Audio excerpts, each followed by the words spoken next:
Well, welcome everybody. It's Tuesday night. Thanks for being here. Astonishing auction group. Hopefully my mic is okay. If I sound like Mickey Mouse, let me know so I don't run you off early. Thanks everybody for being here. Teresa could not make it, so I am filling in for as long as I need to here. But we have a great panel for you. A great panel and some news. I do have some news to go over. We will get to the news. But let's go ahead, go around the horn, say hello, let everybody know that they are who is here. Love to say hello to everybody. If you're new to, sorry, a little flustered here. I'm running late. If you're new to the channel, make sure you're subscribed. Make sure you drop a like on the video and make a comment in the chat. Let us know you're here and what you might be looking for. Do our best to dig it out for you. All right, there you go. Oh, that's all the housekeeping for the show. What's up? Howdy, Roberts. What's up, buddy? Got new jokes, and somebody will get the Cosmic Cube tonight. Cosmic Cube. Yeah, whoever spins the most, I will throw this in their box when I ship tomorrow. So this is a freebie. Nice. How that, huh? That is exciting stuff. Very. You come for the jokes, but you get to leave with comics. There you go. I like it. All right, let's head on over to the Real Deal Villarreal. Look at this. You even have your new promo image. Oh, yes. I love it. Courtesy Shotgun Screen. Go ahead and say hello to the people. Very nice. Good evening, everyone. Welcome to the Tuesday night show. MT, thank you for filling in. Very much appreciated. Impromptu responsibilities are always commendable. So thank you for that. Excited to get this show rolling. Got, as MT said, great panel tonight. Let's have a great time. Get things going. All right, then my man Seth is back with the Corner of Doom. The Corner of Doom is back. Yep, I've got some amazing books up on my wall and some amazing books up for auction. So yeah, stick around and find out what I have. X Factor 8. Man, I missed that part. All right. Love Yep. that. See you. The Star Sapphire book is a great book. I love that book. It's in a high grade too, so. Yeah, that's a good one. That's a good one. That's a monster DC. It is. In that condition, my goodness, Wow, how bright that title is. That is impressive, sir. That is impressive. Yep. I'll take it out and show it off on my round so people can judge for themselves how high grade this is. Awesome. Thanks, buddy. Appreciate that. Yep. Here's another great Silver Age deal just for you.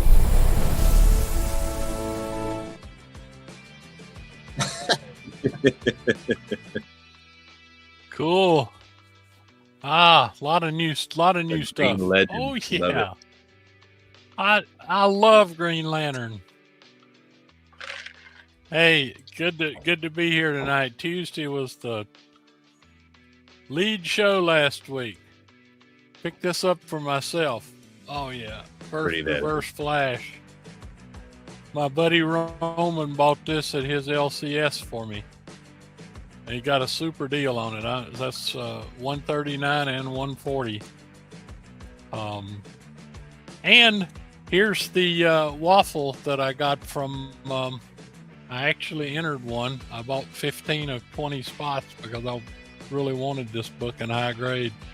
I got this from Brewfront, so yep. I was quite pleased with that. My collection just keeps on growing. Otherwise, yeah, let's have a good night tonight. I got a lot of new stuff and some stuff I don't even know what to do with. I mean, Tacoma tells me he's coming, so I hope you hear shortly. Let's see who's in the chat. Captain Salty is here. Captain Salty's going to be making an appearance this week. Ooh. Kelly was in tomorrow night. It's been foretold. It has been foretold. So let it be. What is it? So let it be said. So let it be written. Jackal's in the chat and on the panel. Behold, this Patreon member James Comictor. To you, good buddy. David Reese. First to the door to David Army. Patreon member David Reese. Diane Greenleaf. That's a heck of a name. I like that name. Sounds like a Lord of the Ring name there. Hello. Thanks for joining us. Hopefully you're still watching. I see you are on the cell phone. You're a new viewer as far as I know.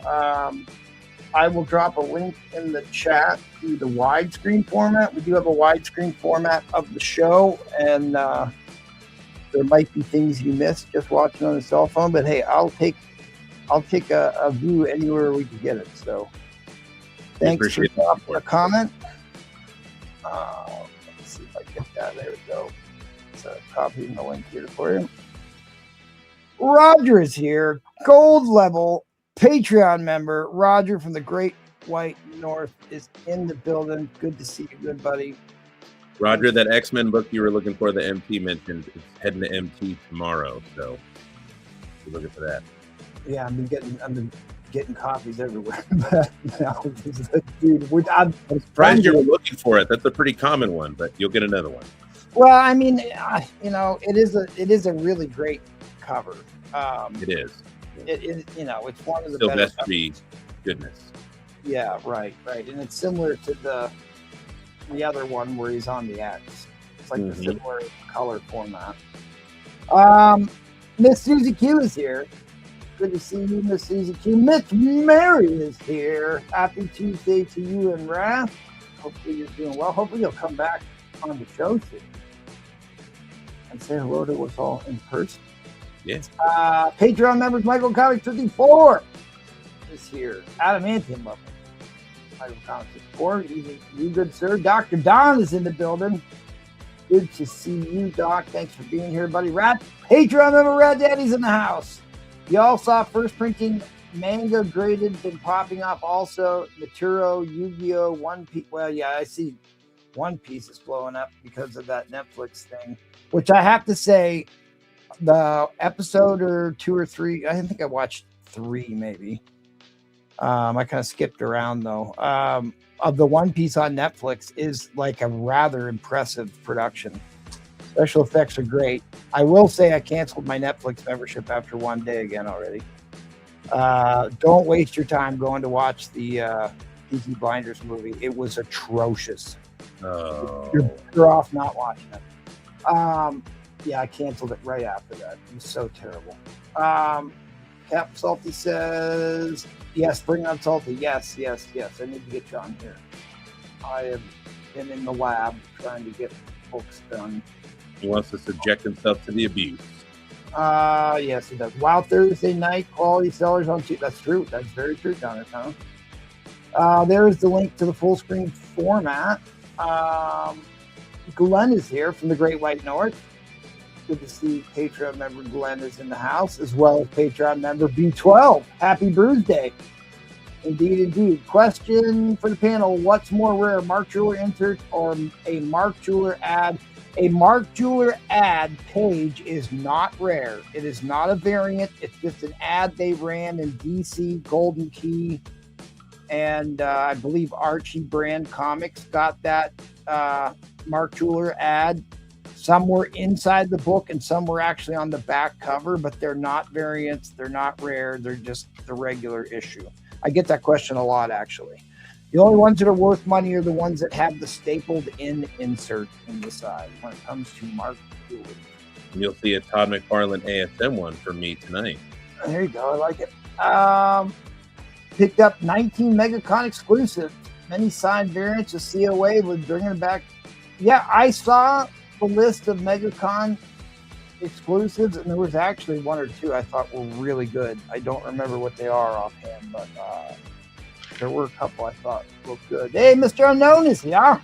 This is a motley crew. No wonder. I have to keep these guys in mind somehow. All right. Well, let me do housekeeping, then we'll do some quick news, and then we'll get back to it. And then I gotta get back to answering Instagram messages. We do shows every 3 times a week, every Tuesday, Tuesday, Thursday, and Sunday. You're watching a Tuesday show. This Saturday will be all Boo Front all night. It is the Astonishing Super Auction. It's kind of like a regular Thursday auction, but just a bit more super. It was the most watched show we had last month, even more than Whale, which was kind of astonishing. But it did go for 7 hours. It's a marathon of a show. And then a week from this Saturday will be my favorite show to do, the Vintage Comic Auction, on April 4th, Gold, Silver, and Bronze Age. And then we're going to do another pop-up, and then we'll do another Whale. Big thank you to our wonderful Patreon members. We'll be giving away this month's Patreon slab here in about a week. We have a few days to sign up for that still. The link to the Patreon is in the video description. I will copy and paste it into the chat, but I want to say a big thank you to all our wonderful patrons who have helped keep the lights on. It is not cheap. It's not cheap. So thank you very much. I really, really, really appreciate that. In fact, I'm going to try and upload some new stuff to the Patreon here tonight on the show, I think. All right, at any rate, the biggest news of the day is CBCS is no longer accepting books as of, I believe, April 27th. Yep. Which basically you don't want to send them anything at this point. So No. All 9/8 for everybody until April. Yeah, no kidding. So it's like, CBCS was kind of the main competitor to CBC, and I think we all saw this coming when PGA started. PGA has had a lot of controversy around their trading card grading and their marketplace for reselling trading cards. So their submissions are way down. You mean PSA? Yeah, what did I say? PGA. Oh, yeah. That's the What's goal. ironic is Beckett owns both. Yeah, well, I think that's why they canned CBCS. They wanted you all going to PSA. Yeah. So, at any rate, I mean, you still have EGS out there. You still have, what's the other one? PGX. And EGS, but they've never been any real competition to CBC and CBCS. So hopefully PSA can pull through this controversy, get themselves straightened out, because competition is good for pricing. There's only one company out there grading comics, and they can charge whatever they want. So hopefully that pans itself out. Obviously, Spider-Man No Way Home, and as much as I rail on Skynet, I saw the greatest thing Skynet ever did today. If I wasn't gonna be able to do the show tonight, I was just gonna play that video on a loop.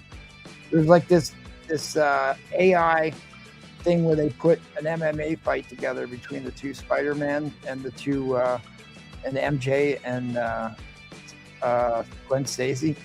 Freaking awesome. I can watch that for a couple hours. All right, let's see what else here. Hopefully soon. I just told them, yeah, we miss you guys, Miss Mary. She gone. I don't understand why we can't have a grader like tab for cards where AI picks up all the issues in a scan.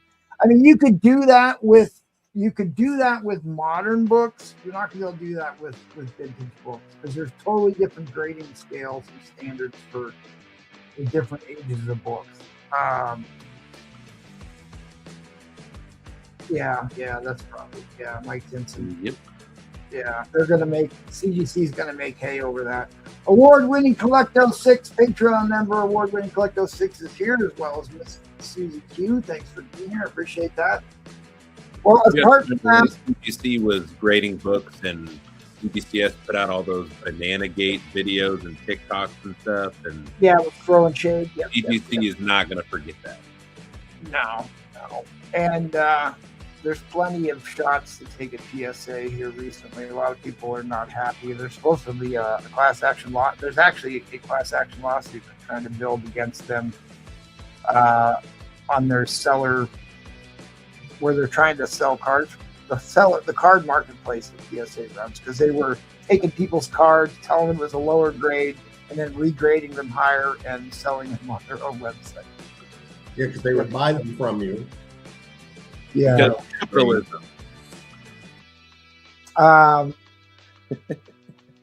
Apart from that, I mean, all the big news has been surrounding the Punisher on Disney Plus. They announced the Punisher show. They announced a second season of Wonder Man has been greenlit. Sam Keefe died, creator of Max. Rest in peace. That's right. And Chuck Norris. We lost Chuck Norris, although I'm not sure he can technically die. So Chuck Doesn't Norris say a lot for that vitamin he was pushing, though. has moved on. Well, dude was 86. So at any rate, we'll get to that. They're doing a new Scooby-Doo production. New Scooby-Doo movie. I finally watched Wonder Man. I enjoyed it. They announced season 2 of Wonder Man. Yeah, it was hard to tell if Wonder Man, it would almost look like a supervillain origin story more than a superhero origin story. So I'm not sure where they're going with that, but It was a buddy film. It was a feel-good buddy film. yeah, it was a buddy film. So there were good parts about it, certainly. Just like any of these comic book shows, TV, movie stuff, there's good and bad. There's good and bad in all of these movies. Also, there's a Marvel Pieces of Golden Age Comics Kickstarter launch that's going on. If you haven't seen that, check that out. I think I'm going to get in on that. We can talk about that later. But they picked out some great ones.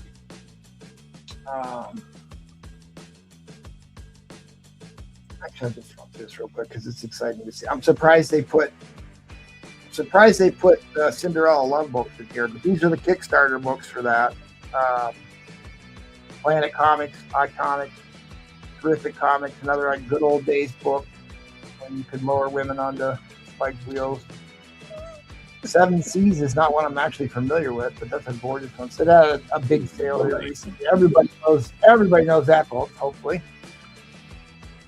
And everybody knows that book. That's the Bender, the one that inspired Bender from Futurama.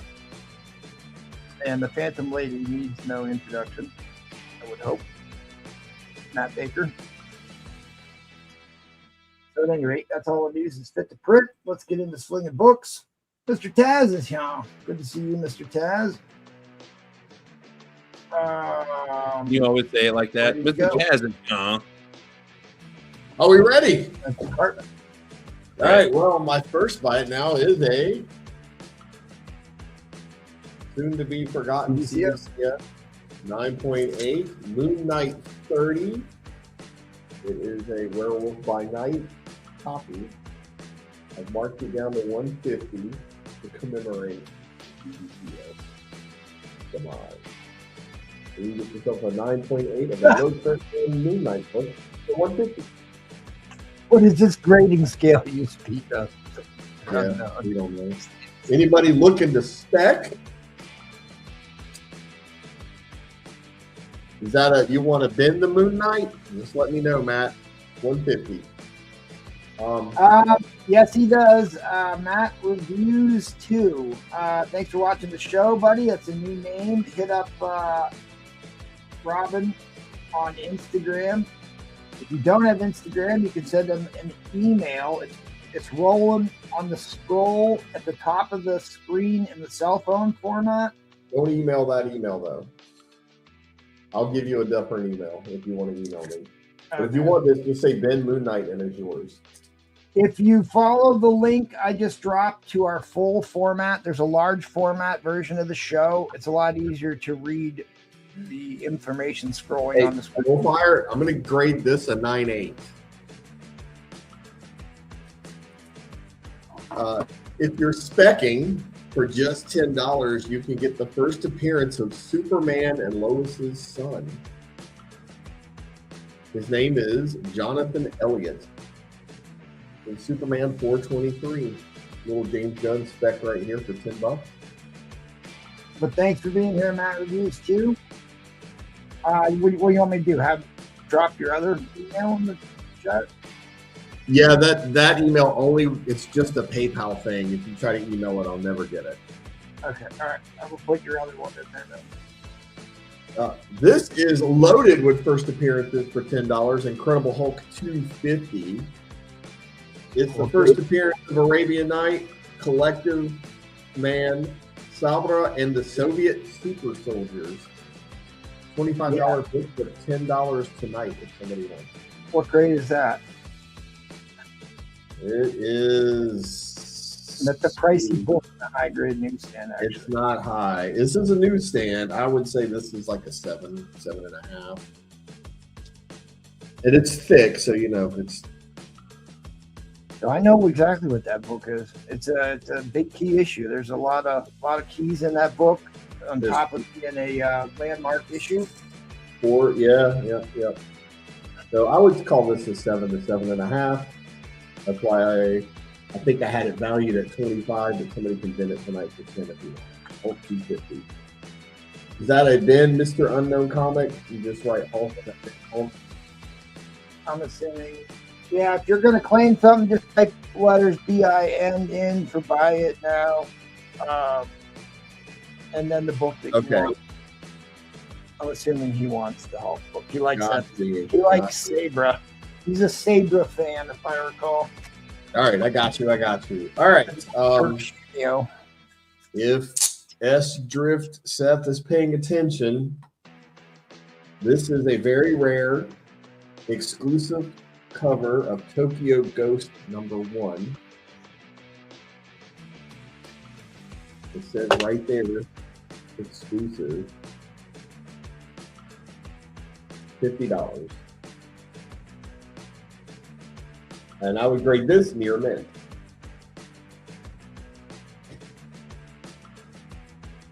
And my last bin for this round, giant size Conan. 1, 2, Yeah, it's a great set. 3, 4. I don't have 5. So this is 1 through 4, $40 for the whole set.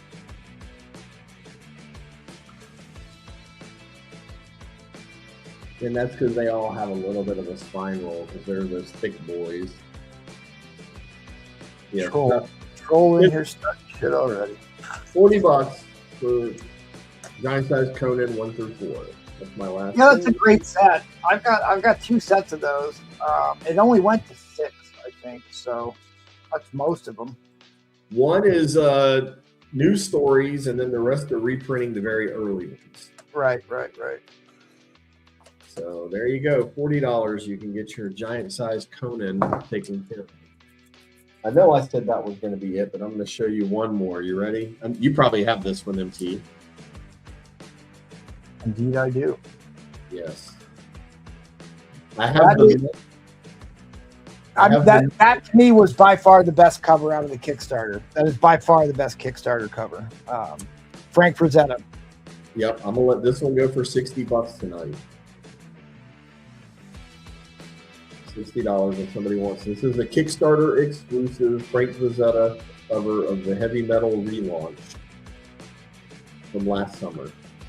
So Yeah. $60 if somebody wants this one. Epic cover. And I may have another one out of that Kickstarter later too. All right, for an auction, I like to do a buyer's choice to start it off. And we'll start it off at $3. And this is just a potpourri of fun. You ready? Oh, I got to type that all out. You don't have to type potpourri of fun. Just $3.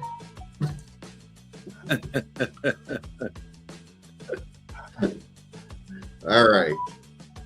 On A, Free Comic Book Day, Hip Hop Family Tree 3-in-1. I know this is a Free Comic Book Day book, but this is not an easy one to find. This is about 10 years old. It is not for kids. And if you like hip hop and hip hop culture, it's going to be our one. We need Breplay to come on and tell us who all those people are. I know a few of them. I see Run DMC on there. I see Tupac. You know that guy. So anyway, that's A. B is Star Wars #2, the 30th anniversary copy that came out of the toys. C, I still love this. The Girl with the Dragon Tattoo. That was a TV show, right? Or A something? movie. Yeah, this is a movie. D is America #1, the fried pie variant, still polybag. Yeah. I remember Not a that. $3 book, by the way. E, The Walking Dead 109. F, Marvel Spotlight 16. The $3 is crazy. G, who doesn't want a #1 issue? Batgirl #1. On H, Star Wars #3, 30th anniversary that came out of the package by Ford. I, Incredible Hulk 249, first appearance of Centauron. Also not a $3 book. J is Batman Arkham City #2, Breaking Ground. Oh, see, there he is. The guy who made that hip hop book was Ed Pesker and took his life 2 years ago after. Oh, Oh, that's horrible news. And then finally on K, Marvel Saga 24, The Story of Galactus. oh, dude, that's a great issue. That looks like a John Byrne cover, actually. It is a great issue, and it'll tie into some Fantastic Fours I'm going to have one later tonight. All right. So this is it. A, B, C, And we want to break the ice at $3. You can, winner's choice is you're bidding on the price you're going to pay for one book. You can, if you have the winning bid, then you can pick as many or as few books for the winning bid amount out of the stack that he's showing. To claim a book, all you have to do, if you win the auction, if you have the winning high bid, to claim a book, you just have to put the letter of the book you want in the chat after the end line. Any book not claimed by the winning bidder can be claimed by anyone in the viewing audience after the winner has claimed the books that he wants. Or she. H, Or them or they. I, first appearance of Sinhan. J, this is from the video game. And then I thought it was a show too. I don't know. I thought I remember it being a show, but probably was a movie too. there's a whole variety of good things in there. I know this book is sought after. Great set of films. Okay. Yeah, it was good. It was a novel first, and then it was the movie. Yeah. As a LS, what's up, LS? Good to see you. Thanks for being here, buddy. I have a couple of these in 9/8, and I remember they were $300 or $400. Please don't forget to sign up for the Patreon. We'll give a slab away here in a week. 25-cent Marvel Spotlight. Yeah. Batgirl #1 on G. Stones #3. Hulk 249, first appearance, key book. Batman Arkham City 2. What the hell is that about? And Marvel Saga 24, next to the last issue. Oh, Jackal became a Copper Age member of the Patreon. There we go. See that, buddy. I will have to Congrats. add you to the slide. If you bid $3, you can get them all for $3 each. But I think we're out of time. Well, you got 30 seconds. 29, 28. 30 seconds. All right. Without the depressing facts, name everybody on the cover. It was moving around. Well, it looks like you got old Easy E on there. I saw Run DMC first. They were easy to spot. You had two pockets. Right. Notorious B.I.G. is on there. I don't know if the Diddler's on there though. Yeah, there's Notorious. The Kid and Play. Who's the white dude in the middle? Little Dicky. LL Cool J in there. Yeah, I see LL Cool J. Down at the bottom. Got Ice-T. Yeah, well, who's the guy who used to wear the kangaroo hats? Jamiroquai? Oh, yeah. All right, I got to drop the headline. Headline. Public Enemy. There you go. Yeah, boy.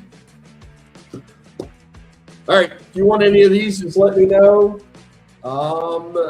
Whoever was bidding this, please just put it in the chat or send me a message, and I'll find you and get it to you. Happy to do it. Put your email in the chat for them. And before I go, if they do follow through, let us know so we can welcome them to the family. Happy to do that, and that'll put you in the lead. Hey, Robin, I can't get that Tokyo Ghost because Mike Tinson just binned it. Oh no, did he? I don't see it. Where? Oh, there it is. There it is. All right, I'm sorry, Mike Tinson. MT, my doppelganger. Oh, we missed it. Patreon member Mike Tinson. I pulled it just for you, but it's gone. It's gone. All right, Mike T. Mike T's the man. All right, I got you down. All right, before I go, I wanted to ask you, well, I'll just tell you what happened. My daughter, who you're going to meet soon, hopefully, you've met her a couple of times. She was complaining the other night that it was too cold in the house. She said, Dad, it's so cold. What are you going to do? I said, sweetie, go stand in the corner. And she said, why should I stand in the corner? Because it's at least 90 degrees in there. Oh, yuck. Wait, not that one. Sorry, I played the wrong one. There it is. They get worse, folks. Us math teachers appreciate that joke. That's a bad dad math joke, yes. Oh, thank you, guys. See you next round. And thank you, buyers. Thank you, Patreon members. I have a new Patreon video that I forgot to play. Become a true Patreon member today. That definitely needs a press. Excellent. To the Villarreal smash. All right. First bite now. I have the 4 high-grade copies of the 4-issue mini-series of West Coast Avengers. $10. What a deal. Redirect 1 newspaper. $10 back now on that. Then I have 4 out of the 5 covers for the infamous X-Men #1. Claremont Jim Lee, didn't it? None of these are newsstands, though. That would be pretty cool. $10. All 4 of these. Marvel Saga #1. Both your next copies of those. 1 direct, 1 newsstand. Marvel Saga #1. $10 for both. There. And then I still have Runaways #1 and #2. Both beautiful near-mint copies. For $40, buy it now. Basically, buy one, get one free on these. Anybody's interested in those. I have the 4-issue miniseries of Fantastic Four versus the X-Men. $10. All 4 issues. $10 buy it now. Here's that. I have the X-Men versus the Avengers miniseries.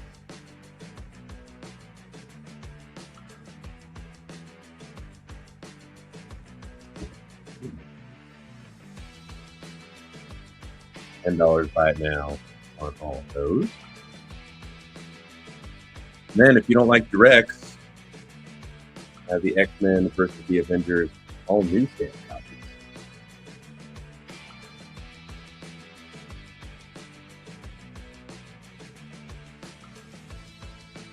be $15 on those. Yeah, on that. I also have my $5 full box of Doom that MT just absolutely despises. Oh no, we're gonna have to do that again, huh? Well, you should have led with that. Well, I've killed 2.5 minutes. You know, if they're not interested in to buy it now, so I don't have to show them again. We can just do. All right, so he's got a pull box of Doom. You've got bronze, $5 pulls, 6 for 25. 6 for 25. Anybody's interested? There's what? There's copper, bronze, a couple silvers in there, if I remember. Oh yeah, there's a good mix of stuff. Indie, DC, Marvel.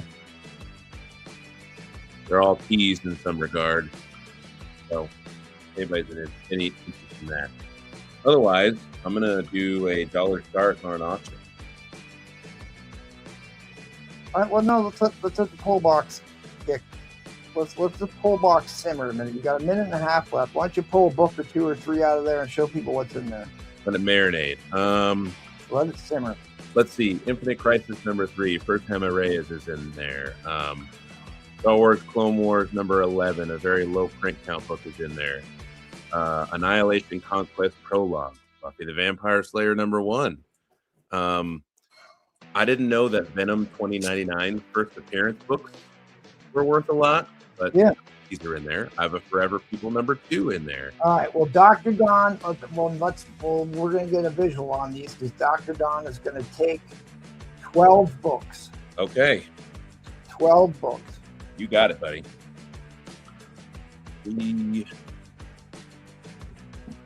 4.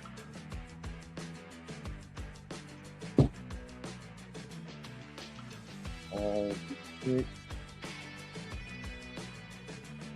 7, 8,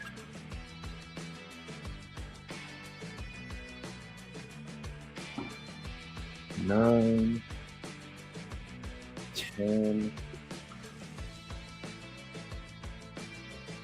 11, and 12.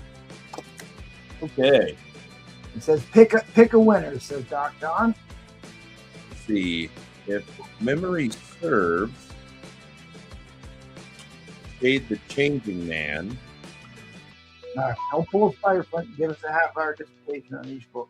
#1. Pretty sure that's a Kirby creation. It is. What's up, Mr. Teresa? Star Wars Clone Wars #11. Very low print book there. X-Men 229. It's a minor key. You get 2 of them. Both newsstands. Not too shabby.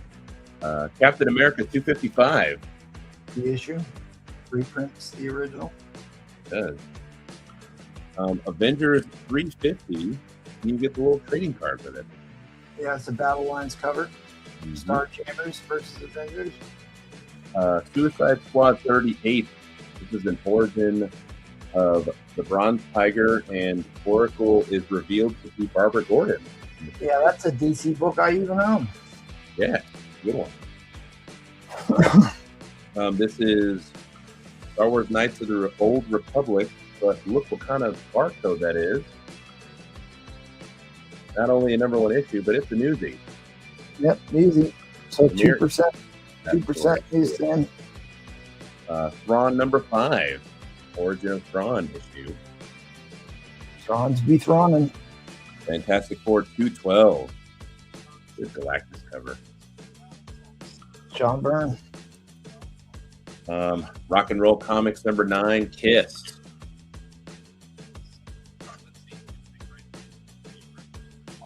STJ. I don't know what that is. Star Trek: The Next Generation X-Men #1. This is the second X-Men Star Trek crossover and the newsstand. So that's like a $15-20. Star Trek. Oh, that's a Trollfire book there. And then finally, oh, there you go. That's a big book. yeah, Excellent pickups there, I Doc. love the artwork. I love the artwork in that series. So good, so good. The Ant-Man ones where they always put a match book on the front cover. Oh, no, I'm not a KU fan. I just happen to live in Kansas. I thought it was hilarious how terrible defense they played on that final play. Their center was playing on their center 8 feet behind the three-point line, not protecting the basket. The defender forces the ball handler to his dominant hand, and he gets a wide open layup to win the game. They deserve to lose that game. Stupid defensive play. All right, what you starting with, buddy? $1, please.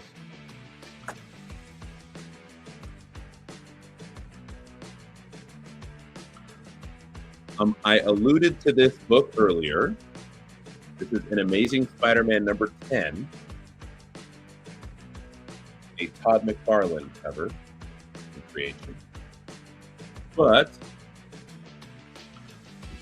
it is notable. You want to? Oh my goodness! You want to highlight bids here, Ron? Now, a normal copy of this book was put up as a buy it now for $30 on a previous show. Can you highlight bids again? So this is a black insert. Like that? Daniel there you go. He did it well. Daniel Castor's in the house. What's up, DC? All right. So what issue is this? Because I have no idea. I just know it's Mark Miller. This is issue 310. I would put this at probably a VF to VF plus. Oh, ASM. This is the Shrike book. This has not been cleaner pressed. ASM Mark Jeweler. ASM Marcus the Jeweler. This is an ASM 310. Todd Todd McFarlane run. Mark Jeweler. The Todd Father Mark Jeweler. If you're into the Todd.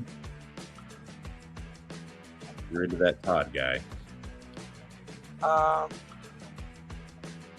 This isn't first Hey, Shrike. Mike, I just realized I was on mute, but earlier, Shade the Changing Man is a Steve Ditko book.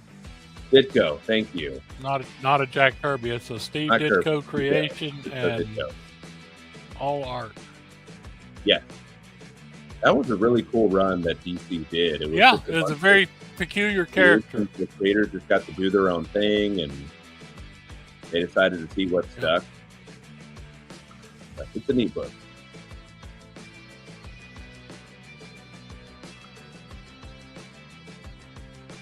trying to remember how isn't it Thank you, Mike. SHRI? I appreciate that, buddy. Press that probably doesn't appreciate you saying that, but I do. What? The Mike. No, I mean, dude, any ASM Mark Jeweler, Transformer Mark Jewelers are impossible to find. There's a couple ones that are always gonna go for good money, and it's the ones that are impossible to find, and your marquee titles like ASM, Avengers, X-Men. People are just tuning in. I could show them again. We're at $1 for an ASM Mark Jeweler in a VF grade. He doesn't have a sticker on there that says MJV on it like he's supposed to, but we'll keep telling you. Not everybody's got the sound on. I'll just keep holding it like this. Trying to look it up here. I don't know if it's 100% if that's a key or not. It is a McFarlane Mark Jeweler, which is enough of a key for anyone. I was going to say, McFarlane Mark Jeweler, I figured was going to be notable enough. Yeah, just make sure if you're putting a Mark Jeweler up for auction that it's got a post-it note that says MJP on it.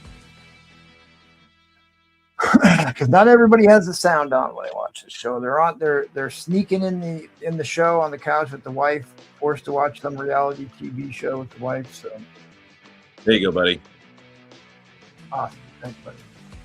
All right, Neil's in at 12. What's up? Who dat?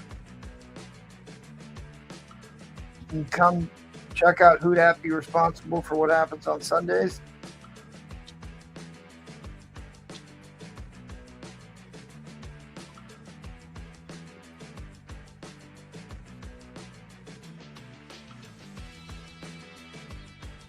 Restus, hope you had a good con, buddy. They don't even have Shrike listed as a. character on Key Collector. I could have swore Strike she made, force. she made more than one appearance. Yes, you did. Quite the ominous character design, though. Yeah, it kind of looks like Whiplash. Whiplash had a hairstyle like that. You said this is not 310. What is it? Yeah, 310. 310. Yeah, this is 310. Oh, I've got Instagram open. I'm like, why the heck is my internet running like crap? Why? Instagram Mark just shuts Cooler. down my. Yeah, this is early in the post Venom era. Yeah, and it's a late jeweler.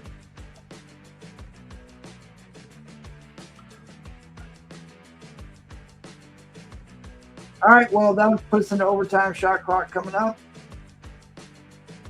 Like I said, I put this at a VF to VF plus. Amazing Spider-Man 310, Mark Cooler. There's the solution, Troll. Just bid higher. I mean, this is Troll easily doesn't understand the word bid higher. in a VF copy. McFarlane Mark Jeweler should be $30-$40 both. ASM McFarlane, yeah. Thank you, Nola. I appreciate that, buddy. Hey, Mr. Nola. Yeah, see, Nola knows. But hey, we are the Astonishing Auction. What's up, Monster Warrior? Good evening, Monster Warrior. Well, I put it starting at $1. I want someone to get a deal. Well, it's a good deal. You can get yourself, Michael collects a lot of Mark Jewelers. You bought a Craven's Last Hunt jeweler from me. Whoa. Hammer. Oh, Roger Arrives to the party. See, Troll, that's how you do it right there. That'll reset the clock. $12 hammer. Let the battle begin.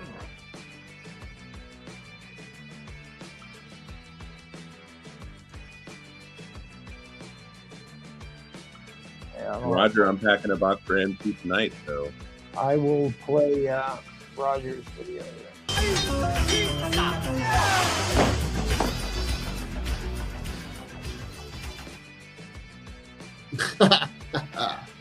All right. It's time for that inline. Anybody going to jump fair in? warning. Impressive. End line be coming down. End line be coming down. He's probably going to be like, I thought I won. Bam. Congrats, Roger. Thank you, Roger. Appreciate you, buddy. Said still a great price. Nice Juan Roger. I like that. Nice one. Nice one. I like that wordplay. All right, well, MT, I'll put his label on there. I'll be putting that in your box, buddy. yeah, just make sure this guy's all right, let us go to the corner of doom. That's right. There's time for my main man, Seth, to listen to my entire lecture on renewable energy sources for an hour after the show last week. A real trooper. Hi, everybody. Hey, Mike, you need a sticker like that. Mark Jeweler. Sounds like I need to buy from you so you can throw them in my box. There you go. Oh, yeah. There you go. So, for those who don't know, I grade on the Overstreet. So, 7.0 according to Overstreet for Green Lantern number 16.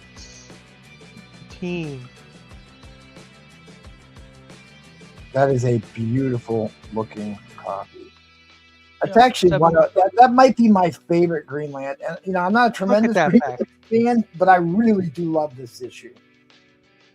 I love Star Sapphire. That's the first Star Sapphire. There ended up being like 3 or 4 of them. And DC Dave. Already sold. Gone. Bye. Bye. Who got that? DC Dave? Stop showing DC it. Dave. A man who knows. Hey, thanks for We signing up. knew he was going to get. Oh, yeah. He beat Wacko. You got it. Thanks for signing up for the YouTube membership. which I neglected to mention, is a thing. So you can do that. You can sign up for the YouTube and get your little icons by your name and different color fonts. I will figure out how that works better. But anyways, thanks. All right. Thank you, Monster Warrior. DC Dave got it. It was close though. Wacko almost got it. The price is it's sold. I just need number one, and I have the whole run now. I have a number one here that I'm trying to find staples for, but it's Mark MMMs, so it's not too bad. All right. Oh, it's James Pemmicker says, what does he say, Seth? Pumped to see Vision book on the board. Negative space. Vision Negative book. space. $5 right here. I got this in a near mint condition. They're usually selling for around 10. Is that a Nakayami or who did that? JTC. ATC. Okay. John Tyler Christopher. Yeah, I mean, I'm happy that you sign up for anything, but if you're going to make a choice between the two, I'd rather have you sign up for the Patreon than the YouTube account. But I'm happy with anything. Okay, so Phantom Stranger number 1 and 10, both for $150. We got a Neil Adams cover here. Yeah, Get it? beautiful. And then number 1, both key issues. One is because it's a Neil Adams cover, and the other one's because it's number 1 of Phantom Stranger. Yes. Some really great cover art on that run. All the DC Bronze Age horror books are fantastic. They're both high grade, Neil. They're both high grade. Yeah. Near mint, And right? Both Phantom Yeah. Strangers are near mints? Yes, I thought. high grade, like 7s. 775. Oh, okay. I'm sorry. I misunderstood. Do you still want it, Tucson? 7s? He does. Oh, wait. He does tend to drastically undergrade things. Yeah, I do. They're probably better than that. Yeah, it's probably better.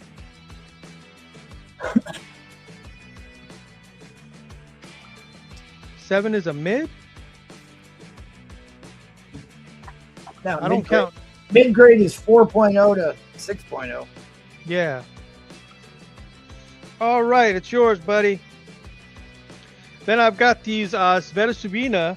I've got the regular and the foil of Curse of Cleaver County number 2. 100 for the set. Near mint pluses. It is from the Kickstarter, so you won't find these. God, spring needs to come. It got cold again. Snowed yesterday. Probably gonna snow right now. Okay, I got a Fantastic Four in a near mint, so 9.2. I go 9.2. 278 key issue because it's Origin of Dr. Doom, his educational years, facial disfigurement, and procurement of Dr. Doom armor. $10. Tucson, it's Seth. His scroll is running. Where are you watching? Are you watching on the? No, you're on the widescreen format. It's right there on the bottom of the screen. Then if we're ready for that Superman movie, you got the first appearance of Maxima, $30, near mint minus. Is that a Perez? I didn't write down who Perez, did the cover, Perez, but I think it's a Perez. He likes to draw the curly hair like that. You can usually pick out how he draws women's hair. Yeah. There you go, Perez. $30 for that. Then I have a 12-cent Wonder Woman BG copy, $25. Wonder Woman number 175. That's the one Teresa was just asking about. Oh, was it this one? Yep. Oh. Flash 108. It's $275 shipped. It is the third appearance of Grodd. CGC 3.5, 275 shipped.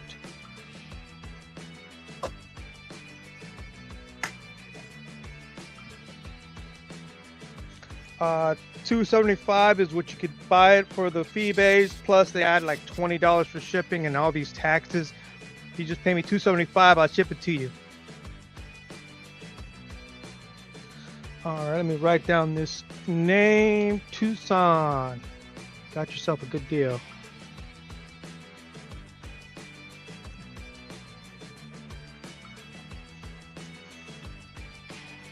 All right, let's go into my auction. Let's start with a big one. Where is my little stand? You wanna type in the starting bid Oh, here, Robin? starting bid is going to be $1. It's a builder.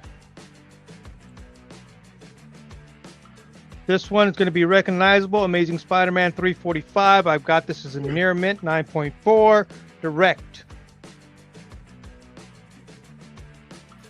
Awesome, doing well.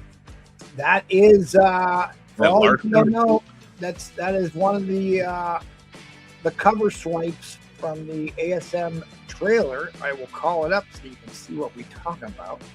Yep. That's the Larson cover, right? Larson. Yep, Eric Larson. Yes.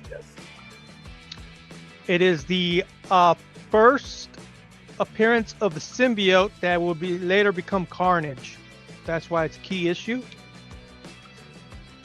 Which is an interesting that they picked this one to cover site. So here it is underneath the Brand New Day section. So there it is, Cletus Cassidy. Yeah, the book is on the way up. This book is starting to get pricey. But anyway, there's your cover, and there's the swipe from the movie trailer. See the boomerangs in the bottom right-hand corner, throwing boomerangs. Boomerangs be boomeranging. Really hot book right now. And you said this is a high-grade copy? So Yep, near I put near mint 9.4. what's up, Mr. Nash? Good to see you, buddy. Damn.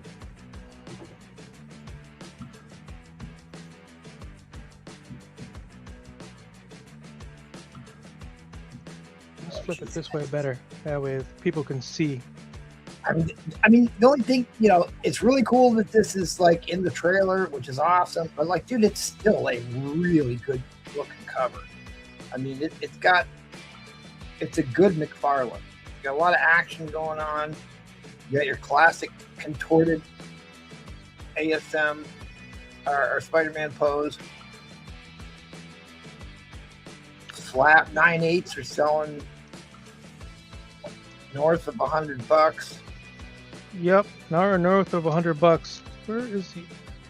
Oh, since we're going with the whole theme here, Spider-Woman #1, near mint.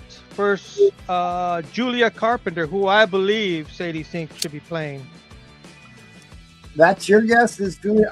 Julia would be awesome if it's her, but she's supposed. We've already confirmed that she has mind control powers in the movie, so it might be a long shot, but you never know. I did love Julia Carpenter. Was my Spider-Woman when I started reading comics. So, yeah, and she has red hair, so it's a lot closer than Brie plays long shot about Spider-Gwen. So yeah, I don't know about Jean Grey. I don't think that actress can carry a movie. She was in a TV show, so she can't be a major. They made that mistake putting Sophie Turner in the last round of movies, and like Sophie Turner has not been in a movie. She's the only movie she was in were those X-Men movies, and didn't turn out she was a very big draw at the box office. I don't see him making the same mistake because Jean Grey is obviously going to be a flagship character in multiple movies. I'm saying Jean Grey should be the girl from It. That It movie, that new one that came out. I forgot her name. That should be Jean Grey. The rest of the X-Men that they're bringing in that are supposed to be holdovers for the other movies are like in their 30s now. So yeah, the girl from It is about 25 now. So that would be it. You guys can't. So they're both in. I'll put them both in right now. Yeah, that's why I'm going Tacoma. That makes no sense to me as Typhoid Mary. Fits with the hand storyline. They don't have to commit to giving her like a 4-movie deal. I said if bids came in, this comes in. So after that, the last book to come in, Punisher number 62. The rumored one that she was supposed to be. Oh, yeah, I remember that. Oh. So if we get to $10, this will come in. So a Mark Jeweler of this book sold for $95 today.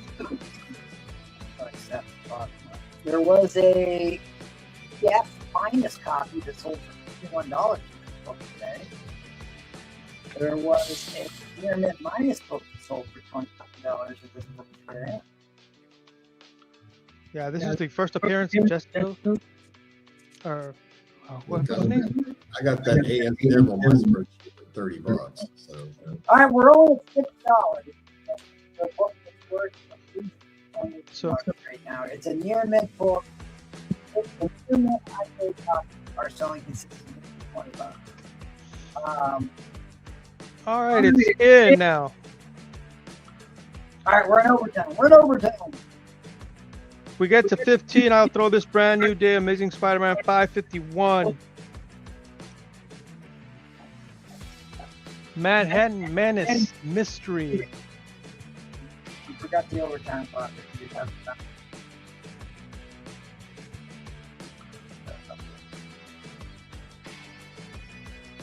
Mr. Nash, is that at $10? Yep. We get to 15. Glad to hear empty Mickey Mouse. Oh, is it my mic's gone wacky again? You guys gotta tell me. I don't.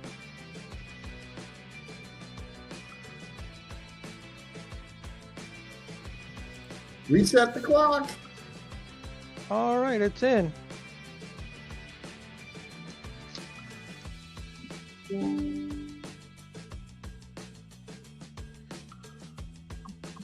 This Hopefully one's that up. fixed it. I don't know why it keeps doing it. I just switch back and forth between the two settings. That one You get to 25. It just got a fine VF copy. Iron Man number 149. Doom Quest. Hurry quick. 25. Hurry quick. Whoa. When does that come? Hurry quick. 25. 25. That book's worth $25 by itself.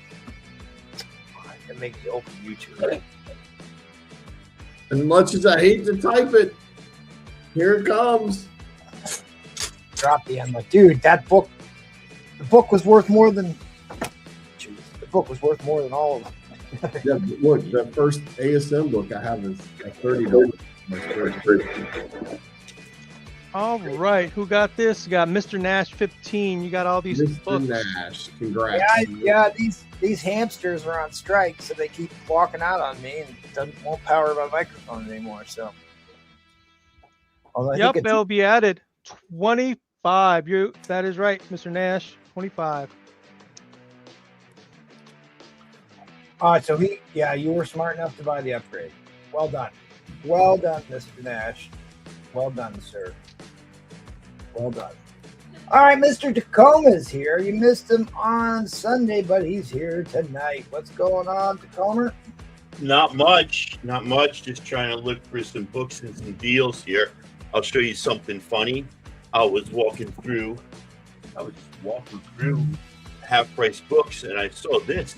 I'm like, oh shit, $2 for talking. I'm like, that's cool. I'll grab that. It's the variant. It is. It's a cover that's water damaged and doesn't have the right book inside. Somebody was playing some fucking tricks on this stuff. Somebody probably stole a book, is what I'm thinking, but I don't know how that happened. So yeah, that is not up for sale unless anybody really wants a water damaged cover to a book with barbed wire. Send it to be graded. Yeah, I'm one of these hoarding lunatics that would keep that just in case one day I might happen to need it for something. That's right. I'm just gonna sell it right back to them. All right, let's see what we got. We got some stuff here, not as much as I thought, but I'm gonna just go low and try to get rid of stuff. So here's a little $25 pin if anybody's interested. when Secret Wars came out, they did all these JTC action figure variants. So we got, what is this? E is for Extinction #1. What is this? Here, let's do it this way. So I read it, then I show it to you. This is Thor's #1. This right here is Deadpool Secret Wars #1. Sorry. That's a key issue. Actually, that's a key issue. Hey, Robin, I'll step away. Secret Wars Journals #1. Amazing Spider-Man Renew Your Vows. That's the key issue #1. Ultimate End #1. Star-Lord and Kitty Pryde #1. And obviously these are all variants, and Captain Marvel and the Carol Corps #1. So 8 books, just a little bit above, just a little bit above. What is up, Nola, man? Chance, it's good to see you.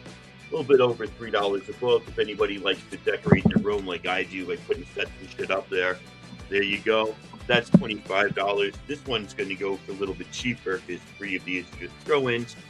Let's do 15 on this. You can get somebody biting on some books.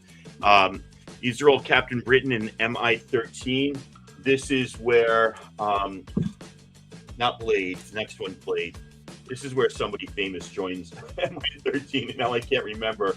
Let me look that up. Captain Britain and MI13 #4. Somebody famous joins MI13. Then this one is the key where Blade, and you get that cool Blade cover, joins MI13. And then this is the creator of the nameless one, or the something. And then there's 3 more from later in the run, 13, 14, and 15. I'll do those for $15. 2 of those are like $10 keys. Let's see what else we got. $10 here if you want the first appearance of Colin Baker. Right here. You got Doctor Who #1. You also got Doctor Who #2. And then I thought that I would just add, this is Stranger Things #1. This is the 1 in 10 variant to #1. So I'll do that little lot there for $10 if anybody's interested. Like I said, just trying to get rid of some books. Is that worth selling? No, I'm looking to make that into a lot, so that obviously doesn't count. See if anybody wants this for $20. Black Knight, thank you. The Black Knight joins. Adam Hughes lot, little obscure Adam Hughes. This is Magic Order, which was once a huge book. Still a fun series to read. Magic Order #1, the Adam Hughes variant. I can't remember. I don't think it was a. No, I did say $20. Good thing that sticker's still there. I do think it's. I don't think it's a ratio. Got a little Vampyverse, Adam Hughes action, upside down Vampirella. Got a little Black Cat, Mary Jane, Venom by Adam Hughes. Got ourselves Adam Hughes on the doing Hellboy on the Rose City Comic-Con convention guide, whatever they're called. A little Gwen Stacy, and then this Wonder Woman needs a press. It's got a big fold across the front, but it's not color breaking. So 6 Adam Hughes books for $20 if anybody's interested. And go ahead and let's have some fun. Give me a $1. Give me a $1 start line. $1 start line. Bam. All right. Starts off with Spawn issue 6. That's a good And start. we got Spawn The Dark Ages #7, Spawn The Dark Ages #8, and Spawn The Dark Ages #9, and really beautiful minty copy of Spawn 96. So for all you Spawn fans out there, there's a little 5-book Spawn lot for $1. $1 make you holler. 96 is not a key, but it's a higher issue Spawn, and it is beautiful, man. It is really minty fresh. I know people out there like Spawn, so $1 could do it for you. It's 5 Spawn books.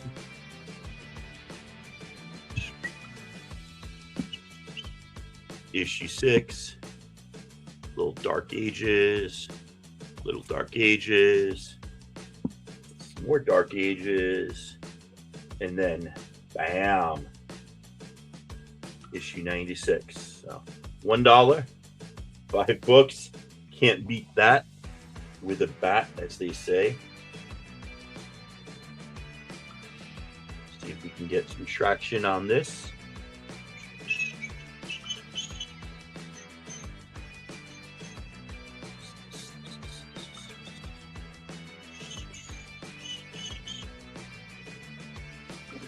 That was really weird. How to do that. And everybody's into Spawn. Anybody hear about Matt Rosenberg taking over Spawn now? I guess McFarlane got a little bit tired writing the same book for 350 issues. Matt Rosenberg is doing like majority of like the 3 major books, I think, and then some other people are taking over the other titles. And I'm interested to see what McFarlane is going to be doing now. No Spawn for $1. Wow. This is true, Nola. This is true, but don't tell anybody that. We want them to get a deal.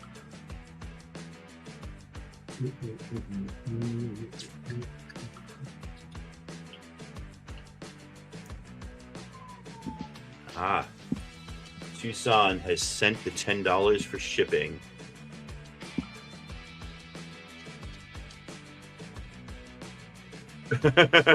There you go. Searching for X-Men is like, I know a deal when I see it. How much of a hand did McFarlane have in this Spawn movie? I don't know if like he just signed off on it and then they did it, or if he like actually had something to do with that.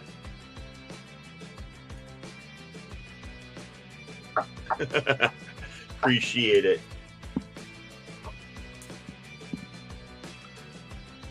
Digital collectibles. I know nothing about that. That's still a thing. I guess. I don't know. King Spawn is coming. What about Omega Spawn? I think I have the first appearance of Omega Spawn here.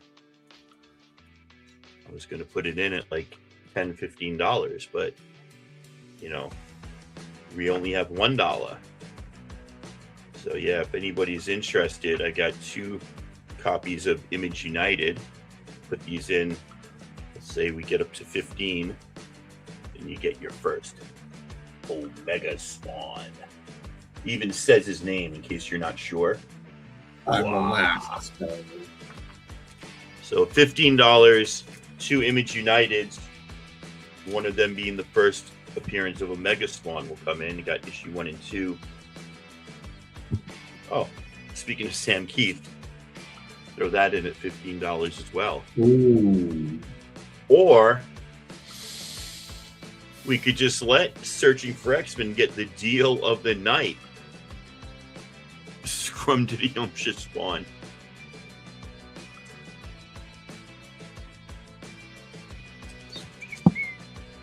So right now, looks like I'm about to lose some money to Searching for X-Men, who's in at $1 for these 5 Spawn books.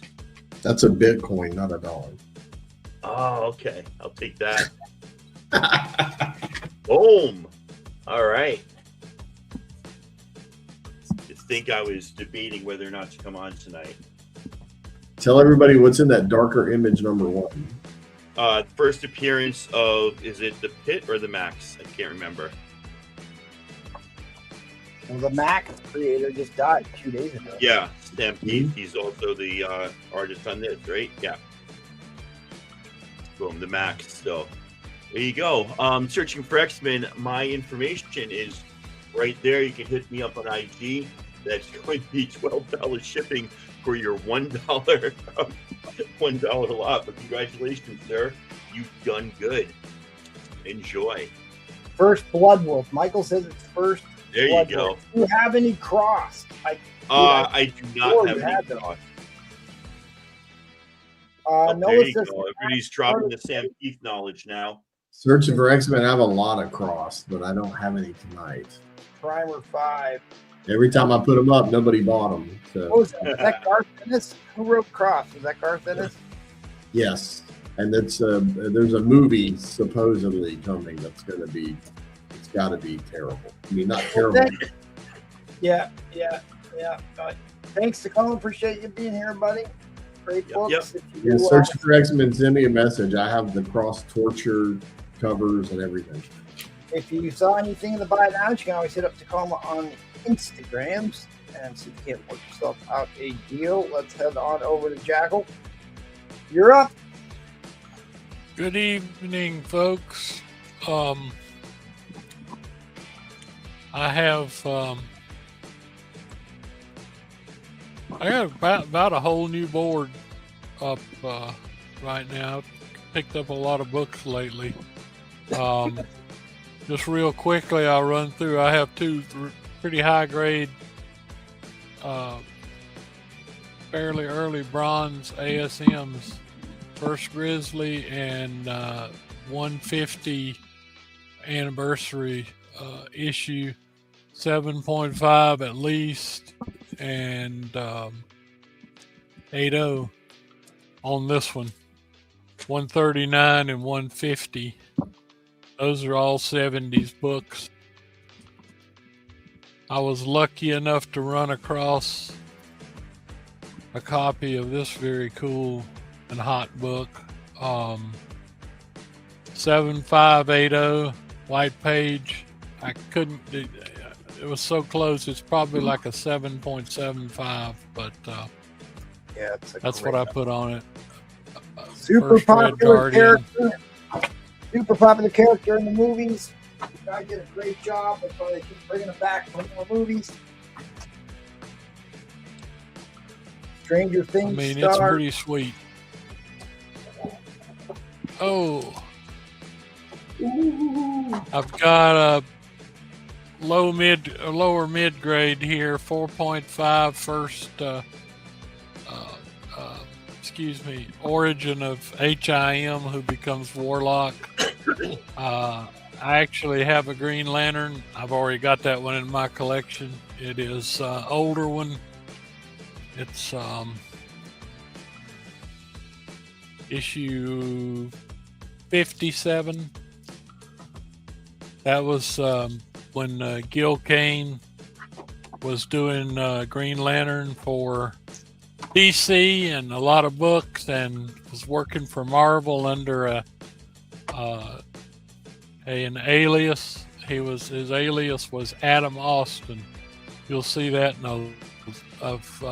in a good many Marvel books of that time period. Got a very decent copy of this in the 6% direct.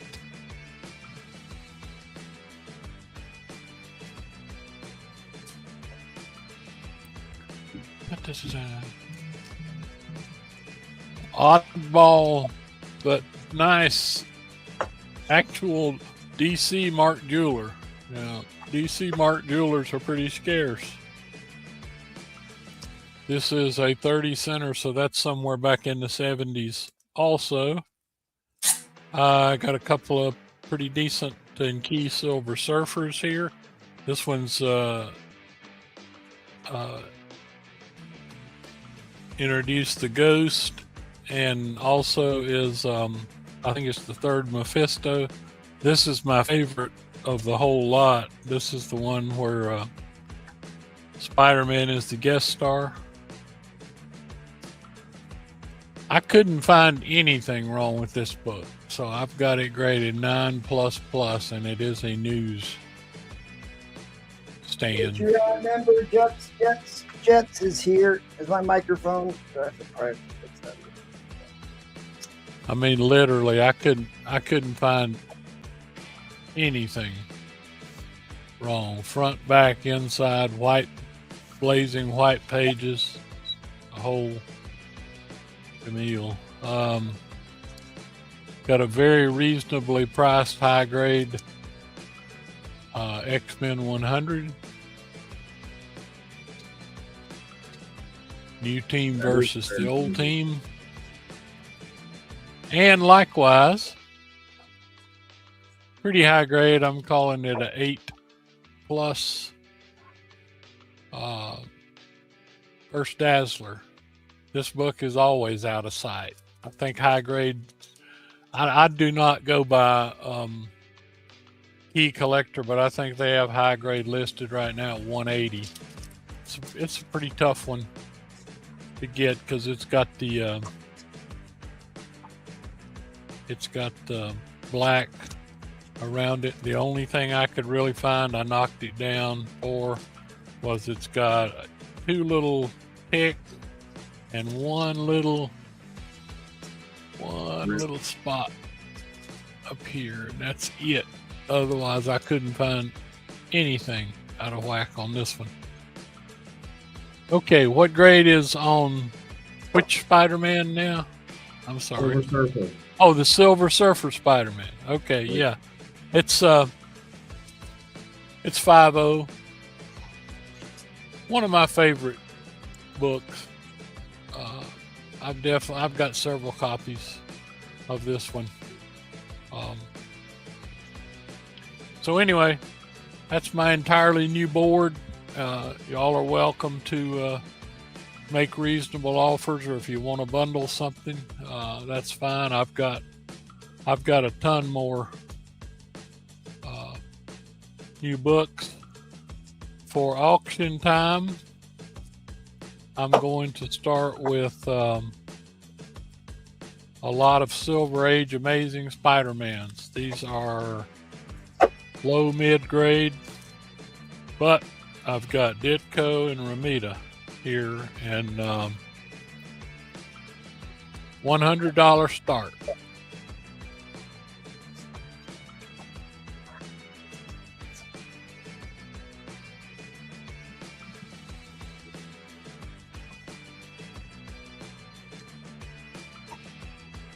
All right, this is Amazing Spider-Man 36, the first appearance of Norton G. Fester, who was known at that time as the Looter, later on became the Meteor Man. This is 53 by John Romita. Doc Ock appearance, 4.5. And lastly, issue 75. This is the first 15-cent issue. This is the conclusion to the issue where the guy takes the youth serum, and it works great. The old guy becomes young again. Unfortunately, he doesn't stop regressing. And finally, he's a teenager, a kid, a baby, and then disappears. The reason this one is a 4.0 is because it has a tape pull on it, but excellent story, and it is, like I said, it is the first 15 center, so it's 69, all Silver Age. Ditko, this was one of my favorite here. And Doc Ock, as Spider-Man people know, appears a bunch in the 50s. I mean, Doc's in 50, I'm trying to think, let's see, 53, 4, 5. Wow. I mean, like I said, Doc Ock was all over the Amazing Spider-Man 50s. So that's what I've got for the first offering.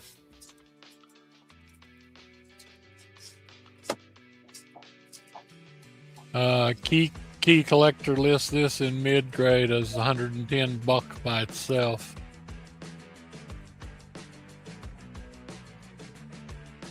And I thought the Ramita art on this one is really good with Doc Ock and Spidey on the cover.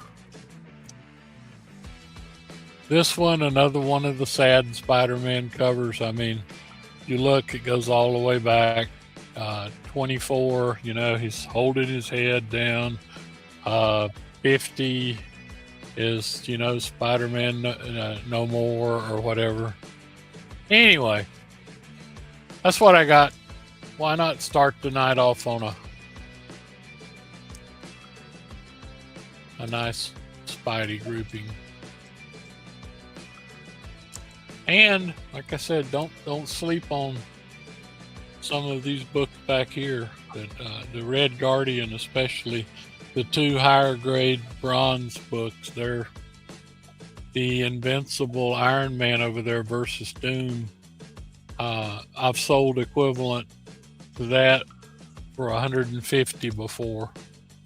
Yeah, your 15 center. The last eBay sale of that in like a 2.0 was $50. Oh, okay.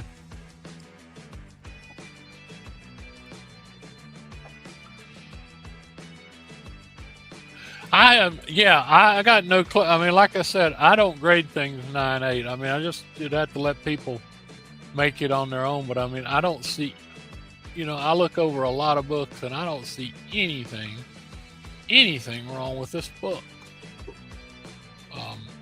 Like I said, the pages are white, the back white, no creases, no need for a press, no nothing. So unless I'm missing something, I really lucked up on this one.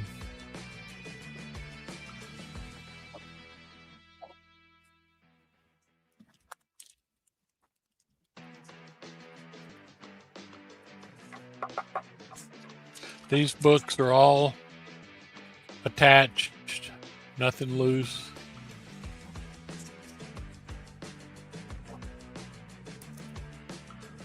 Exactly, Nola. Exactly. 1966. This one I think would be 68. And this one is the first 15 center. That makes it 69. So that's what vintage we got here. Minimum $300.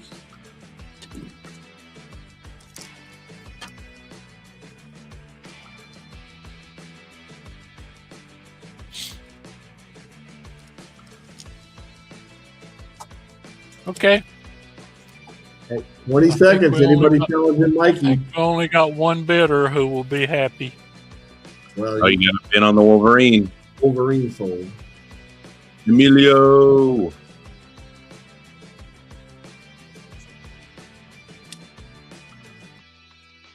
That's a good get.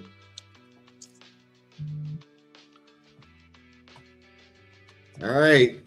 No overtime because there's no other bidders. Look at how sharp that corner is. I'm telling you, this. Maybe I was way too cheap on that one. Okay, so we got this goes to Mikey D. I'm sorry. A lot of these now, a lot change the people who are. I'll just wait for y'all to get in touch with me. Mikey D. I'm sure I know him probably. And I don't. And I'm. Who is Acevedo? It's Emilio. He's been a long time supporter of the channel. Remember how the new channel blurs the usernames or whatever? He's good. Yeah, that's what I said. They changed the names around. People that I have bought from you, a lot of them I don't even recognize anymore. Okay. Yeah. Well, you guys hit me up and we'll get you taken care of on these books. I appreciate it. And like I said, Mikey, right. I don't know. Ace Eagle Comics is what Emilio was. Okay. You guys hit me up. I'm still Mr. Jackal 55. Or, you can find me under Edwin Price and IG2. I'm pretty easy to locate, and all my information is there. So, thank you, and I guess MT's up next. Yeah.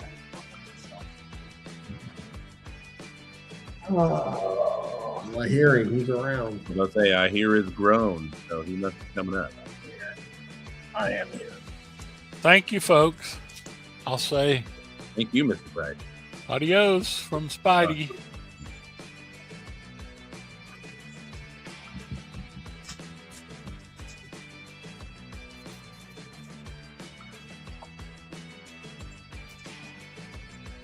I guess we get into my What Thursday did you stuff take that book down for? because it sold it.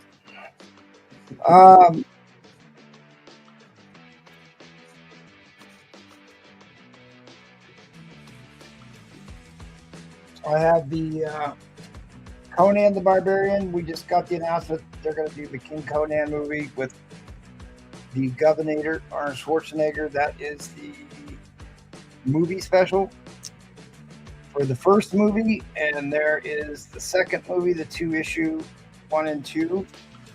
It's got old Wilt the Stilt Chamberlain on the cover, Mm-hmm.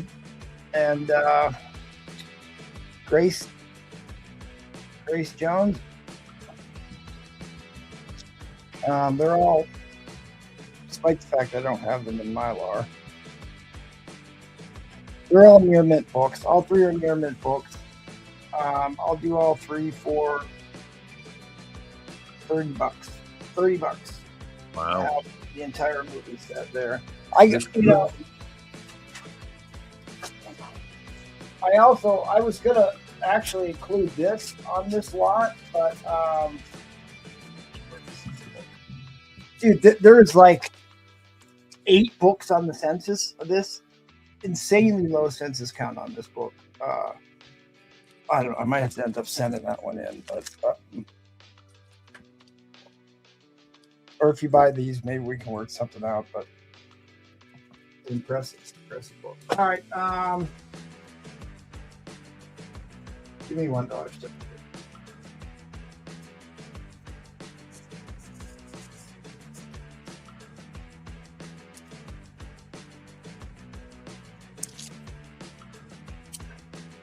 This time of Spider-Man.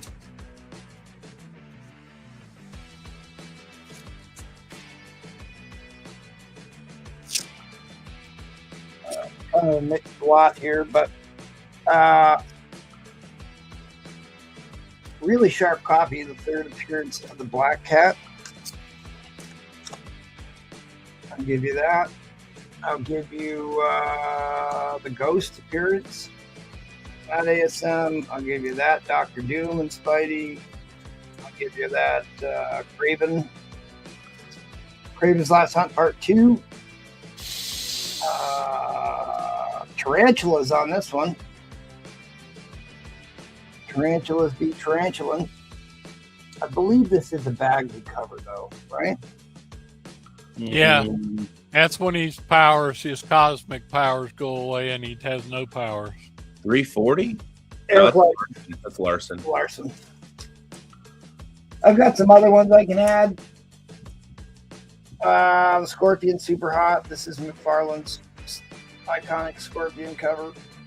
I could add that one. I've got the one where Spider-Man abuses children, gives them cigarettes and hypodermic needles and knives to run with, scissors to run with in that one.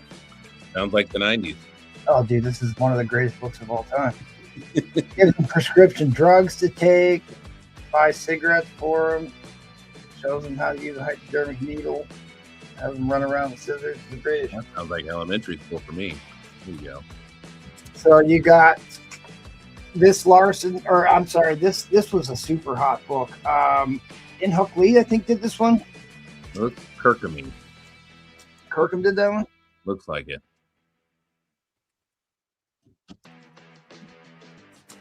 On the side there. There you go. Yep, Tyler Kirkham. Yep. Nice high grade copy of the third Black Cat.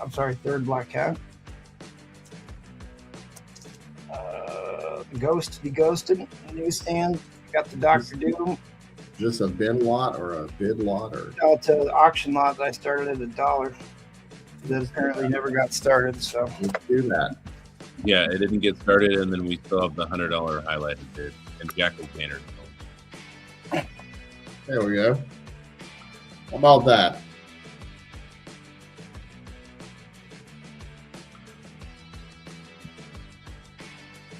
see that, or I can put up an X-Men scene. I'd say that for Thursday, but nobody wants Spider-Man mixed bag. Or I can do a whole stack of McFarlane Spider-Man books. There's a whole stack of them, but McFarlane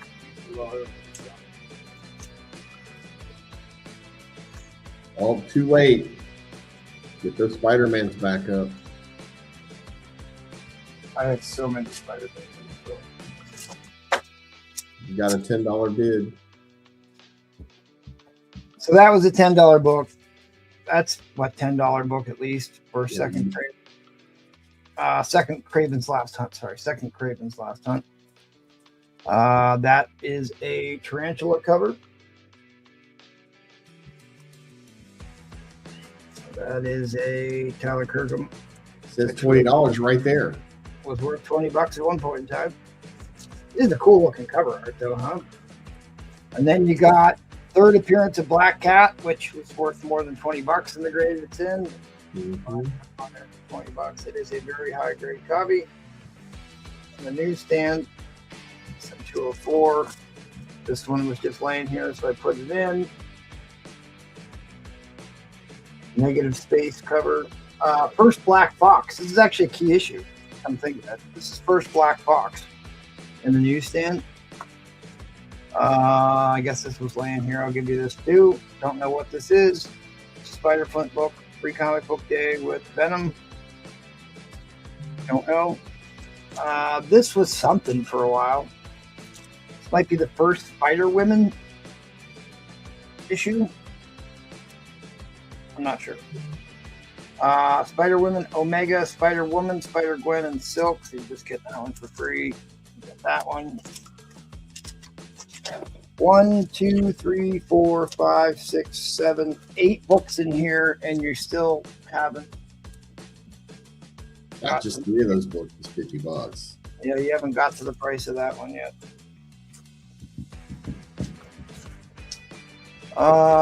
This one, this is the homage to ASM 316 with Venom.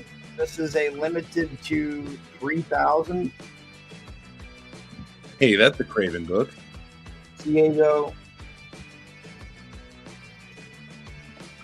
1, 2, 3, 4, 5, 6, 7, 8, 9. So I mean,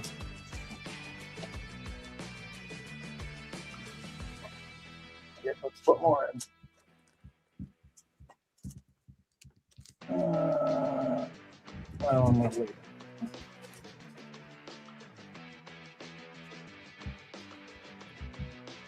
I might throw a $20 bid in just for the Black Cat. The Black Cat's worth more than $20 in the grade. I know. I'm like, I just bid on that. You just ship that one. Ooh, there's a Larkin book. This is what, first Sticks and Stones? Yep. First appearance of Tails Sticks. back up at 18. I could throw that one in. I've got a Dr. pair. Don decided he's going to take me up on my $20 threat. I got a pair of these I could throw in. If they're broken. These were worth like Raphael's like, no, you're not. 25. Oh, we got it going now. I guess Now who's ever in the lead, if you want me to start adding like Farland, but Don's in the lead at 30. So there's a $30 book by itself.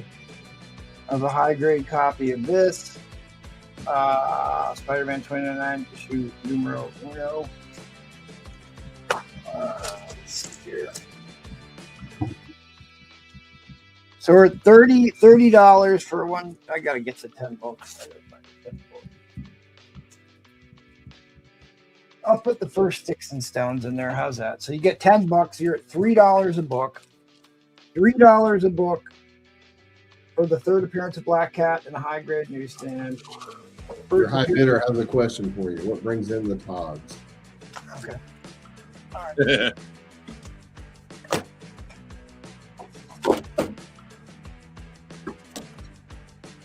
Well, the previous high bidder. The Todd Father books, All right, we're going to overtime. they are all high grade, usually like $20 a piece. Where are we at here? We're at 33.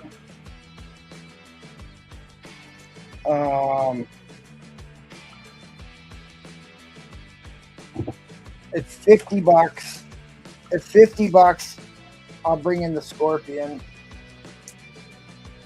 I'll bring in the Scorpion bucket, $15, and then I'll do every 2 books after those that aren't big keys for 2 for $25. They're all near mint books. So 75 would bring those 2 in. 100 would bring those 2 in. There's your $50 bid, sir. $100 so 2 for $25 on near mint McFarlane Spider-Mans. And then I have the infamous Farrah Fawcett one. Silver Sable Farrah Fawcett book.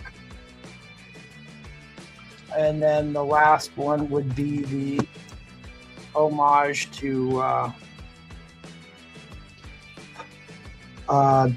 first appearance of Superman. Action Comics one. All right, you got a number for all that? I got about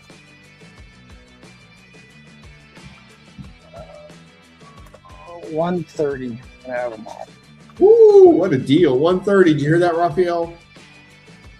That's about $30 less than I would just asked for on the Spider-Man, but that's fine. I don't care. I don't care. It's what it is. All right, so that one's in McFarlane, which I think is just an epic. All right, we're at 130. Any challengers? So you got the Action Comics homage, near mint. It's like a $20, $30 book in high grade, I think.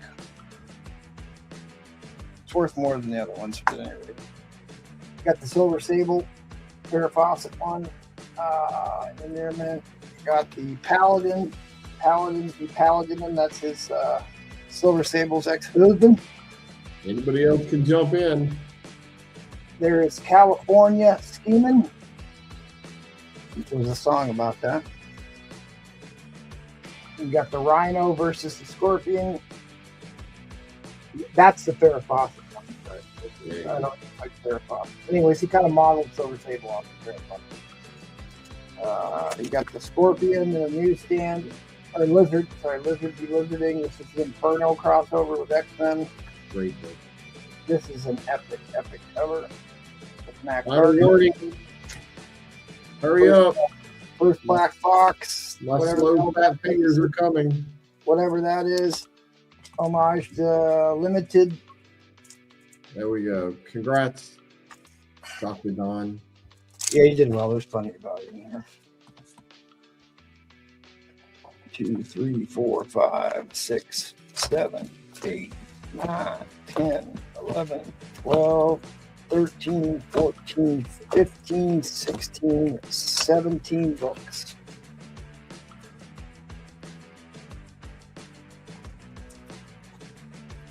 $17 books, but thank you. I can't. 17. What a bargain. I'll find another one to throw in there. You gotta have an even number of books. I'll find one. All right. Thanks, Doc. Appreciate it. So my other little tidbit that I found out, which I think is really awesome. So Steranko only did 4 covers for Fantastic Four. Only did 4 of them. And I will say the other 3 were in the regular series run and in the Bronze Age, and they're really not all that you can hardly tell they're Sterankos. But I mean, this is like really an epic Steranko. You can tell he always likes to do the skulls like he did in the Nick Fury books. But how awesome is that? I got that from Roman Curtis. It's a beautiful Steranko cover. I didn't even know it existed until there's none of these on the census. There's not one on the census book. They don't even have it listed. So anyways, that's one to grow on, kids. We do shows every Tuesday, Thursday, and Sunday. So come back for that. Come back on Thursday night with the Bougie Crew. Be a lot of great books. This weekend is the Astonishing Super Auction. It's like a regular auction, just a bit more super. I'd like to thank all our wonderful Patreon members for supporting us. Jackal just signed up for the Patreon tonight. We'll be doing a giveaway. We'll be giving away a slab to one of our lucky Patreon members here at the end of the month. There is the link to the Patreon in the chat. And I now have a Patreon video, so I got to play that. Become a true Patreon member today. That definitely needs a press.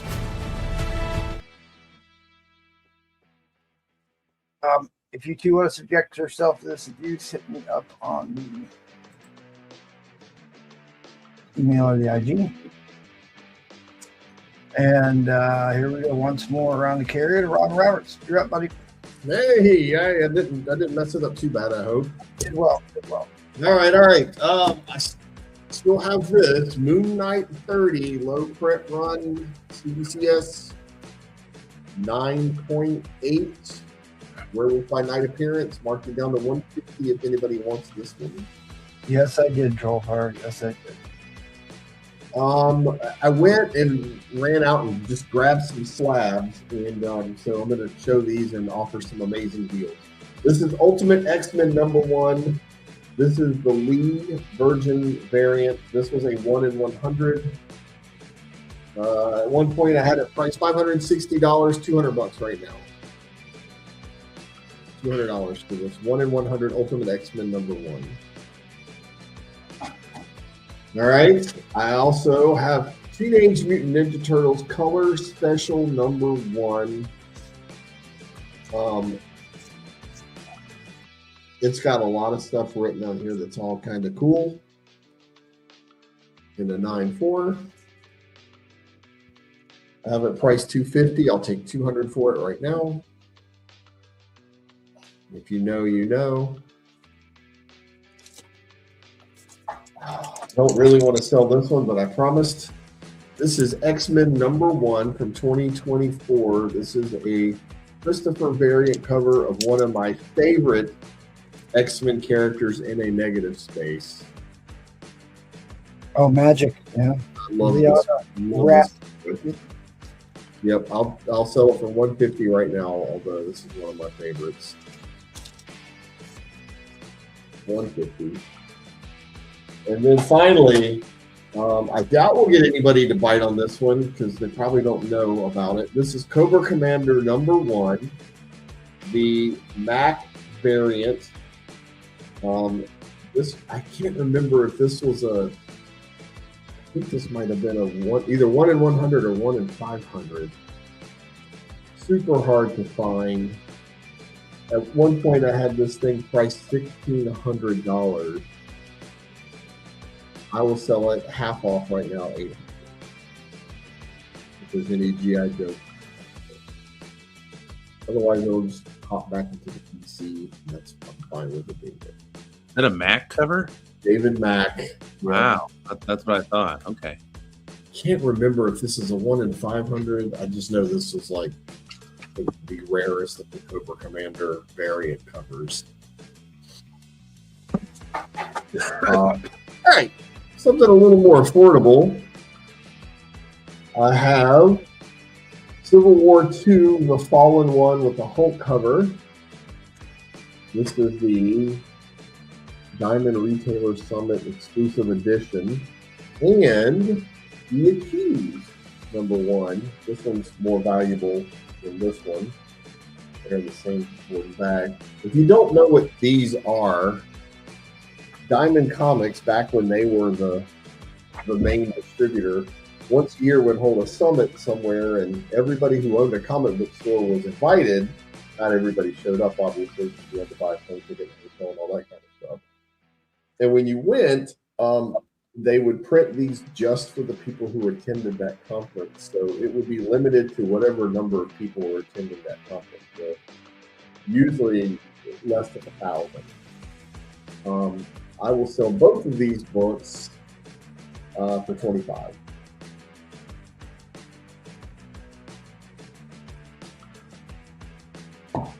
All right, any hockey fans?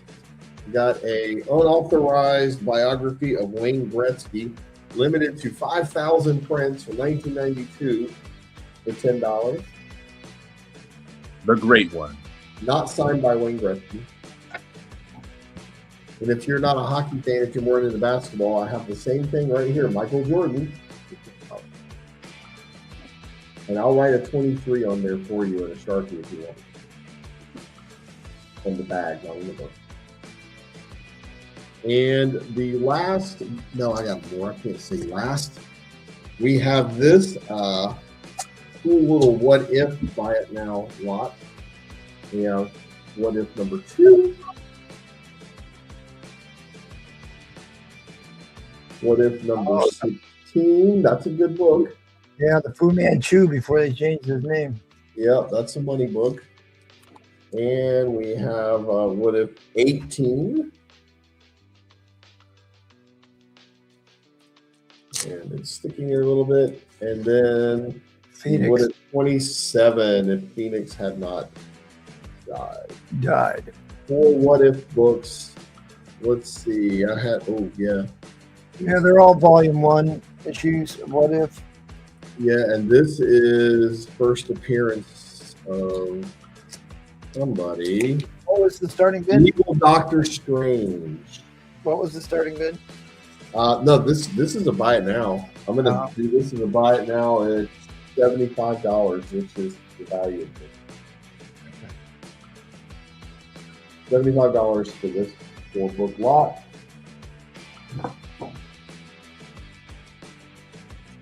Last bin, also $75, and this will tie into my auction.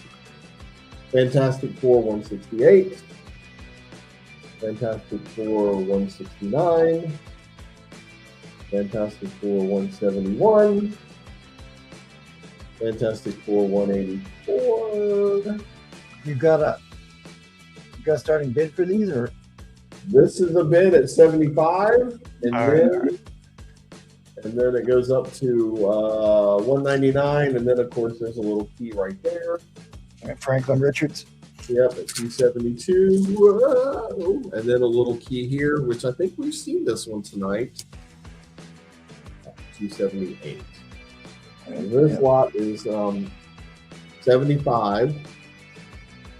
Bin that, and then we'll start this bid here. This is just a 3-book Fantastic Four lot. And let's start it at $10 builder lot. And for just $10, remember when this was a hot book? Yeah.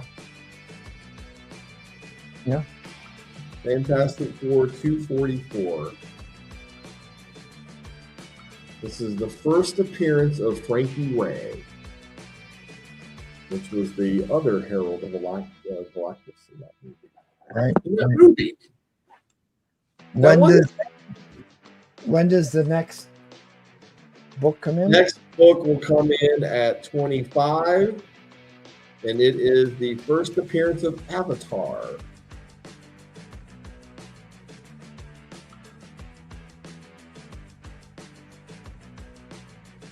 And then the all-in price at a mere $40 will get you a book that's worth $30 by itself. Oh, the John Byrne. Yep, the Fantastic Four 243, John Byrne is also like this. Yeah, it's an iconic cover by John Byrne. Yep. So all in at 40. What is the issue number of the John Byrne? I'll look that up. I'll show people. It is 243. And it is high grade.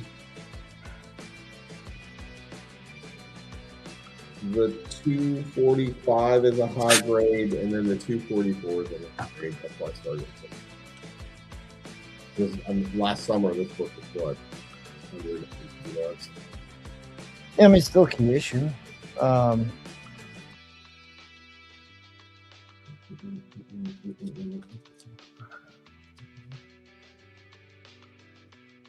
And you know, this was integral to the movie.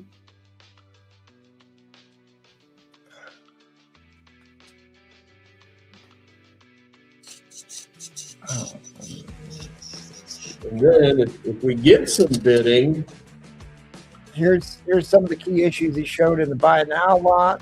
He showed that Origin Doctor Doom book. Yeah. He showed that one, right? The cameo of Nathan Richards. Where's the John Byrne? There's the tattoo insert book for all you keeping score at home. There it is. There's the first appearance of Avatar, Franklin Richards as an adult. And then you've got first appearance of Frankie Ray. Second, Nova becomes Herald of Galactus. It's a pretty big key issue, actually, still. And then there's your John Byrne, iconic John Byrne cover art. So there's a lot of value here. And if we get some action, I will start bringing these in that I had at the end. You can get caught up on all your FF.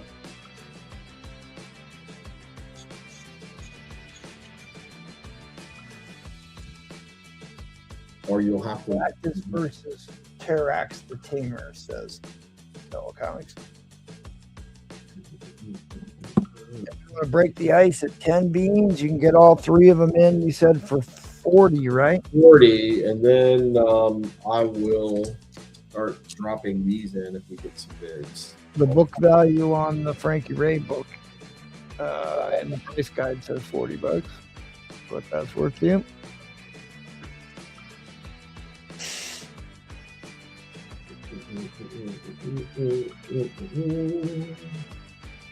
All right, guys. Well, you can always hit up Rob Roberts on Instagram. Work yourself out a deal. Any of us buy it now. Lots. You still have a whole lot. You can find me on Instagram if you want some Fantastic Fours, or if you saw any one of these you need, let me know.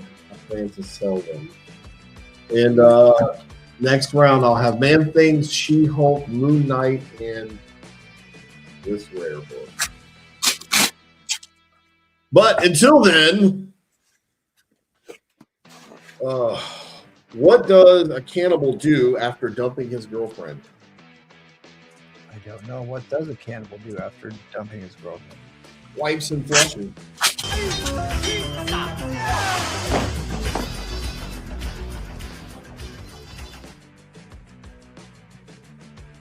Wipes and flushes. All right. Thank you, guys. See you soon. He wipes. There it is. Thanks, Nola. All right, let's head on over to the real deal, Villarreal. Dude, my internet's terrible all of a sudden. Let's see. I still have the $5 full box. If anybody's interested, down to less than half on that. So that is on its way out. So these buy it now here if anybody's interested. These mini-series, X-Men Avengers, all newsies. $15, 1 through 4.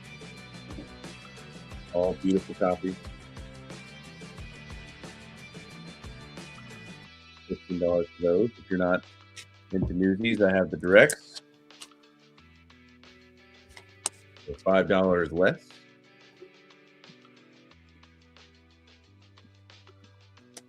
$10 for all 4 of those. I have Fantastic Four, X-Men. $10 for. It's weird to see him under the mat, personally. Yeah. Reed Richards is doing this. You know, let's shoot Havoc just shooting at babies. You know.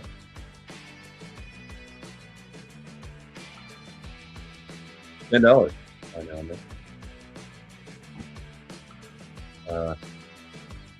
Reed plays his favorite book he still hasn't bought for me. Yeah, Runaways #1. The Near Mint, along with issue #2. Didn't they make a show? Didn't they have a show of that one? It's still a expensive book. I still actually own that book somewhere. Yeah, it's not a cheap book. But me and Bree Play seem to be the only ones that. Yeah, moving on up. My wife put them up because we had a party and she was embarrassed we didn't have any up yet, so that's why they're up in this patch. He just pulled down the shower curtain and hung it up there. Don't let him fool you. I mean, we have sliding doors for the bathroom. Yeah, right. Marvel Saga #1. First issue, you get the newsstand and the direct. $10 by now. Beautiful galactic. Okay. Let's see. And then, why is this hasn't sold yet? 4-issue limited West Coast Avengers. No, West Coast Avengers fan.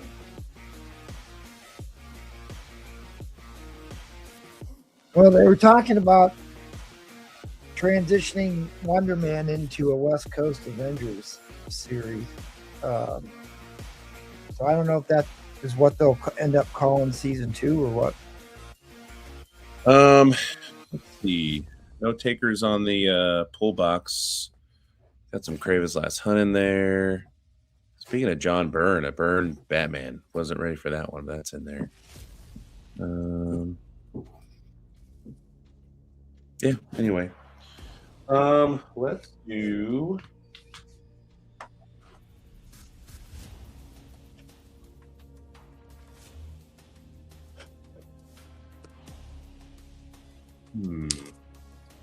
what shall I do? Let's do $1 start, please. Tried that. And we'll do a builder.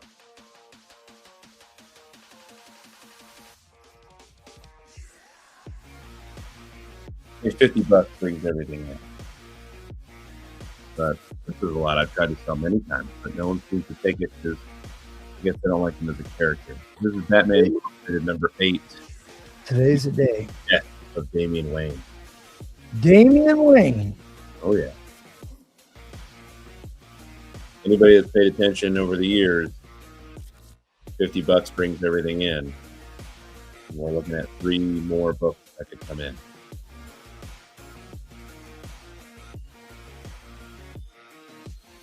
All right, we're in round 2 here, guys. We are gonna keep slugging along here. Mike V's got a next book that would come in would be Battle for the Cowl number 3. This is the first time Damian Wayne is Robin. Signed by Tony Daniel, a writer and artist. And Damian Wayne goes on to become Nightwing or just Robin. Oh, he's only Robin? Okay. Yeah, and then he goes on to lead the Teen Titans. And Teen Titans, that's what it was. He was a Teen Titans guy. Okay.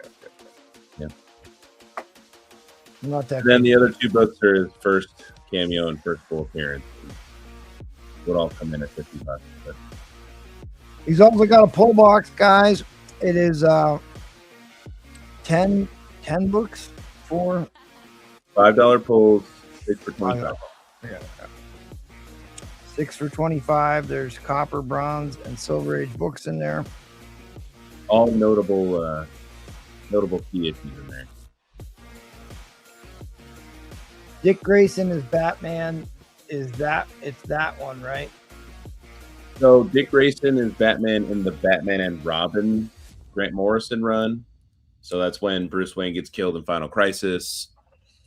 He gets hit with an Omega beam, and everyone's like, "Oh no, he's dead." So then Battle for the Cowl is when they determine, oh my gosh, who's going to take over the mantle. Jason Todd is this gun-toting Batman.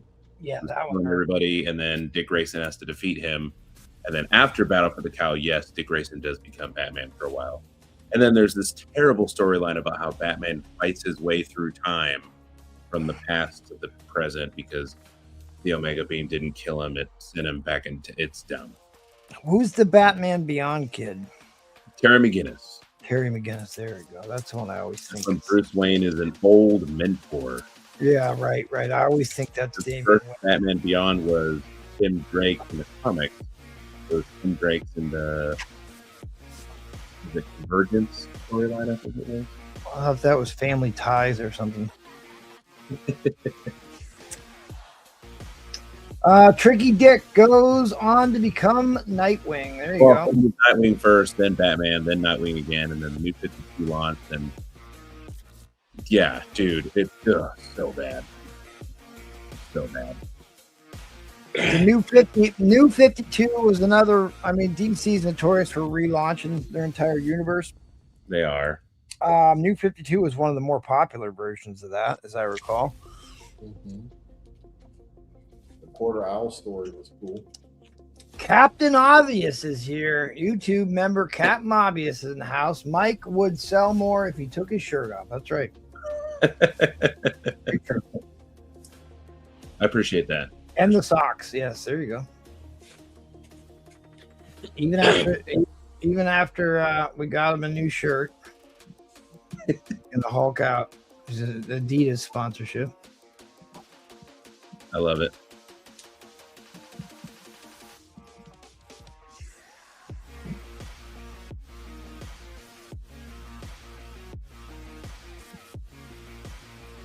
He does that for the super chats. That's Three right. plays. I said $50 to bring everything in, buddy. $50 brings in all the books. I Mr. said that Free at Play. the beginning, guys. Show them. Said that Show at the beginning. Show them all the books. Show them all the books. I did. Well, he wasn't watching. He wasn't watching, so show him again. Okay, they're all in there. There we go. There we go. So we have Batman 655. This is the first cameo appearance. This is often noted as the first appearance of Damian Wayne. All right. Thanks, Nola. Thanks for stopping in. Say goodnight to Nola there. Villarreal. Later, Have a Nola. wonderful evening, Nola. We missed you, buddy.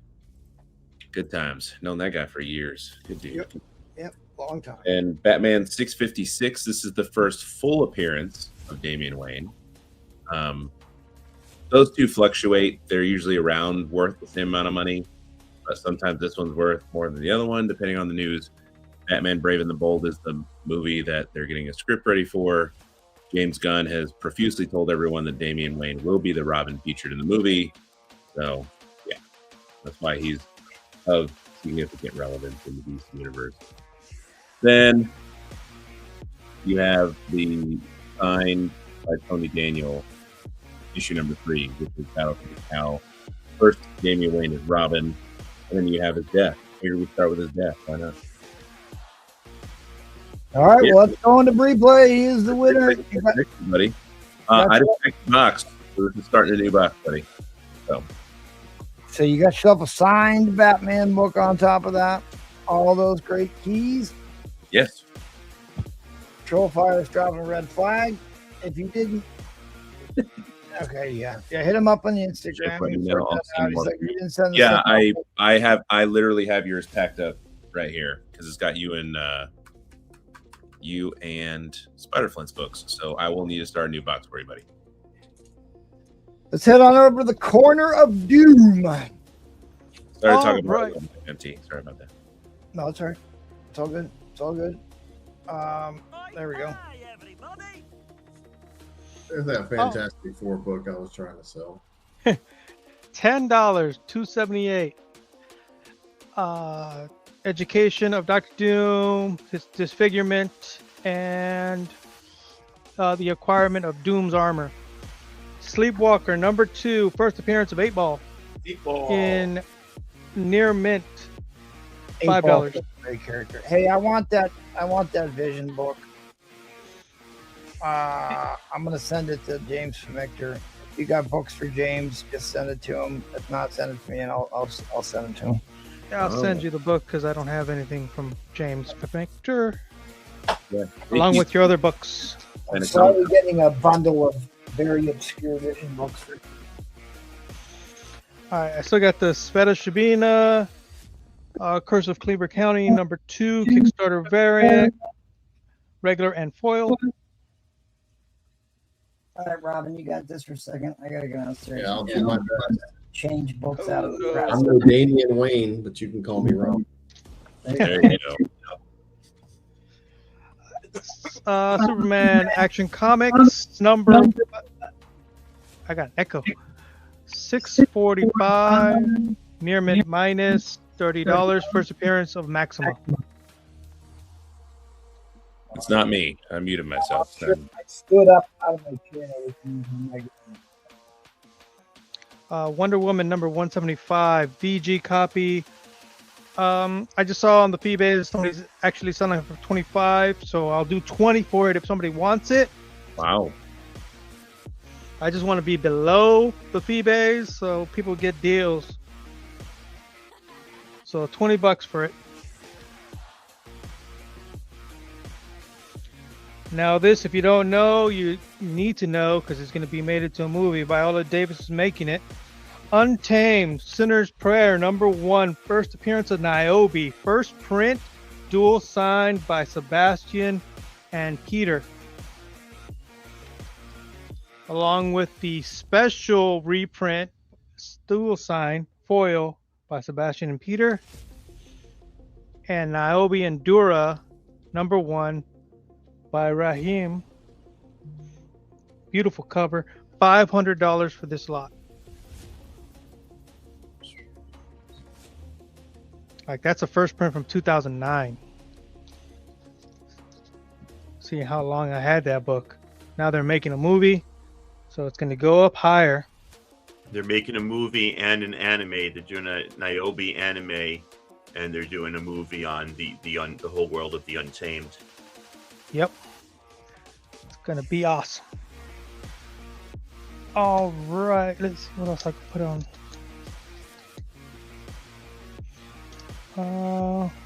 Sure, why not? X-Men Anniversary issue. $10 for this. Got this as a near mint.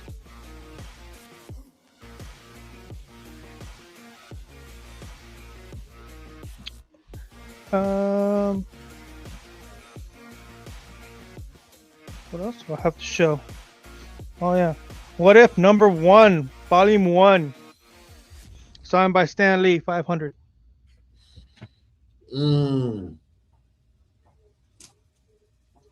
Signed by Stan Lee on the inside from 1988. It looks like it's in pretty good condition too. Yep, I got it as a near mint. White pager. 500. You won't get Stan Lee signed this one again. And this might be a future indication of Secret Wars when Spider-Man and the Fantastic Four team up for a fight. Yeah, Hickman put Spider-Man in the Fantastic Four like 20 years ago. Yep.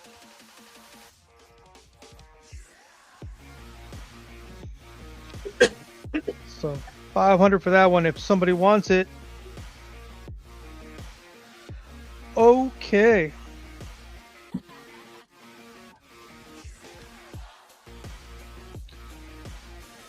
So, Great, Seth. I just want to shout out Replays for sending the correct amount to the right Mike V this time, not the wrong Mike V.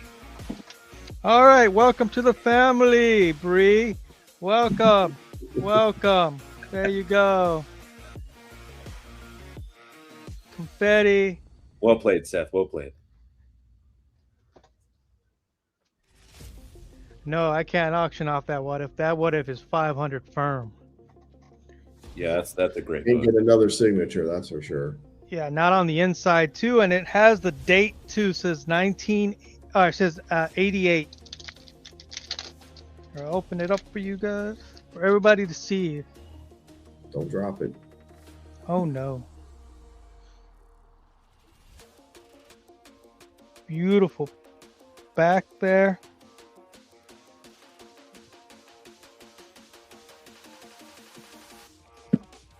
Stanley, 88. Oh, Stanley, not Stan Lee. Got it. It's stuff like that that upsets me. Because, like, I had a vendor buddy of mine that got a Miracle Man collection, opened up #1, signed by Alan Moore. Yep. Yeah, you gotta look. Yeah. This is how I found that one. Yep. They priced it low. I looked inside. It was signed. I bought it and just never looked back. You got to look, man. That's how I found a lot of Mark Jewelers. They don't look to see. Yep. All right, so starting bid $1 on that? No. Starting bid is $1, but it's on something else. There you go.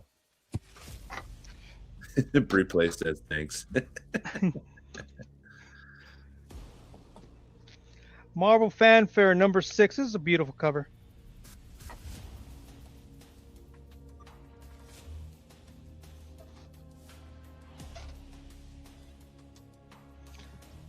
Oh yeah, the banner. I barely noticed that. So $1 for that. It is a builder. Next one to come in will be Amazing Spider-Man number 221 in a fine VF, so a 7.0.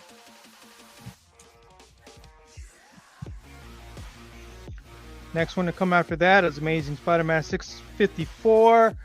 Flash Thompson bonds with the Venom symbiote as part of Project Rebirth. So Super Soldier program.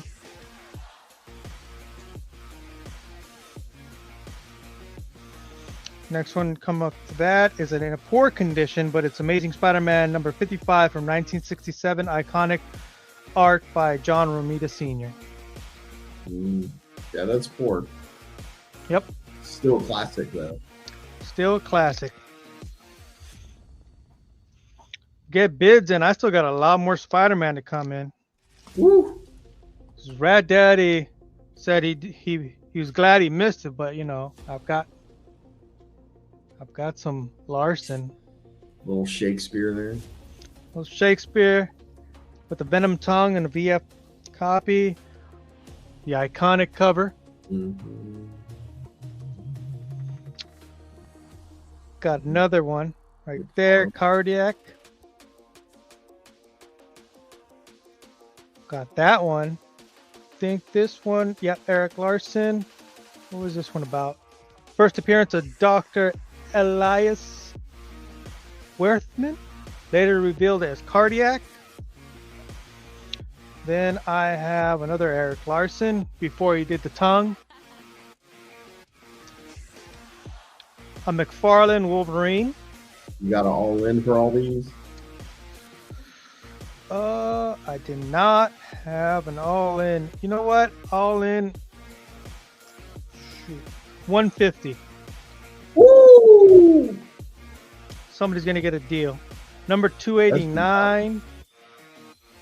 Hobgoblin revealed. First appearance of the 5th Hobgoblin, Jason Massendale, formerly Jack-O-Lantern, BF copy. Chat is lagging. Then I got an Amazing Spider-Man 203. Beautiful cover. So all those 150. That's the all in. All these Spider-Man.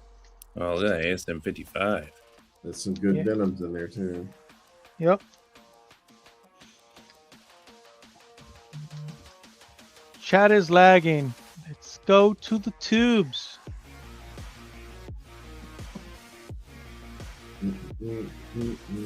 Doesn't look like the chat is lagging. $150, you get all those great Amazing Spider-Man books.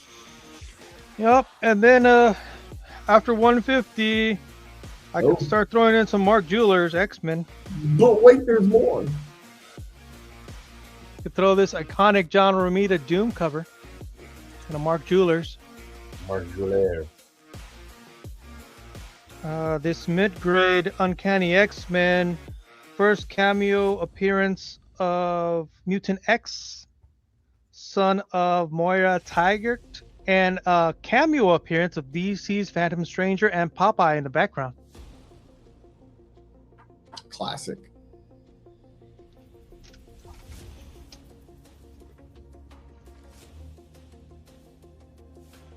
Wake up, chat. $1. $1.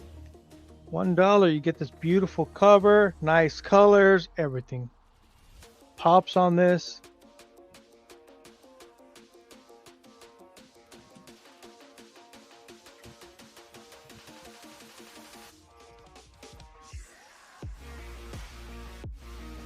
All right, guys. Boink.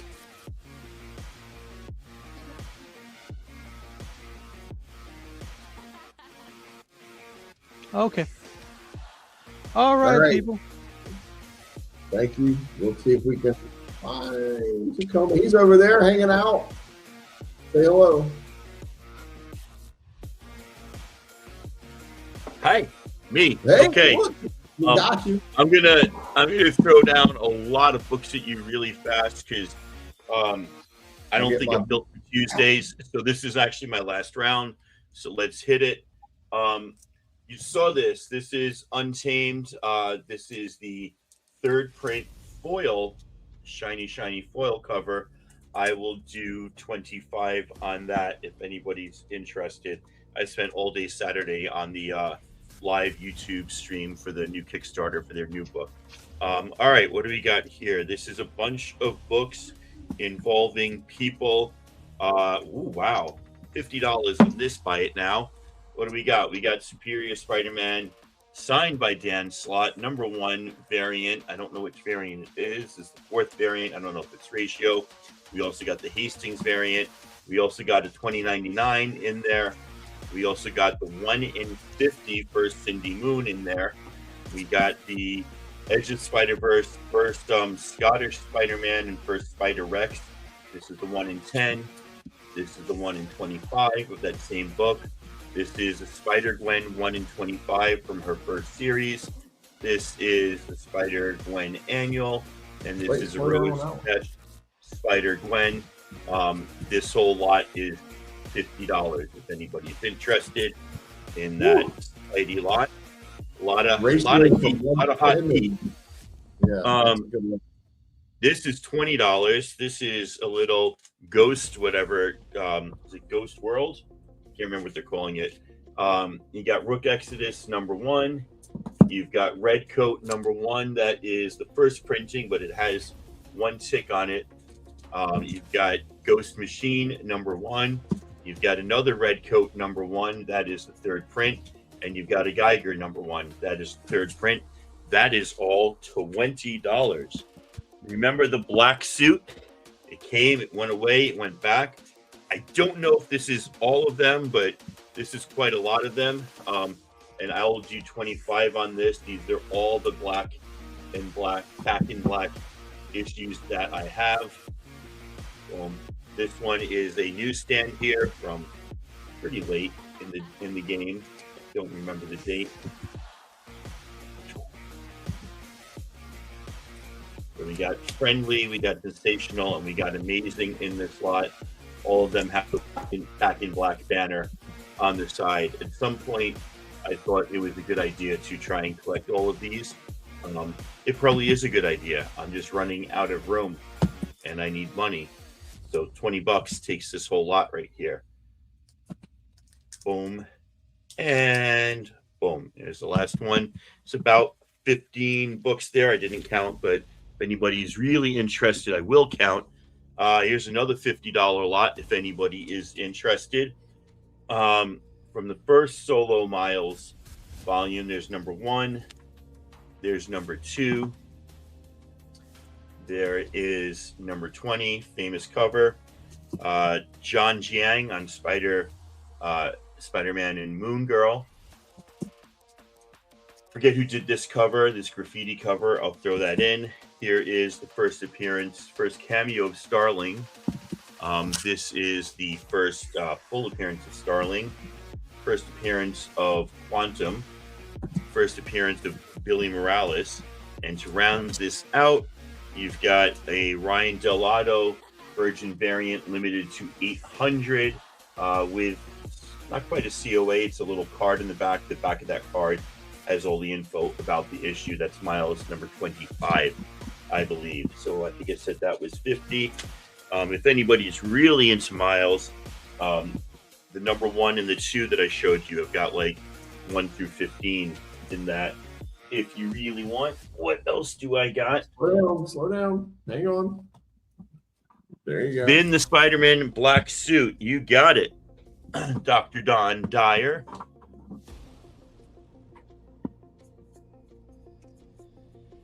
I think I said 20 on that, right? That's a good pickup. Yeah, those are cool books, man. I've just had them long enough. They need a new home. Nothing wrong with them at all, for sure. Here's a little indie #1 we'll do for $20. Why not? We've got Magic Order #1, Void Rivals #1, 7 to Eternity #1, World Tree #1, Morning Glories #1, Morning Glories, the 3rd print #1. $20 on that little lovely lot right there. And I think I've shown you everything that I think I could show you. So what else is left but an auction? You think that I would have learned my lesson last time doing a dollar start, but I don't think I did. So give me a dollar start. Just collecting a bunch of books here because I don't like to sell less than 10 books if I can help it. Let's see what we can do to make this fun. Oh, there you go. I don't know who that is, so we'll put that in there. $1 start bid. $1 start bid. What is in this? Well, to start off, I don't know if you guys have heard, DC has something called the Absolute Universe, and it's pretty popular. There is the Jeff Show All the Miles. After I'm done with the auction, I'll go back and show those miles. Jeff DeCall, Absolute Wonder Woman #1. This is all in, by the way. Angela, #1 by Stephanie Hans. This is first Angela in the Marvel Universe. Here is this guy named Todd McFarlane on Spider-Man. Here is a guy, Bill Sienkiewicz. Really easy name to pronounce, on Harley Quinn. Here is a guy. I don't know who signed this. Oh, Nerdy's in. That's me. But it's signed. It's I don't know. There's a COA, but it doesn't say the guy's name. Joker Year of the Villain #1. Let's see who that is. Just for fun. It's got a slit in the bottom of the bag, which is really funny to me because it's got the seal on the bag that says if the seal's there you go. So it's got that little seal there, but there was a slit on the bottom of the bag. We did this cover. I have no idea. Main cover by Tan and Ramos. I can't remember who did this. I got this from Yahweh. Anyway, it's signed with a COA. And also in this lot, we got Highlander 0 and #1. This is what the new Highlander movie is supposed to be about. It's a prequel to and I think these are Delato cut. Yeah, Gabriel Delato cut. Oh, Perillo or Delato. Sorry, they're Delato. It can only be one. Yeah. They're One canon. book has to do the other one. All right, so we have an Absolute Wonder Woman in here. I think it's 1 in 10 or something, or at least it's a variant. Absolute Wonder Woman #1, Jeff DeCall. We've got that Angela. We've got that McFarlane on Spider-Man. We've got that Bill Sienkiewicz on Harley. We are going to put this one back together now because the bag is open at the bottom.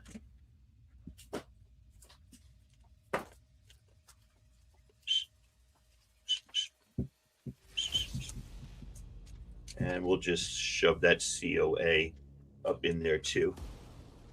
Boom. That's in there. Teresa's getting it. And then the 2 Highlander books are in there.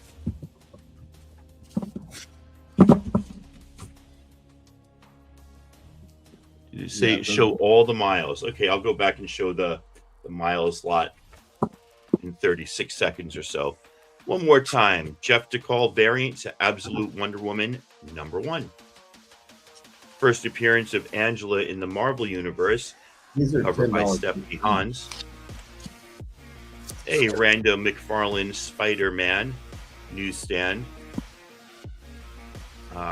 Rebirth DC Harley Quinn #1 by Bill Sienkiewicz. This guy here signing his cover to the Joker with a COA. And some Highlanders. And that is time. Teresa, you got yourself a dealie there. It's actually me. It's Robin. It's Robin. Oh, it's Robin? Yeah. Right. Controls. I'm trying to tell everybody, each of those books are $10. Wrong then? Who's Can Teresa? you show me those? Can you show me those Highlander books again? I didn't get to see those. I can't. Oh, wait, I better drop that in line before you show them. Yeah, you better. So I watched Highlander 2 the other day, or at least part of it, because I had absolutely no idea. I don't remember that movie at all. Now I know why. It's pretty bad. Like this Yeah. weird, like hole in the ozone layer type plot where they come from a different place. It's like it's out there. It's out there. So Robin just hit me up on IG with your address. I owe you anyway. These We're are good, good, man. man. And somebody wanted to see the miles. All right. Yeah, let's Give me a minute to show the miles. C-A-L-A-N-C-E dollars. I can go for miles and miles and miles. Let's put it in this order. So I have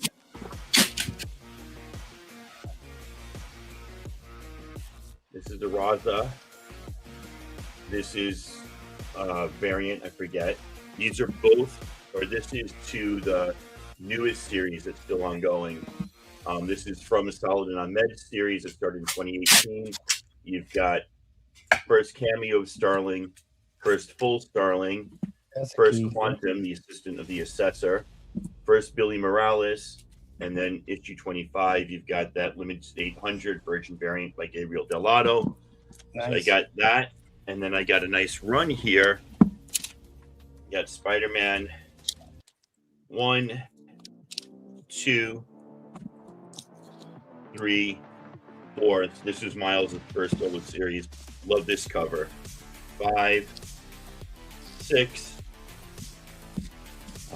7,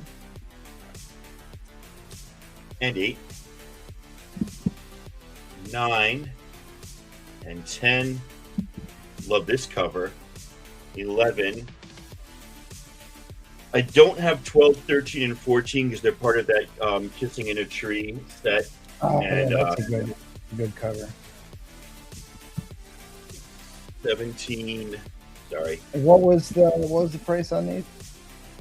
I didn't have a price. There's 20 and 21. So if you want that variant lot, I just took the Miles 1 and 20 out. I would do 45 on that. If you want that whole run, or as much of the run as I have, I would do 40 on that. So I say 45 and 40. That's 85. I would do them both for 80 if somebody wants. The whole stack for $80 there, Replay. Whole stack for $80. Let me know. Make it an even 100, and I'll pull out this Kissing in a Tree ones that I have separate because I love those covers so much. Oh, there you go. There you go. Quite a deal. Quite a Yeah. deal. Thanks. Thank you. Thanks to Comer. Appreciate it. Hit him up on the Instagrams or the emails, and we are going to head over to Jackal. Neil says Highlander 2 does not exist. Yes. Nope. Yeah. It was Nobody made bad. that. It was like way worse than I thought it was going to be. I was like, well, that's why I don't remember it. All I did remember was like the two wacko guys in the beginning that were like they're on sky sleds, and then all of a sudden one of the guy has like big wings that he's fighting, and they were like little like goblin zapper things. It was weird. It was weird.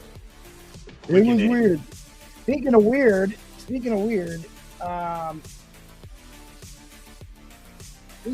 we'll play this.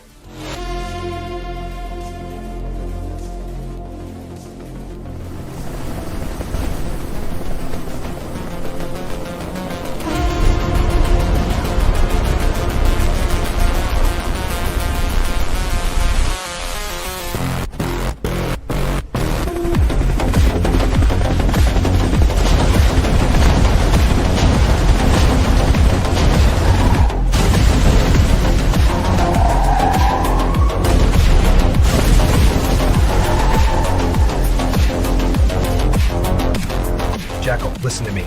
Ryan? What's going on? All the auctions have stopped. I want you to get every slab out of the building right now. Not until you say it. Jackal, we don't have time for this. Say it! Say it! Say it! Fine, you're the titty king. There, I said it. You're goddamn right. Let's get these 9.8 slabs out of the building! Now! Yes, sir!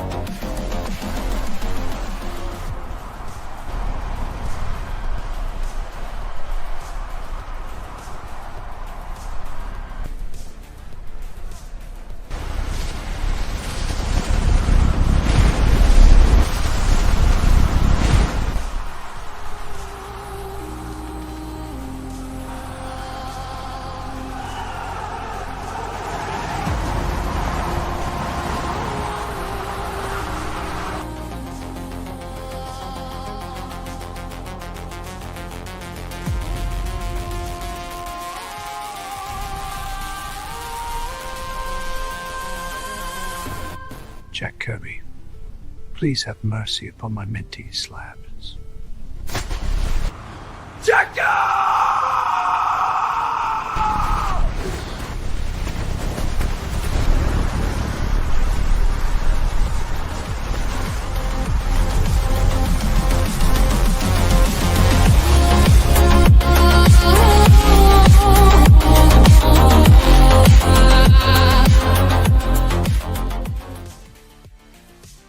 Best thing I saw all Call night. me the Titty King. Absolutely incredible. That's about as good as Indeed, they do. we need to get Shotgun back on here to get part 2 of that, even though I'm gone. We'll see. Hey, See how the got- rest of the people come out. That it amazes me how they do that stuff. Okay. Yeah, Definitely better than the second Joker. The X-Men 100 is gone. Oh, darn it. I have kind of a Roman Curtis deal for somebody here if they want. I've got this. Was in the Jeep. God, what do they call that? The Jeep Renegade. It's a city car. A piece of crap, what it is. Yeah, it is. My wife wanted one. I said, no, we're not buying one. Oh, Too many terrible. problems with them. They look great. They do look cool, but there are tons of problems with them. Mm-hmm. Okay.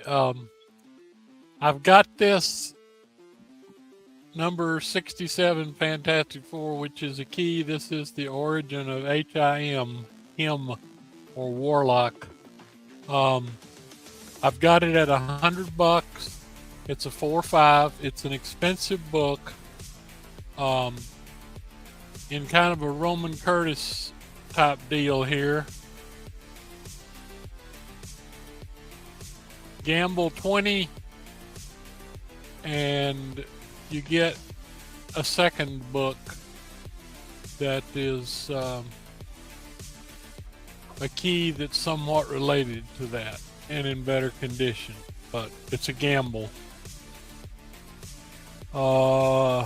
Let's see. So you mean 120? Gosh, You I get got that so with many a little mystery stuff. book. I know better than to put up DC tonight, though.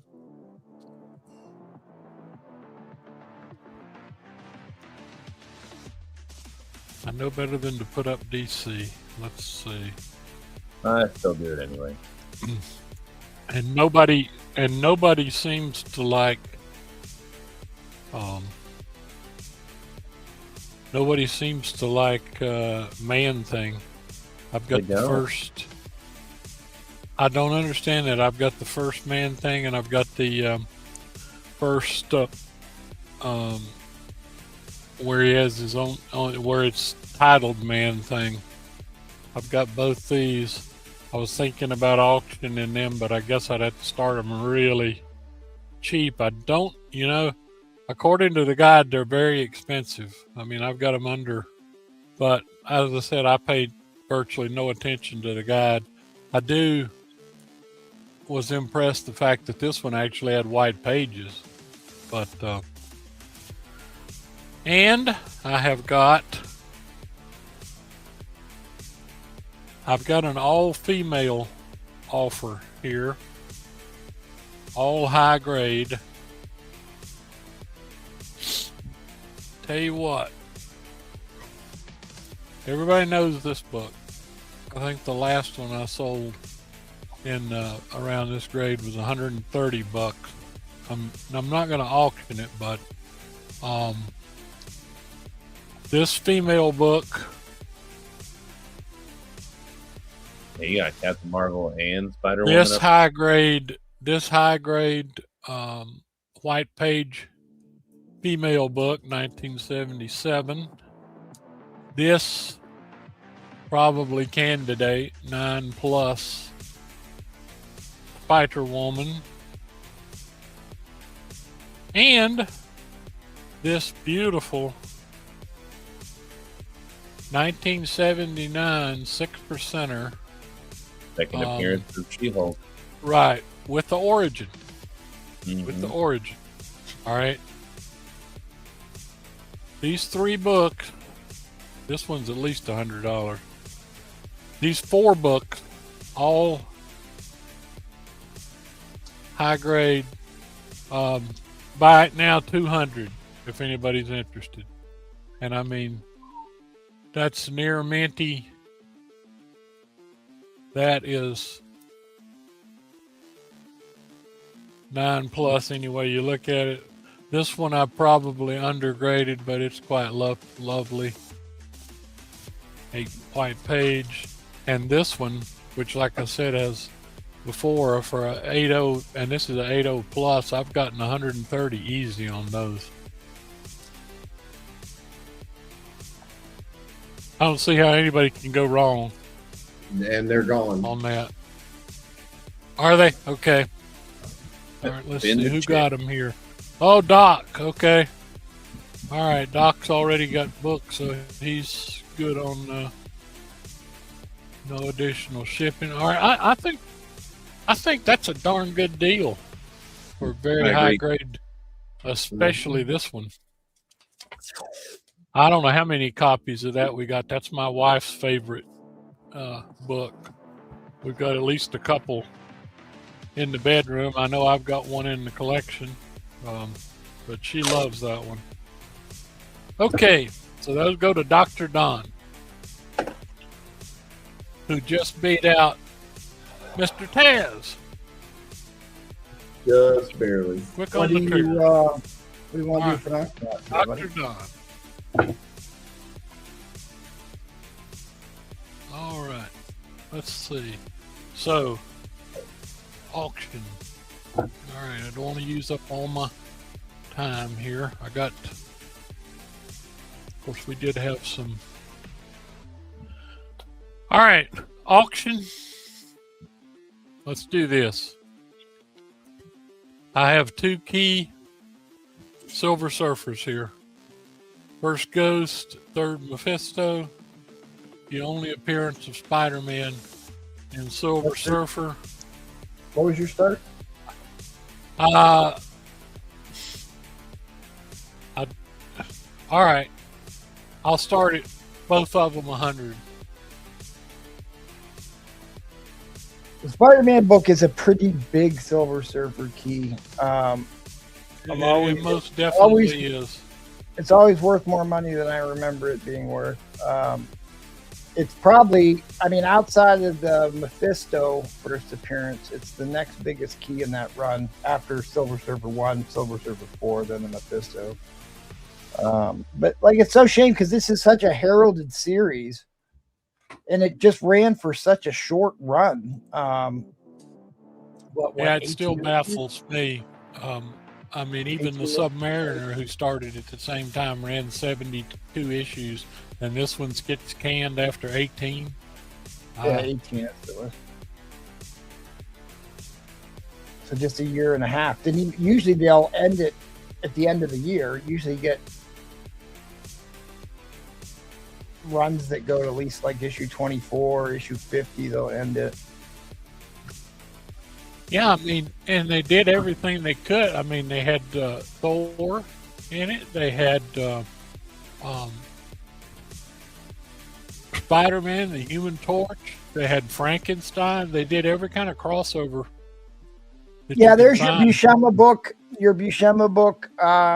Obviously, John Buscema did the greatest Silver Age cover ever printed in Silver Surfer issue number 4. But he's got this one. And what other one did you have? What was the other one? I'm sorry. This one is number 8. Oh, the Ghost book. Right, and it's the third Mephisto too. Yep. First appearance of the Ghost, the spirit of a dead ship captain, otherwise known as the guy who hosts the show on the sinking ship. And yeah, the third Mephisto. So I mean, any of these books in this run, they're in decent shape. Always going to have some value.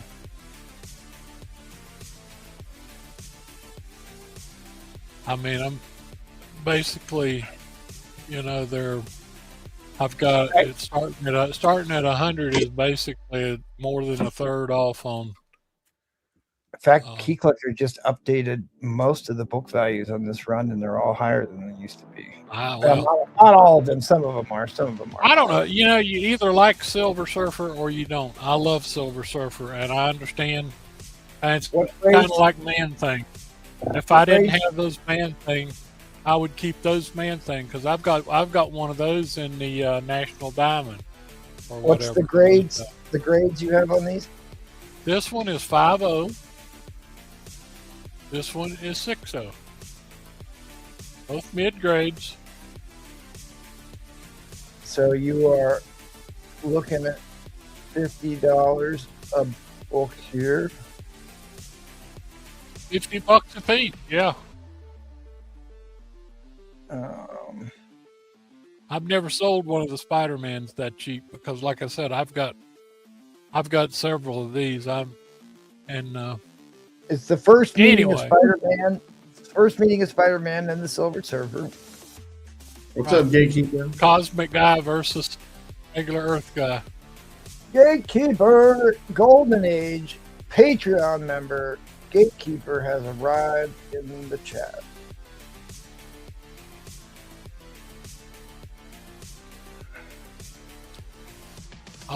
I'll probably do some Spider-Mans next time. Because like I said, I didn't know DVDs, they did a reprint of that Spider-Man Silver Surfer issue.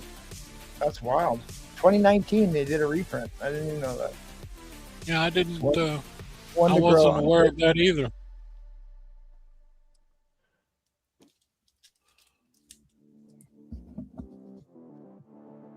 I know they did the Fantasy Masterpiece version, but I didn't know they did a facsimile. Wow. All right. At any rate, $100. right.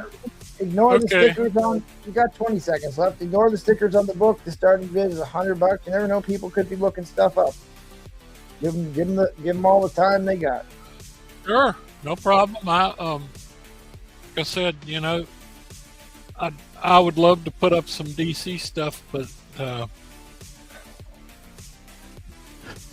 I guess it's best to wait on it for a different time because the last DC I didn't put up.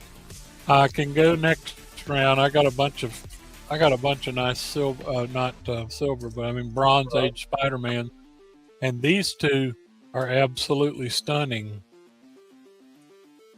Look at this first Grizzly. Look at issue 150. Man, white, nice. So I can do some Spider-Mans next time. And all right, the round's over. I'm going to show you what the Roman Curtis offer was. Yeah, what was the mystery warlock? All right.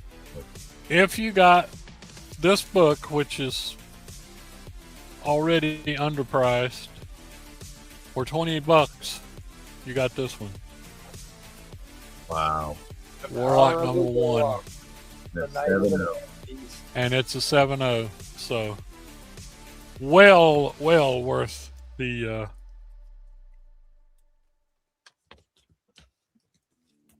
well into the Roman Curtis type deals. Well, which by the way, I was showing earlier, Roman picked that one up for me at his LCS, and I really appreciate it. That is a darn nice copy that he got. They must like him. He got that at a very reasonable price. I saw this book too on the top list or whatever about a week or so ago. Where's the Dune? Yeah. So anyway, all right. Thank you for the round, and Dr. Don picked up the chick pick. So I'll see you next round. So I'm looking at this Foom book, and this is Captain America issue. Supposedly Esposito and Ramita did this, but my God, does that look like a Steranko layout to me? But this book also has Dr. Foom in it. Dr. Foom. And he fights Thor. And then they've got all the Spider-Man toys in it. It's your remote control spider buggy, remote control spider motorcycle for $6 each. I'm sure that's they're still on that price. How many of those do you think I've got? I know you got the motorcycle one, if I remember right. And I've got the extremely rare Spidey water gun. But they, the old Fing Fang Foom, they called it the Fing Fang Mail. Foom is really a great run. Starting to buy these, but they have it's a whole layout about the history of Captain America, all his high points here. They got the famous Steranko stuff. But anyway, I thought I'd pull it out because I'm sure you would tell me about having the toys. Yep. Toys I like. Yeah. Mike Exposito. So, I really thought that. To me, this looks exactly like a Steranko layout. Like maybe Steranko started this drawing and then Ramita did work on it and then Exposito finished it or something. But they had little cartoon jokes and stuff on the inside. It's a cool book. I don't care how many planets her father owned. She looks cheap. Indeed, she does. I think that's supposed to be spoofing Batman. All right. I don't. Somebody want me to sell something? Otherwise, we'll just keep going.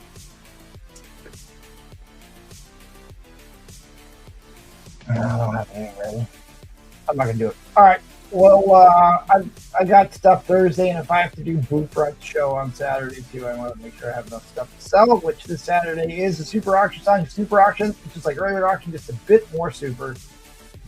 And then a week from this Saturday is one of our most popular shows, the Vintage Comic Auction. It's gold, silver, and bronze age books only. So only the vintage. And there's some really big books that get wheeled out for that. It is a phenomenal show to watch. So is the whale show. $100 minimum start bids, key books, grails, hard to find white whales. Those are only high dollar books. Big thank you to our wonderful Patreon member, our gold age Patreon member, Gatekeeper, snuck into the chat here and said hello. Thanks for that. Jaggle just signed up for the Patreon. So did Captain Salt, Rat Daddy, Swizzy, Glenn, Farron, Mike L, Shotgun Scream, Man Cave, Nate, Brian Ritt, my doppelganger, he was in here tonight. Mike Tinson, Michael V, who's on the panel, is also in there. So thanks, guys. I really appreciate that. And let's get back down to business. Hey! All right. Showed this last round. We'll do B up. This is also from the Kickstarter. This was limited to 500 copies. Yeah, that's the one I didn't get because they were sold out. Well, someone can have it right now for $60. This is the Tarna variant. Limited to 500. Awfully dark, as in my screen was awfully dark. $60. Anybody wants it? Didn't buy it. All right. You guys for an auction want Moon Knight, She-Hulk, Wolverine, X-Men books, or Man-Thing. First person in the chat. I spent a small fortune on that Kickstarter campaign. You'll take it. You got it, Gatekeeper. Oh, dude, did I buy a shite ton of books on that Kickstarter? Yeah, I don't want to tell you what my bill was. Yeah, my bill. And I'm like, not only did I buy once, but then they allowed people who got in early enough to double down and buy again. And I bought again. To be honest, I put something in my cart and I never clicked buy, and I forgot about it. And then I get this alert like one day, like, thank you for your multi-number purchase. And I was like, oh, I guess they just ran it anyway. Cool. Yeah, they kind of burned us who got in on the Kickstarter early. So, all right. X-Men, Wolverine books, She-Hulk, Moon Knight, or Man-Thing. First person in the chat, and we'll get it going. So then I'll know what you want. You're into a. All right, so he said, I missed it. What was the grade on Silver Surfer 14? I think you're behind in the feed, Glenn. You're behind in the feed, buddy. Might need to fast forward a bit. Yeah, Glenn's way back there. So hit me up, Glenn. I'll send you pictures. All right, X-Men. All right, we got X-Men. All right, here we go. So let's just call this all in. You might just want to message him, Jackal. Yeah. I will. No worries, no worries. Didn't want to interrupt Robin. Yeah, that's fine. That's fine. All right, so we'll do the X-Men as an auction. I'll show these lots real quick. Since, as Jackal said, nobody's in demand thing. Here's 1, 2, 3, 4, 5, 6, 7, 8, 9, 10, 11, 12, 13 man things. If you want them, let me know. They're all in pretty good condition with lots of keys. This is the one somebody should really contact me about. A big stack of Moon Knight. But X-Men was chosen. Oh, and we just saw this one, didn't we? I have that also as a run here. Second She-Hulk. That's 2, 3, 4, 5, 6, 7, 8, 10, 15, 16, 17, 18, 19, 20, and 21. All here for sale. But we're going to do this X-Men Wolverine lot. And let's start it at $50.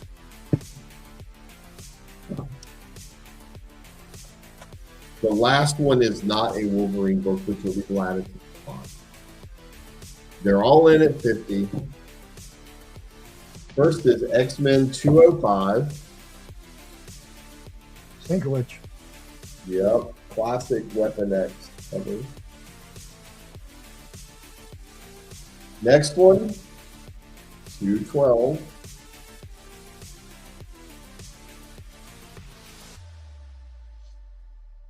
Next one, 213. Classic Battle of Wolverine and the Sabretooth. Yep. But wait, there's more. 173. That is first Rogue, and our first Rogue joins the X-Men. Mm-hmm. Then 207. Iconic fourth wall break.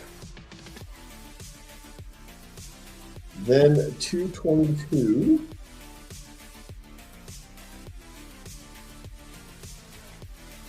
And then finally, let's just throw in a first Jim Lee in X-Men. First Timothy Lee cover. First Timothy Lee.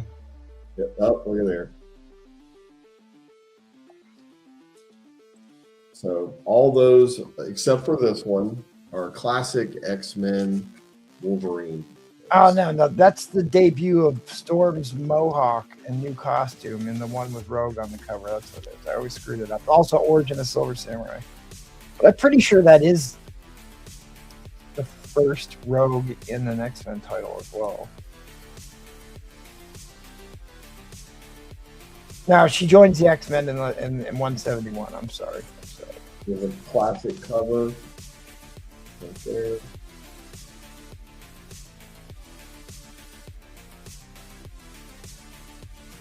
Yep. Classic battle. I'll put them in order of dollar value. Well, the Weapon X cover is when Lady Deathstrike turns into her adamantium version, right, with all the long fingernails. And then that one right there, that's the Lady Deathstrike key. It's a $15 book in high grade. Then you got the classic cover art by John Romita Jr. Oh, no, not yet. It's coming up. It's coming up. Black Right. John Byrne, classic costume. Yeah, you got these out of order. I'm sorry. They're out of order. They're in money order. Oh, yeah. I'm trying to show them up. Is it that one? That one is the first battle of Wolverine versus Sabretooth. Here, I can show them up. Yes. Here. There's your first battle of Wolverine versus Sabretooth. There was your. There you go. You got that Ball Break cover art by John Romita Jr. Mm-hmm. Here's your Lady Deathstrike book. And he had that one, first Wolverine. Then you got the Betsy Braddock, first cameo of Mr. Sinister, which is going to be important because I'm pretty sure they're going to wheel out Mr. Sinister. And then you had one more, right? Yeah. This one here, right? Classic battle of the X-Men versus the Marauders. Marauders be marauding. So a lot of value here, a lot of key books.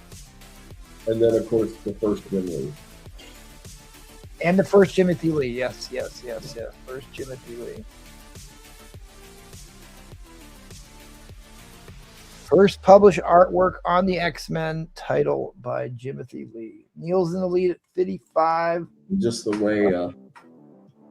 What's the grades on these, buddy? Well, this one, near mint.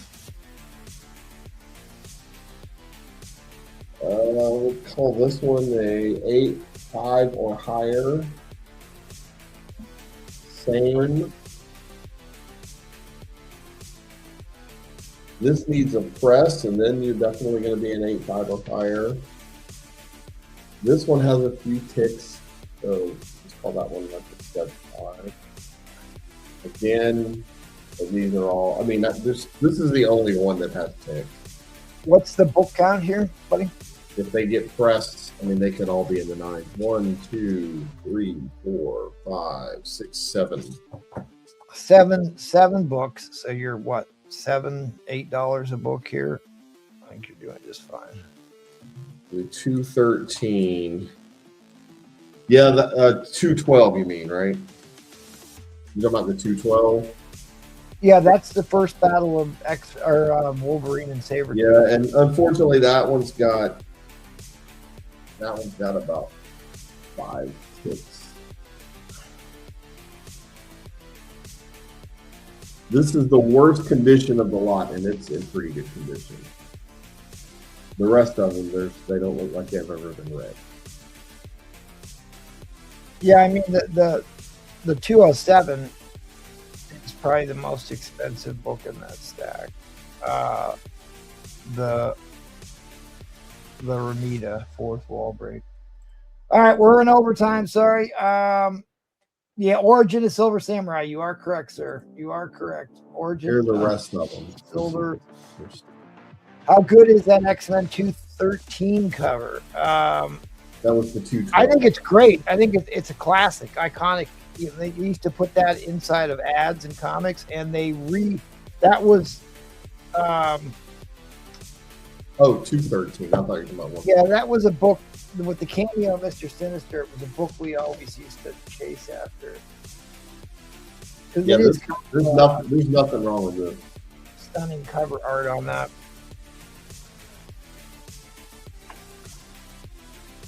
And then I gotta go swipe. I gotta switch out my paper towels. Wet cleaning the book here. After this, Neil's back at 62. Now you're at 30-second shot clock. Yeah, nothing wrong with this one.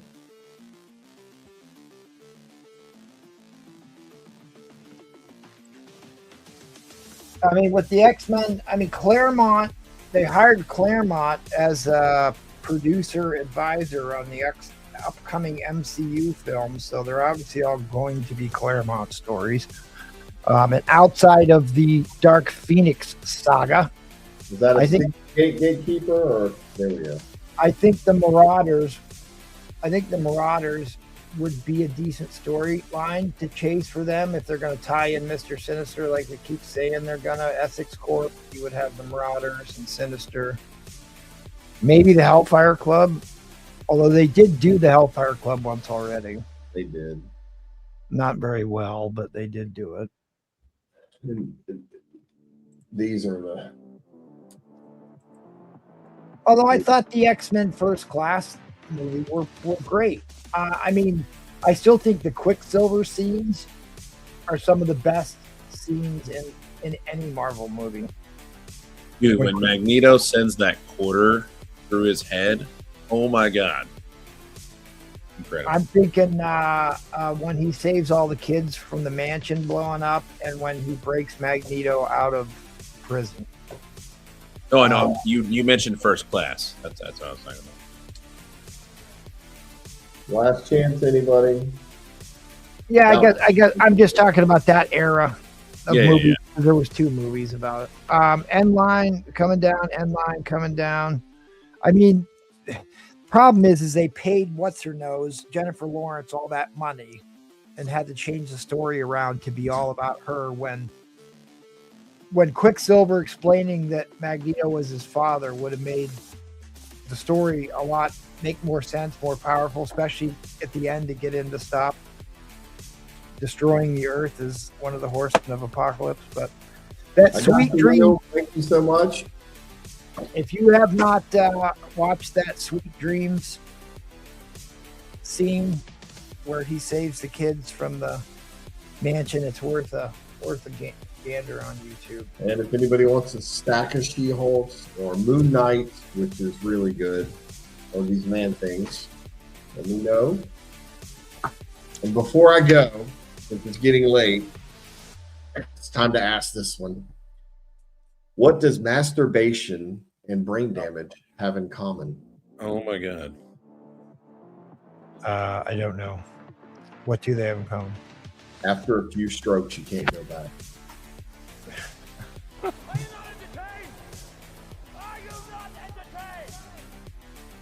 Dear Lord. That one's terrible. I love it. That is definitely a witching hour joke. All right, thanks, buddy. Appreciate it. Hit him up on the well, you can't because I have Jackal's banner. Hit him. There's his banner. Hit him up on the Instagrams for the emails. Come on, work. There we go. All right, and now we are headed over to my baby, the real deal, Villarreal, who got us a an Adidas sponsorship. It appears. Where is that? There it is.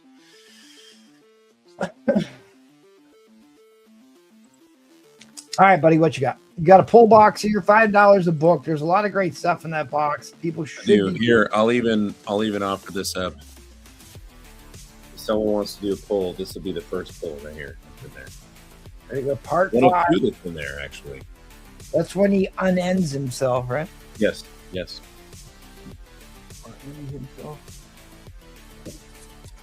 That book's what, $15, $20 book, still easy. Mm-hmm.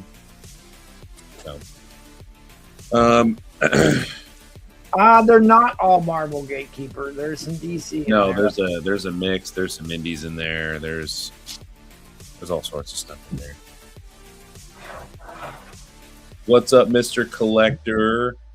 I need to check your rewind of your guys' live you did today. See all your adventures of your convention this past weekend.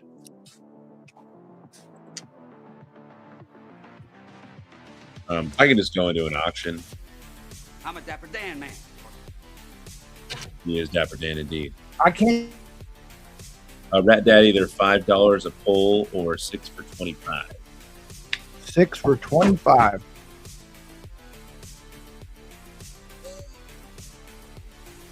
No, Mississippi. Unfortunately, I do not have any Luke Cage books, but if Steve were here, I would find a way. Dude, I saw they posted the new Heroes for Hire logo. They also posted the Hercules War. All right. There's one pull. There's 2 pull. There's a 3 pull. There's 4 pull. That's a cool book. 5 pull. And 6. Okay. So, as promised, Gatekeeper as your first book, Amazing Spider-Man number 294. This is part 5 of the Kraven's Last Hunt series. One of my favorites. Aliens Vampirella number 6. This is a less than 10,000 print count. I think we're like looking under 8,000 on this. So, $10, $15 book by itself. Very low print count. Aliens Vampirella book.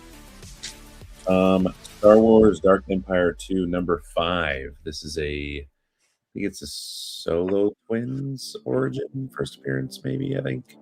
Can't quite remember, but it is a Star Wars universe. Warlock, the Infinity Watch number 9. This is a Gamora issue. Awesome cover. Love the they're marrying it. Pretty sick cover. This is a neat book. Buffy the Vampire Slayer number 1. First issue of that. And then finally, 15 center the Ringo kid. Hey man, that's a good book. Yeah, it's like a $25, $30 book. I like that book. Yeah. So, great pulls, Gatekeeper. In fact, wait, isn't the cover the artist in that book? Ringo Kid. Very nice pulls, sir. Thank you. Thank you.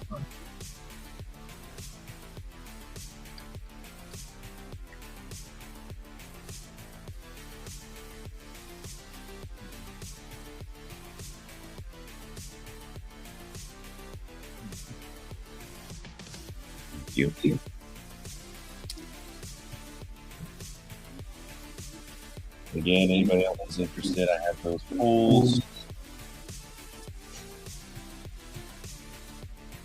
Otherwise, we can start by auction at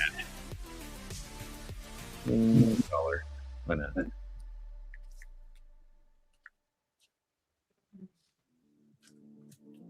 $1? $1, please.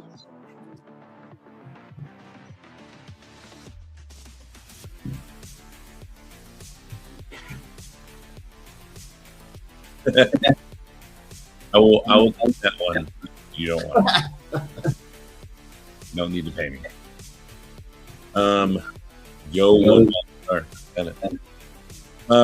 This is going to be a 1, 2, 3, 4, 5, 6, 7, 8, 9, $10. Sorry, $10. 10 book. Excuse me.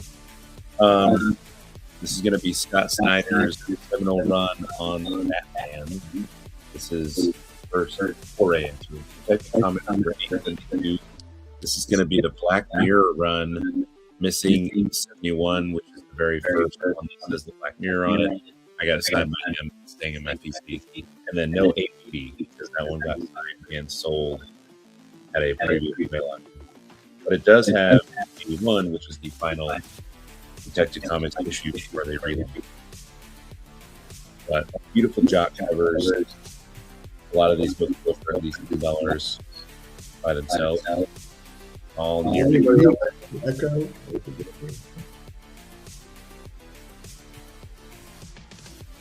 This is a Frank Navia cover. Jock sets went up there.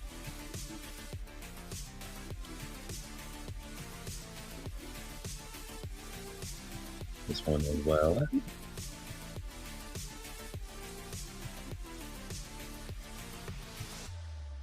And then Jock returns.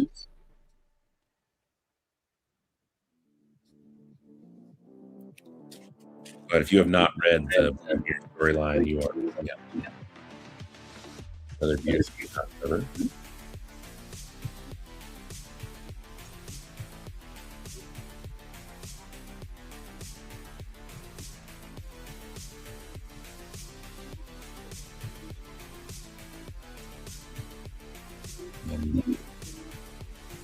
That's this one out. That's for. And then you have beautiful job in this 881 type of comics for the Wait, where's the one in between those? Oh, I said the first issue of this run is in my PST, and the 80 is sold already. It's gone. Where's Callie? That one. I remember. Signed by. No 880, huh? No. That one got sold for a long time. Yeah, I sold one last week.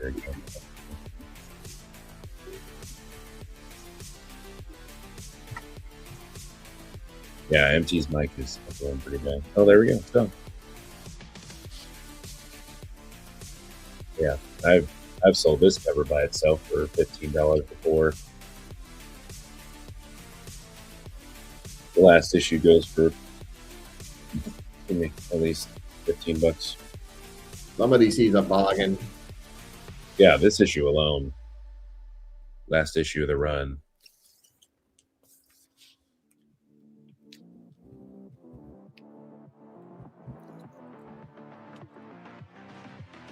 Yeah, this is Dick Grayson as Batman, as we were talking about earlier.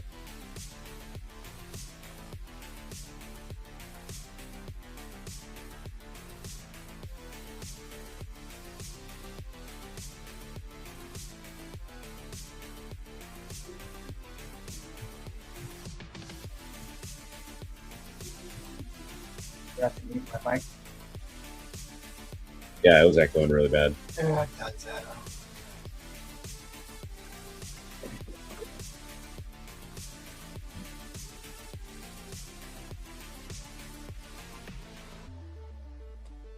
Last issue of the run.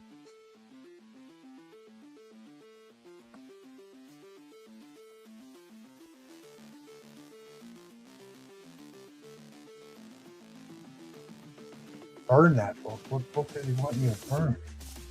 He didn't want the Star Wars book that came out of the full box. The Scotty Young book? No, he said he'd pay me $5 to not send it. Ah, give him a mulligan. I will. I'll put something else in there. All right, well, Neil's in at $1 for a bunch of DC.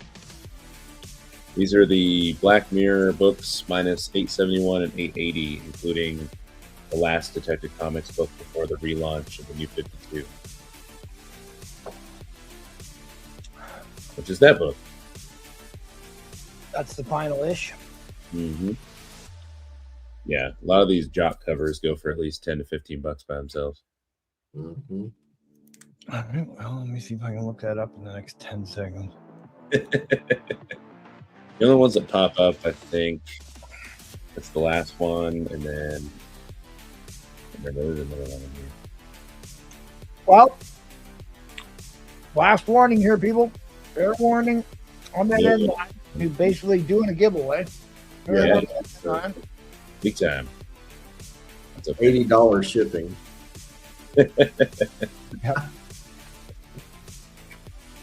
All right. Thanks, buddy. We got the pull box books. And let's head on over to Seth in the corner of doom. All right, everybody. So I've got the X-Men anniversary issue, $10. Pretty please. Good try, but I What got did you say? he tried to put a $10 bid in. Oh, so close, buddies. Neil Neil followed it bids up. 13. Well, okay. Yeah, whatever you have. All right, let me just pull out a poor, broken copy of any book. Pull out a Thunderstrike #1. There you go. I cannot believe that Wonder Woman book is still up there. That's a great price for that book. Yeah, $20. 20 for that. bucks. 20 20. bucks. Wonder Woman beating up a little girl. Yeah, right? Yep. Wonder Woman beating up a little girl, number 175, 12 center, Another great child abuse issue. $20. Just because I saw somebody trying to sell it for 25 on the Feebase. Action Comics First Maxima, $30. Fantastic Four, $278, $10. The Sveta Shavina set for $100. First 8 Ball, $5. Replay knows about that. Is there a lag in the chat? I don't know. Is that all actually like they were really bidding? And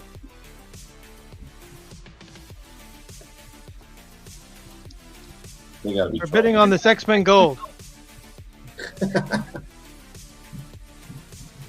J. Scott Campbell.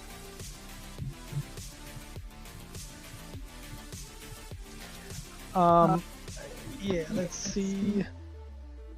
I don't really do sketches, but the old headline. who drew it? Mark Bagley. Okay.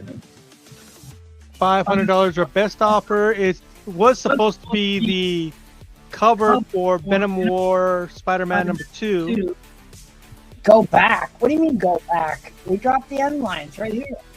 We dropped the end line at 12:13, and then you guys bid after that and kept bidding for another 2 minutes. Let me go back and look at the YouTube. Keep going. Keep going. Let me go back and check YouTube. All right. So $500 or best offer if somebody wants an original sketch.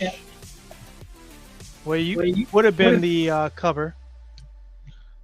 Pretty with cool. As COA by Dynamic Forces. Let's see if I could see all the pencil marks, and then he did the inking and the marker, so you get the whole thing.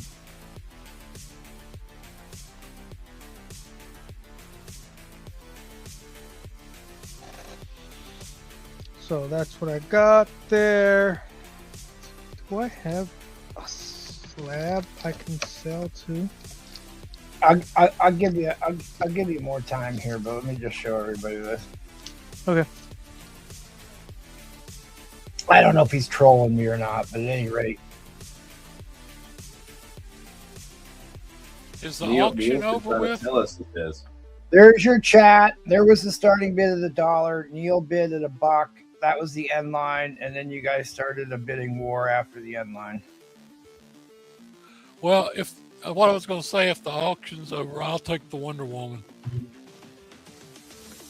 Yeah, he showed the Wonder Woman. He showed the Wonder Woman from the start. A while ago. So you want it, Jacko? It's yours. Yeah. You want 20 bucks. You take 20 for it, right? Yep. Yeah, I 20. want it. I'm not going to pass up a DC book. All right. Let's put that away. Let's see what else I can put up there real quick.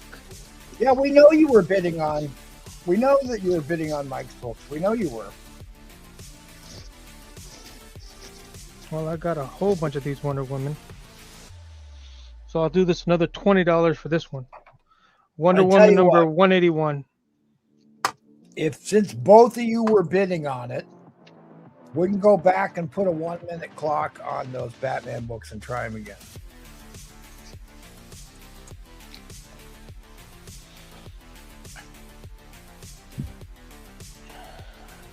Fine minus condition, Wonder Woman 181, 20 bucks.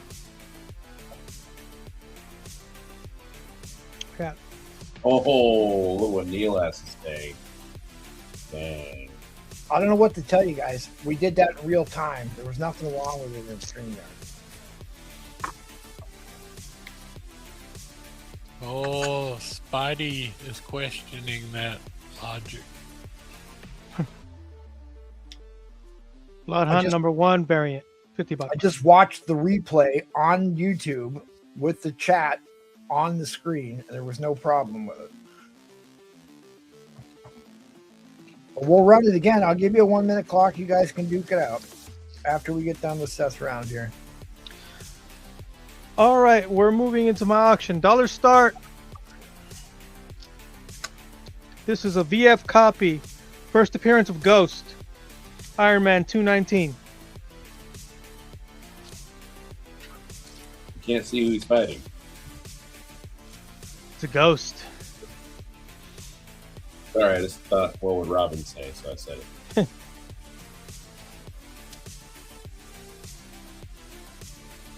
Needs a press and a clean. As is, it's a VF copy. It could be a lot higher because the pressing gets all those defects out since it's a white cover, so it might go into the 9s. Actually, it will probably go into the 9s.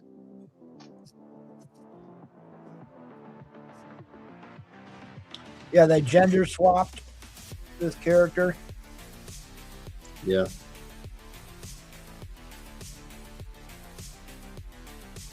But still a great character within the movies. Was not only in the Iron Man movie, was in the Ant-Man movie, right?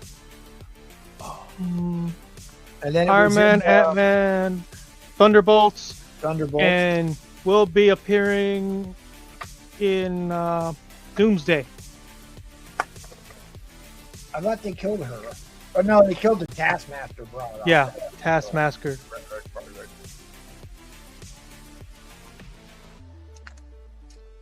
Laser tag by TSR. White pager. Yep, laser tag, the official game handbook. No. You opened it. TSR did like Dungeons and Dragons. You guys opened this door. We're walking through it. Now you're playing by the book.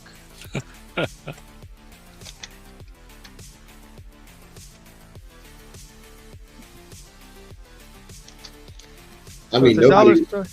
Huh? nobody's going to be happier about rebidding those books than Mike. I mean, it's fine. I mean, they're two sellers on the show. They can duke it out like men.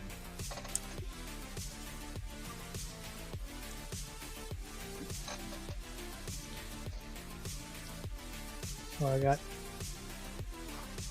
Ghost. Where am I? Let's see. Mono e mono. The Thunderdome.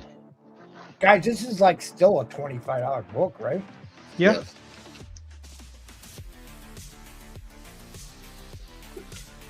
Let's see.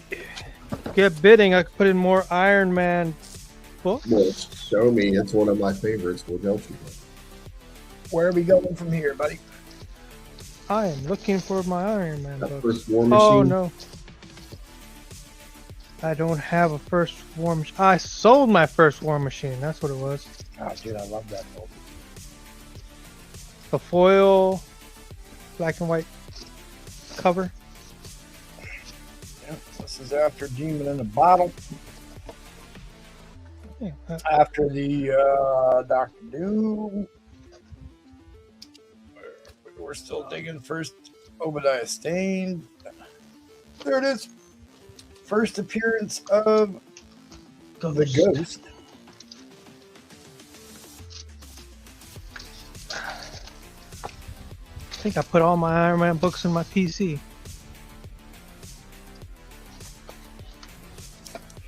Was that a newsie or a direct? Direct. Doesn't look like there's any difference in price. That's about the time period where they were 50-50. If we get it to $50, Invincible Iron Man #1 variant cover. Nah, maybe they weren't 50-50. They weren't 50-50 till like the 90s. The elusive cover.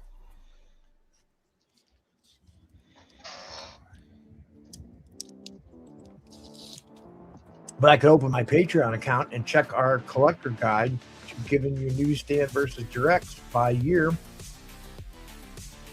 And I've got this elusive cover of Infamous Iron Man #1.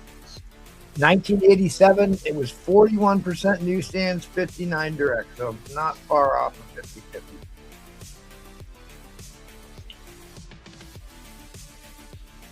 Yeah, I'm not arguing with you, Replay. I'm not arguing with you. I'm just saying from what we were watching here on StreamYard, there wasn't an issue, and then I just went and went back to watch the YouTube, and I couldn't. But I'm not doubting you that there's a lag and there's an issue. We're just we'll just rerun it. We'll put a minute on the clock, and you guys can duke it out. It'll be fun. If they're not worried about it, I'm not worried about it. Oh, I'm worried about it now. Well, It's too late to go back now. Let's say we opened it. We already opened this door. We're walking through it together. Yeah, everybody will be walking through it together. oh my God. This will be the highlight of the night right here. Clash of the Titans. We're opening Pandora's box to be the AFT. I don't want to do that. Oh, I do. Oh, I do. Well, for what? Because it's fun. All right, I guess that was the time. I don't know what you want for next round. I got Danger Girl, G.I. Joe, J. Scott Campbell sketch covers, or I Make Boys Cry. I mean, there probably was an issue. I've never doubted that there was.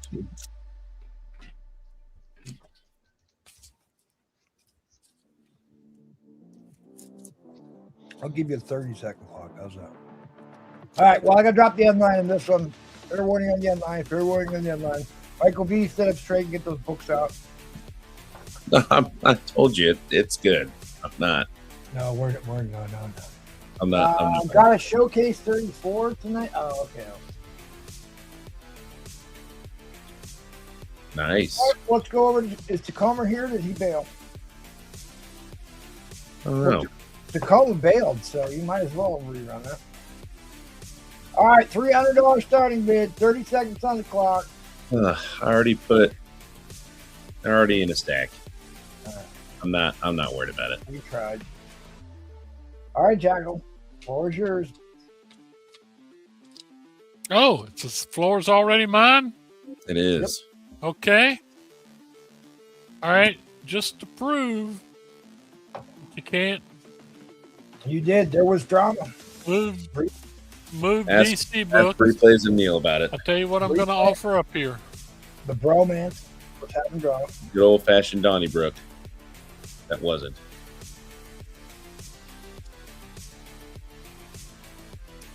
Uh-oh. Mr. Price is frozen. I'm going to show y'all. I mean, if there's an issue, if there's a technical issue, I have no problem putting more time on that clock and running it. But like we were already on Seth's turn while you guys were bidding. We didn't know what you were bidding on. We were all looking at Seth while those bids were coming in.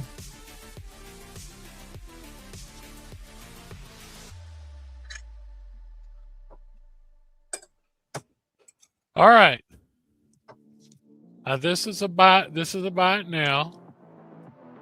And I'll just show the unpopularity of DC books around here. This is a nice high grade Silver Age detective key book. If you look it up, it's more expensive than I've got on it. Here's just a regular Batman 5.0 thrown in. Here is a Silver Age Flash, lower grade 3.5. It's got the Kid Flash in it. Here is a pretty decent early Green Lantern. This is 57. Here is a really decent. No, I don't think I've ever argued with Justice League of America 135. Mark Jeweler. Well, I guess Here we did is argue. a 1968 Neil Adams Superman. I guess we did have a spirited debate. And here is a second Mark Jeweler. Identity of Sadie Sink the other night in group chat. With Harlequin. You're froze. Oh, there you are. Okay, yeah. So here is the last book. Here is a decent copy of Teen Titans Mark Jeweler. So there's two Mark Jewelers in this lot. There's Silver Age, expensive Batman's. How many total books is that? 1, 2, 3, 4, 5, 6, 7. And of course, like I said, 1968 Neil Adams Superman. Was he at the Eiffel Tower? $100 takes all 7, including the two Mark Jewelers. Let's see if anybody's truly a DC fan. What Neil Adams? That is a deal. This is Superman 208. Is it the Eiffel Tower? Is it 12 Center Neil Adams. I guess he can't hear me, so we tried. What? Good Lord, why did I host this show? Keep going, The buddy. underworld Keep going. tricked me. He's in Paris. Yeah, Paris. That's what it is. That's it. So anyway, all right. Moments So there's proof positive. Might as well sell DCs at shows. Okay. Let's see what I can hunt up for a auction here. No, nobody was interested in that. All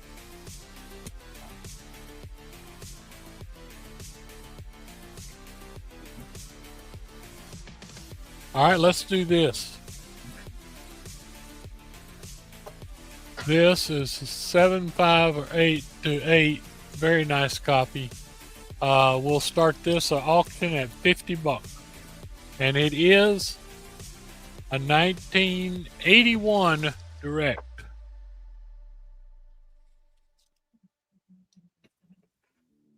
And if you are a Patreon member, there's an exclusive guide to let you know what percentage of directs and newsprints there are from 1979 through 2020, I think. 2013, because in 2013 they were only 1% of the print count.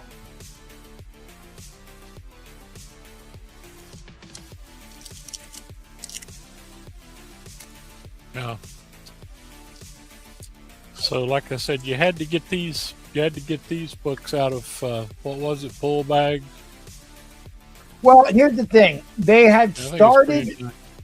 They had started direct mail subscription. So some of them were direct mail subscriptions, but the rest of them were sold in multi-pack bags. Oh yeah, you're right. Yeah. In department stores. And in 1981, the percentage of directs were 15% or less of the entire print count were direct. So you're talking, only slightly less rare than a Mark Jeweler insert, honestly, in 1980. Oddly enough. Because Mark Jewelers are considered to be 10% or less of the print count in its heyday. Which I still think that number I keep seeing quoted. And this is one of those thick books here too, double size. About Mark Jewelers, I think that's too high. I don't think Mark Jewelers are 10%. I think they got to be closer to 5%. But then, like, a lot of those Mark Jewelers didn't survive to make it back home. They were on military bases. They got thrown out. I do too.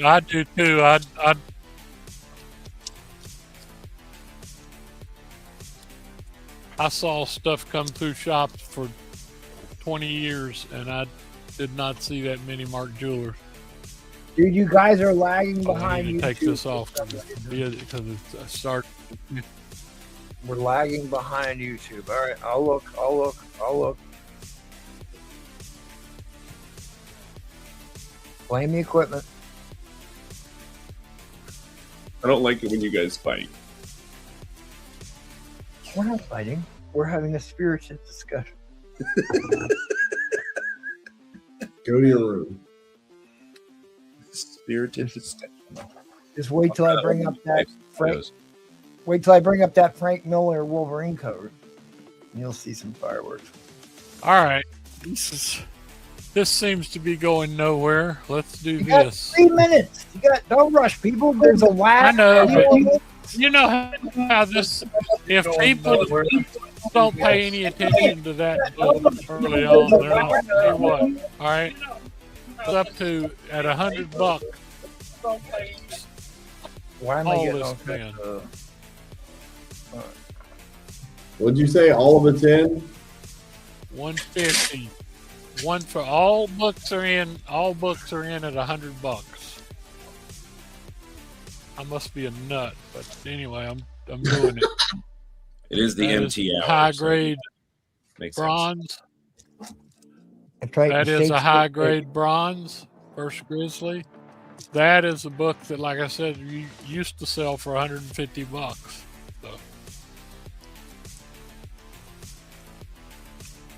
So. Don't make me start adding in man things. All right. So what you're saying here, the Iron Man book is in at $50. At $100, the ASMs come in. Right? Everything's in now, $100. Okay. All right, and look at those ASMs. Look at the condition on that sucker. You can't. You're frozen. Oh, look at the condition on the Iron Man. These are all high grade books. I mean, I'm just telling you to slow down a bit because you keep these freezing. are it. We all can't see high it. grade books. Oh my God. We can't see what you're doing. You keep freezing. Slow down just a little bit, please.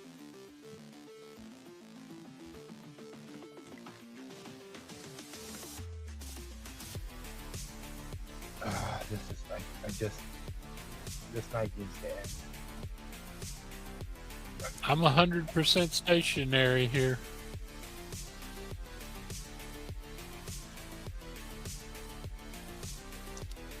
Yeah, you're definitely stationary.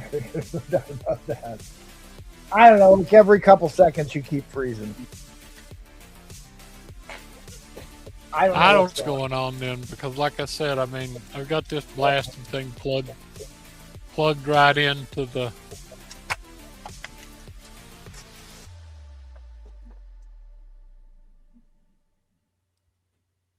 It's all that uranium in your house.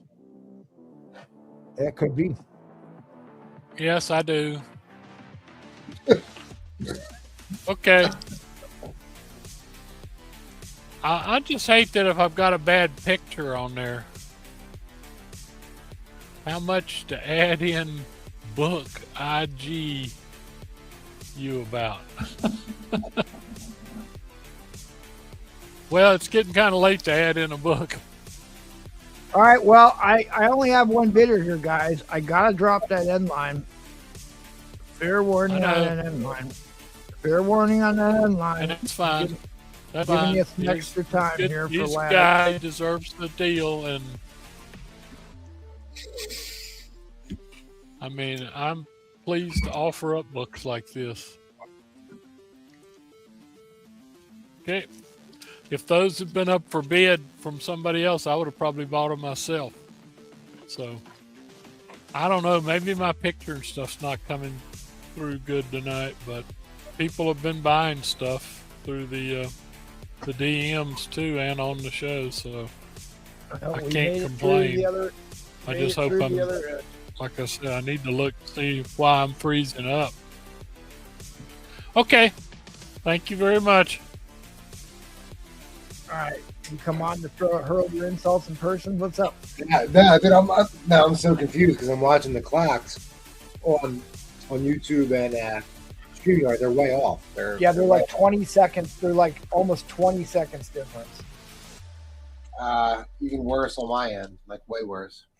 But that's okay. I just wanted to see what was going on. That's all. You want me to sell some books? Yeah, if you want to. Yeah, I'll show everybody what's going on here. Yeah, things happen. I was just busting balls. I wasn't. I know. Dude, so was I. I wasn't upset. Not in the least bit. I was just thought we'd have fun with it, but then Mike V took the ball and went home. Who did? Mike V didn't want to play. Oh, so like our clock right now is reading 305, 304. Oh, yours is reading. Right. Yours is reading like 25 or 30 seconds behind, and mine is showing like 15 seconds behind, maybe. Yeah, it got weird. It got weird. So like it's jumping around a little bit. Yeah. I mean, I don't have any problem. I mean, geez, it's two sellers. We could have done a runoff for 30 seconds. I mean, it would have just been fun to do. Yeah, that's yeah, you want to sling some books? Sling it. Yeah, how many people we got in the chat? I got some books. Okay, in the 30s. All right, let's go. Yeah, Thursday has come to the rescue of Tuesday. Dr. Don. Dr. Don is a genius. He just got a right, deal. who wants to steal some books? Hold on. Let me open up my YouTube. All right, what do you got? Tell me where you want to start. Oh, Jesus. Really? At this hour? Don't Yeah. put that. Let's do it. All right. I don't care. Do it. Do it. Let's do it. Let's start Oh with. my god, this freaking guy. Mike, I came on here to.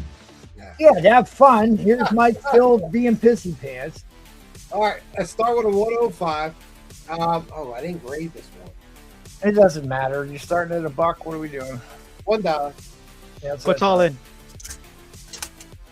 Seth is already. Yeah, they're not. Some of them are not high grade, Seth. So they're It not. doesn't Gonna matter. be. But it has this thing. Is this a thing?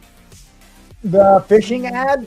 Yeah. It's not like it's a variant. There was a couple issues that had the fishing ad on the bag. It's not a variant. All right, this is easily a VF book, easily. Although I that want the fishing, Canada book. the fishing ad is a variant on the back of the Star Trek issue. All right. That's why, I get confused. I know people talk about it sometimes, and I'm like, Yeah, it's the Star Trek books that have the fishing ads that are worth a bunch of money. All right, let me get rid of this YouTube. All right, so $1. Issue 105. It's at least a 7, at the very least. It might be a little bit higher than that, actually. Your box going out tomorrow, buddy. Thank you, Mike. You're welcome. Not the new one, the original one. I know, I got you. My Daredevil book. Yes. I want that Daredevil. The Crusader has come on to rue the day. It is at least a 7. Neil, I think he's selling this so that way he can buy the Detective Comics. So we'll see. There you go. That's right. Pretty clean. This is a real nice copy of 105. Calling it a 7.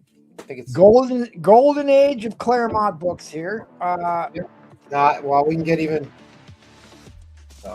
more golden.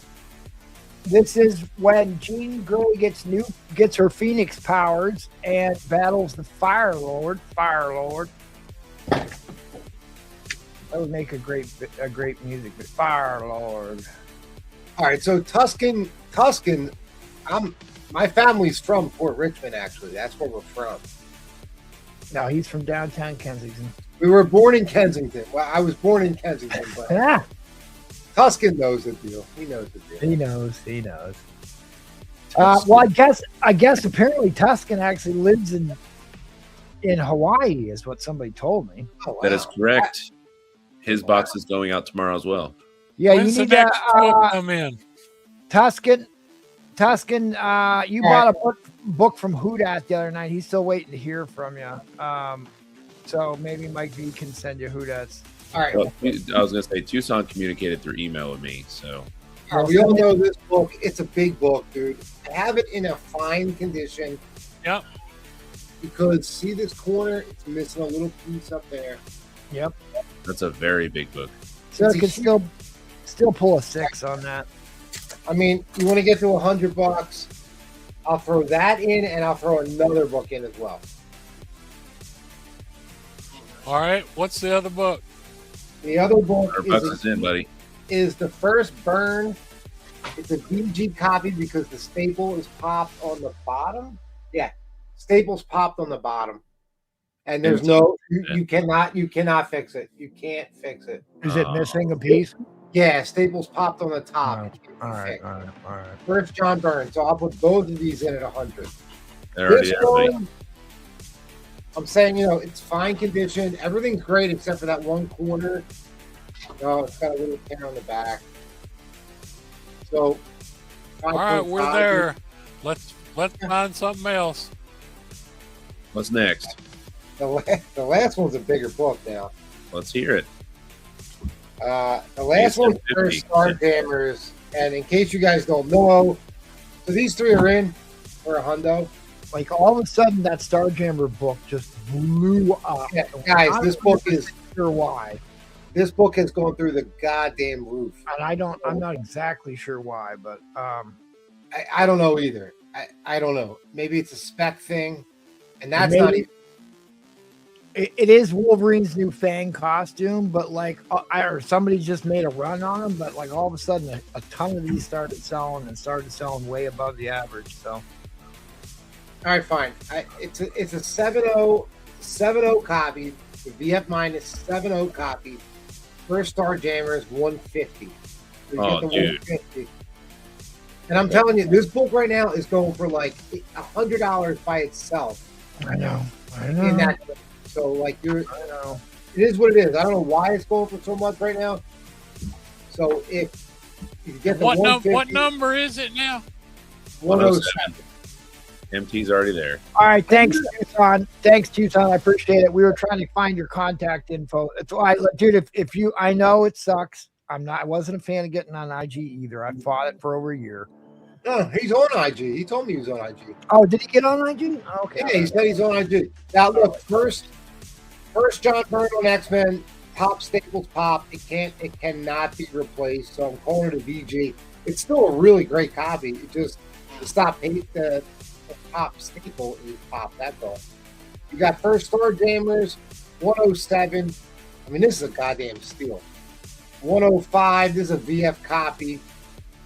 And then I'm calling this a find because of that top corner piece missing. It's got a little tear on the back, but it's still First Weapon Alpha. So there you go, boys and girls. 4 really nice X-Men books. I mean, well, not high grade, but badass X-Men. Yeah, I mean, like, all right. I mean, this book's a $300 book in like a 9.0. Not a 9.0. It is what it is. I'm going to undermine my own self here, but I only have one of those. First John Byrne on X-Men. First Star Jammers. here's your last couple sales on this book. Low grade, 4.5 copies, going like $60. That's a really low grade copy. But I mean, this book started selling for a lot of money. A lot of money all of a sudden. Keep scrolling. There was a 9.8 that sold for $350. Yeah, and there's a 9.8 CDCs were going for like thousands of dollars. I'm like, what? Yeah, the graded ones went stupid. So there's your. Yeah. That is a VF to Fine Plus issue. VF to Fine Plus issue. Went for $200. All right, MC took it down though. That is your inline. Oh me. All right, well. All right. MC, I'm not getting burnt. I'm good, brother. But you can't fix this one. It is what it is. I mean, I can fix it. But it might be a conserved grade or something. I don't know. We'll see when I get it. It's all right. It's a good deal. You want more X-Men? I got more X-Men. People do like X-Men.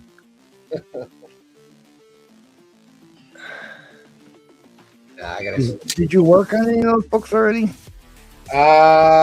Only 107 and 109. I did work on that one, and I worked on that one.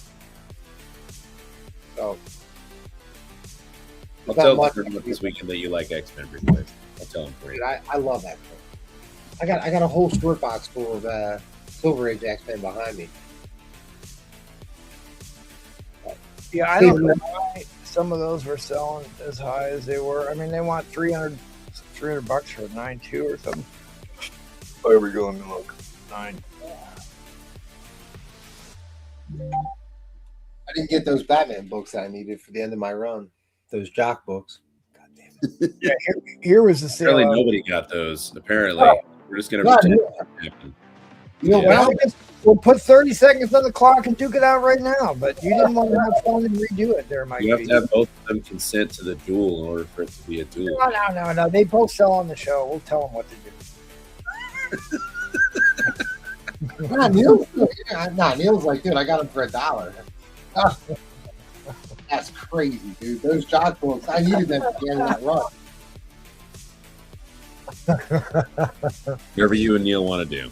That's up to Neil. He's still here. Like, it would have been fun. It would have been funny. I don't know.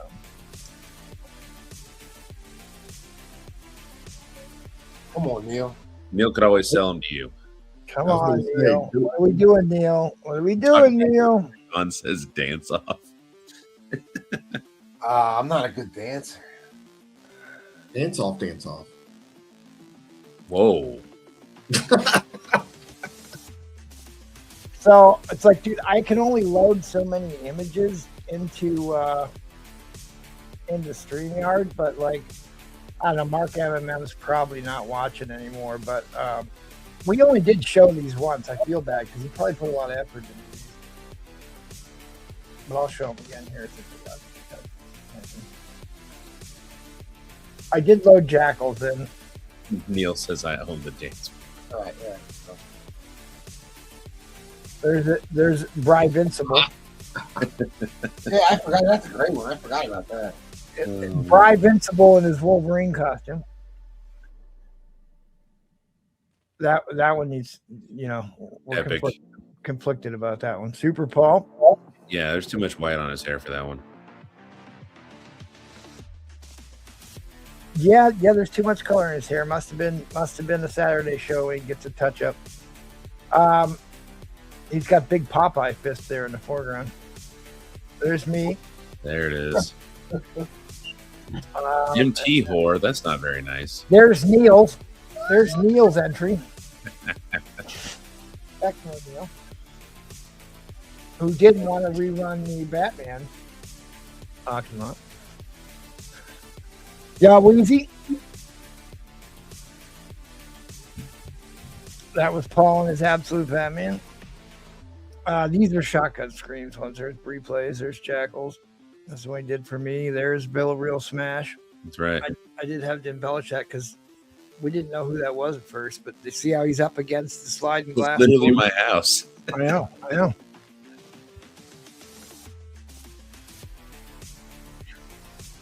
Old Venom Flint.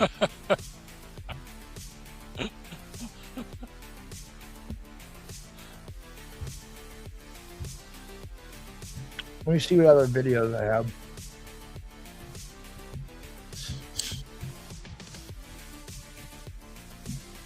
I want our Popeye cartoons back. Replays. What is showing tonight? You left. Paul has not only deleted those once, but twice. I told you already! I'm not going to sell the Amazing Spider-Man number 50! Get away from my slabs, now!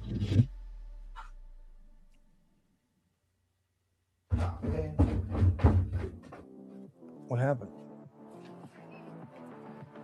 I told you already! I'm not going to sell the Amazing Spider-Man number 50! Get away from my slabs, now! I told you already! Here's another great Silver Age deal just for you. We did see that one. Become a true Patreon member today.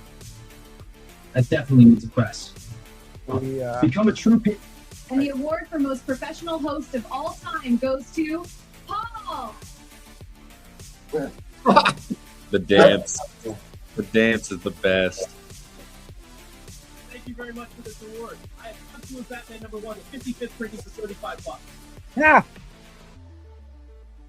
Oh my God, there's Neil. So no one wants Absolute Batman, I guess. Pouty Batman. Paul, my love, why must you leave me alone? Because the show needs saving. Wait a minute. I'll play these because I have these ones loaded. It might be better. Or maybe not. Maybe I don't. Paul, my love, why must you leave me alone? Because the show needs saving. Let them find another host. What about Rogan? Letterman. He could do again. They're not professional enough. Please. Paul, I can't lose you again. My friends are dying in that auction. Look. It's a big book for $40. Way too cheap. $40, yeah. It's one of the hottest. It's the hottest Spider-Man book in the land this week. I bought a bunch of copies of this. I can't just leave them out there to die.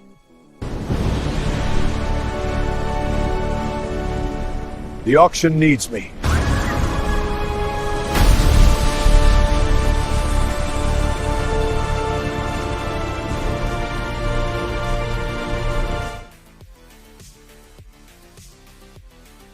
Epic stuff. Epic stuff. So I still, I could play the other one, but I still don't know what the white cheddar cheese ship is about. I still have Neither do I. I have no clue. I do Are not those know. made with Sora? I don't know. Shotgun Scream does them all. Let's say Shotgun Sora Scream- just got ended, didn't it? Yeah, I was just gonna say I just read that today that OpenAI is shutting down Sora because of Yeah, the Disney deal fell through and they're done. they're afraid of all the lawsuits of likeness problems. Yep. Oh, so that's probably where he's doing. I know Shotgun Scream is he's a video game developer. He does world building and video game, does visual effects for video games. So he's been making those. All right, guys. Well, I'm gonna pack up and drive home. We have the Bry Cave. We can play Who Dat video. You'll never catch me, gang. There's the bid sniper! Get him before he wins any more auctions! I like that one. That was a good one. Yeah, Wheezy's is still probably one of the best ones.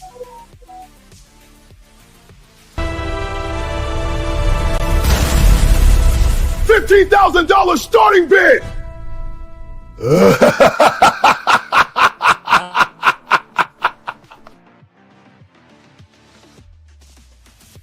Anyways, thanks for being here, y'all. What does he say? Okay, dance off, bro. I own the dance floor. But you know what? We should make this an event. I should get a discount on those. Just by default. Replays just go live one night only for that auction lot. You and Neil duke it out. Yeah, we could hype this up. We could. We could make this quite the epic event, which was what I was trying to do earlier to make it funny. But then Mike, Neil says, "My God, rerun it then." So, but Mike was didn't want to take his ball and go home. Didn't want to play. My God, rerun it then. There he goes. Okay, there it is. Paul's off your win. All proceeds go to charity. Be good Paul with D USA versus the Disney Plus. It's the Cartel Smurf versus the Mickey Mouse. I was trying to get him to do a Roman Curtis one as Roman Curtis as Kingpin, but my God, I've been watching some of the shout out Lemon Pound Cake, Afro Man. Have you seen those videos yet? There was one where he's talking about, because he got his house raided illegally by the police, and he's basically made all these great videos. Like, we haven't heard of him since like early 2000s when he used to play. Dude, have you seen some of those courtroom sketches? They're epic. And like, so at any rate, like you listen to him bitching about the one guy, dude, it sounds exactly like Roman Curtis. Like, oh, dude, we should make a Roman Curtis Afro Man meme now. Like when Roman Curtis gets all high pitched and he gets all wound up, Afro Man did the same thing. It was hilarious. So at any rate, he might get us a Kingpin one of that. We still have to get part 2 of Bry Fleck and his Batman epic. If they still let him use that software, I guess. Because you're saying they shut it down, huh? Yeah, Sora got shut down. They had a $1 billion deal set with Disney, and that fell through. And they're looking at potential lawsuits for image and likeness. Oh, so they're going to come after us now for having it on the show. Great.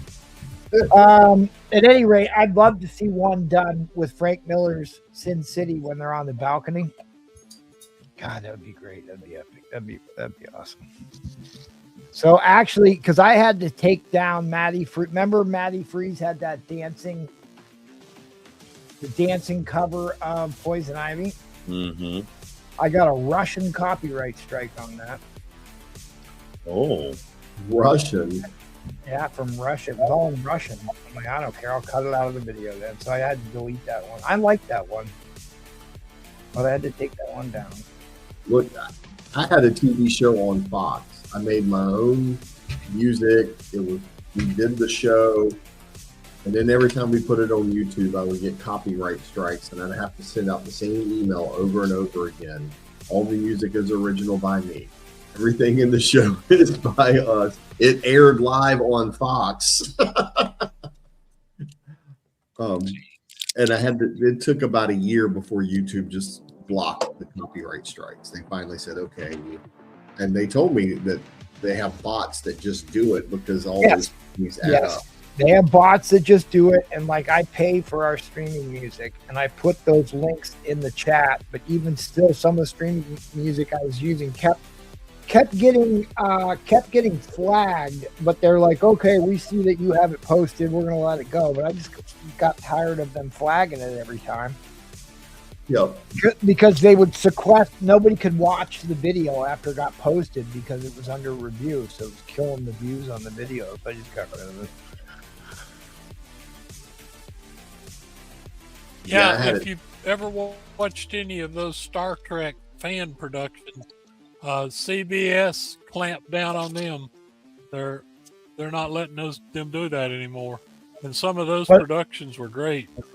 Yeah. What I would love to do is play that MMA fight between Spider-Gwen or the two Spider-Men. Oh, dude, that was so good.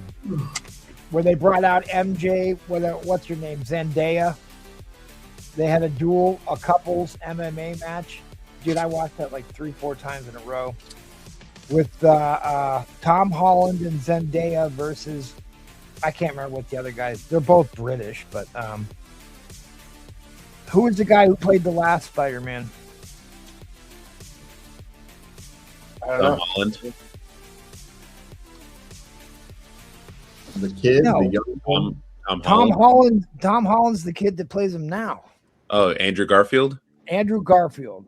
They made an AI video, and it looks so real of Andrew Garfield versus Tom Holland in an MMA ring, and also the girls are fighting too. So the Zendaya who played Mary Jane, dude, I posted it in our group chat. It is one of the most epic things I've ever seen Skynet do. Hey, MT, I have an idea. What? I think for like 5 to 10 minute part on a live, we need to have Neil versus Bree Plays bidding on that lot. But all proceeds and all super chats go to charity during that lot auction. I'm down. That gets messy. I'm down. The moment's passed. Bree Plays, I think we should do it. We'll make it happen. Yeah, the charity known as me who has to suffer through this hosting Tuesdays and Thursdays. No, I will figure it out. Yeah, we can do something. We'll make it happen. We'll make it happen. Good night, fellas. Good night, All everyone. right, thanks, Robin. Appreciate Well, it. man. I got to work, and I'm still not ready for the con this weekend. Con, you're required to be at Brewfront show on Saturday, so contractually obligated. I will be hanging out with probably at least new creators at Tomstown in Kansas City Saturday night, so I will not be there. Oh man, you know what? It might be Steel City Con this weekend. Oh no! This weekend is Lexington, Planet, and C2E2. Well, Steel City Con is like a really nice mid-sized show north of Pittsburgh that actually is like almost all comic book dealers. Most of the big conventions like Fan Expo, there's hardly any fucking comic books left in Looks those. like a mini Heroes Con then. Yeah, it's all like anime, action figure art stuff, like lightsaber, build your own lightsaber crap. It's like there wasn't hardly any comic book vendors. Well, I meant the one you're talking about at Steel City. That one's more like Heroes. I haven't been to the Steel City Comic Con for I don't know, God, 8 or 9 years. April 10th through the 12th, so it's in 3 weeks. Yeah, this weekend's pretty loaded. Lexington is a mid-sized show. Planet, Kansas City is, and C2E2 obviously is big because it's Chicago. Oh, dude, I got a second run at Shatner. Oh, I Yeah, got a feeling I'm actually he'll going to see Shatner this weekend. He'll probably cancel. Oh, Sean's gun there. We can hold him accountable for all his idiot brother's destruction of comic book movies. Dude, I do not like James Gunn's movies. Like, his first couple ones were good, and then he just kept doing the same thing over and over again. And, like, he openly said, I do not care about the source material. I didn't even bother reading it. I like Superman. All right. Which one? This last one? Yeah, I didn't even watch it. Didn't even watch oh, it. it's good. Oh no, not Nick Carter. Bummer. Carter? Who the hell is Nick Carter? He's from Backstreet Boys. Oh, okay.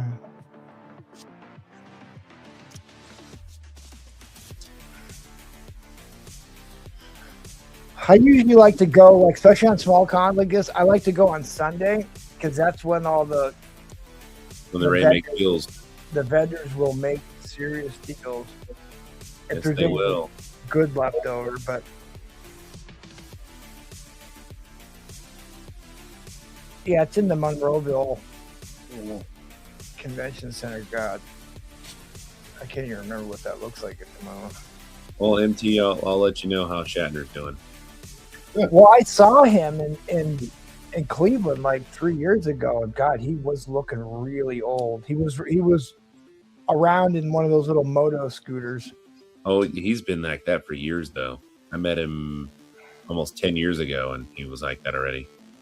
But he didn't look like he was in very good health. Let me tell you guys, he's made a miraculous recovery, because when I saw him about 6 months ago, he walked out and stood on his own, and like I said, he looked great then. Yeah, Jake the Snake Roberts. He's the only one still alive because he didn't go overboard with the steroids. All the other WWF guys are all dead. Well, he had his issues with drugs. You know, Shatner went to space. You guys know that, right? Yeah, well, I know that. He did, yeah.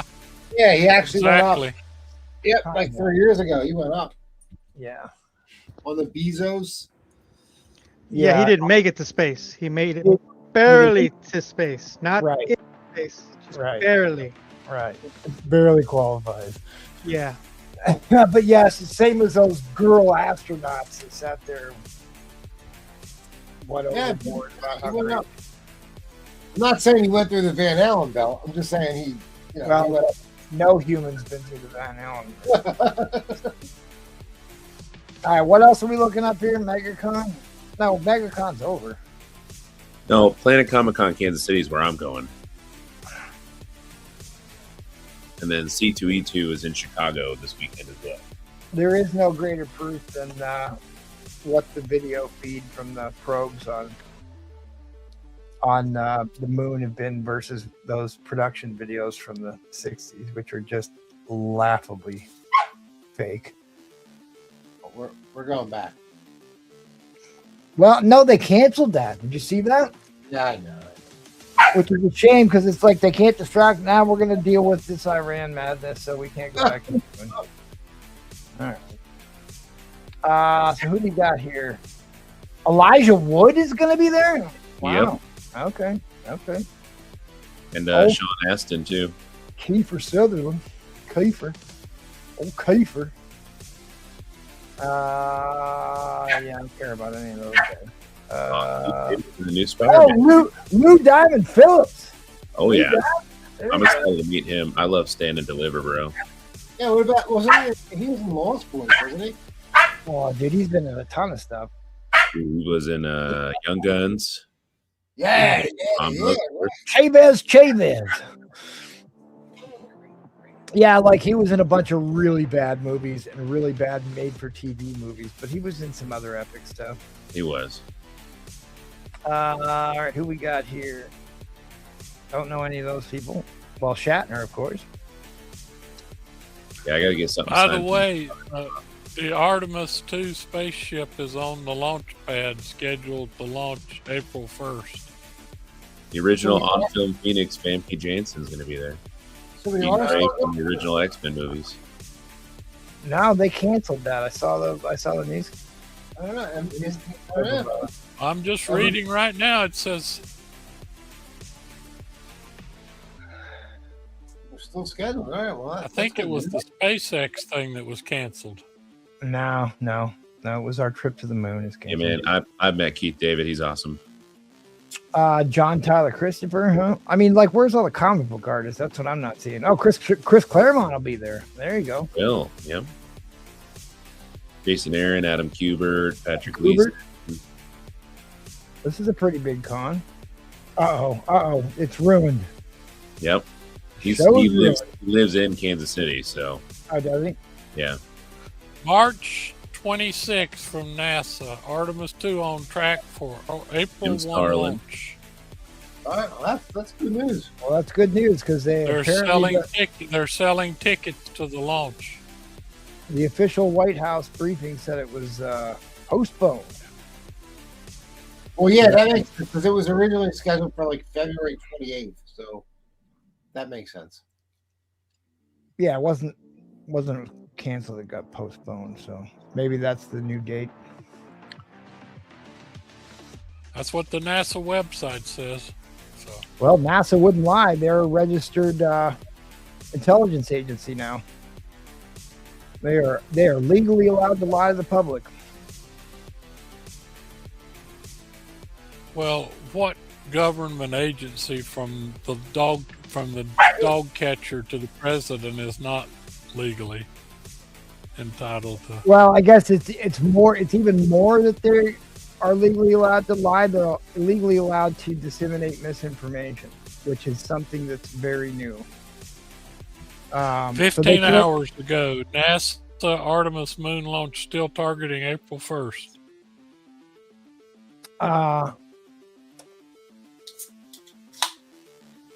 Which basically will allow them not to be sued retroactively for providing false information. Which it would make sense if they're going to say we didn't actually go to the moon, like the guys from NASA have said live on TV multiple times. So you don't have to believe me, just believe what the guys at NASA say. We have not left low Earth orbit ever with a human being. Multiple guys at NASA said that. Generate answer. What is it? Head back to launch pad. Artemis 2 space rocket launch.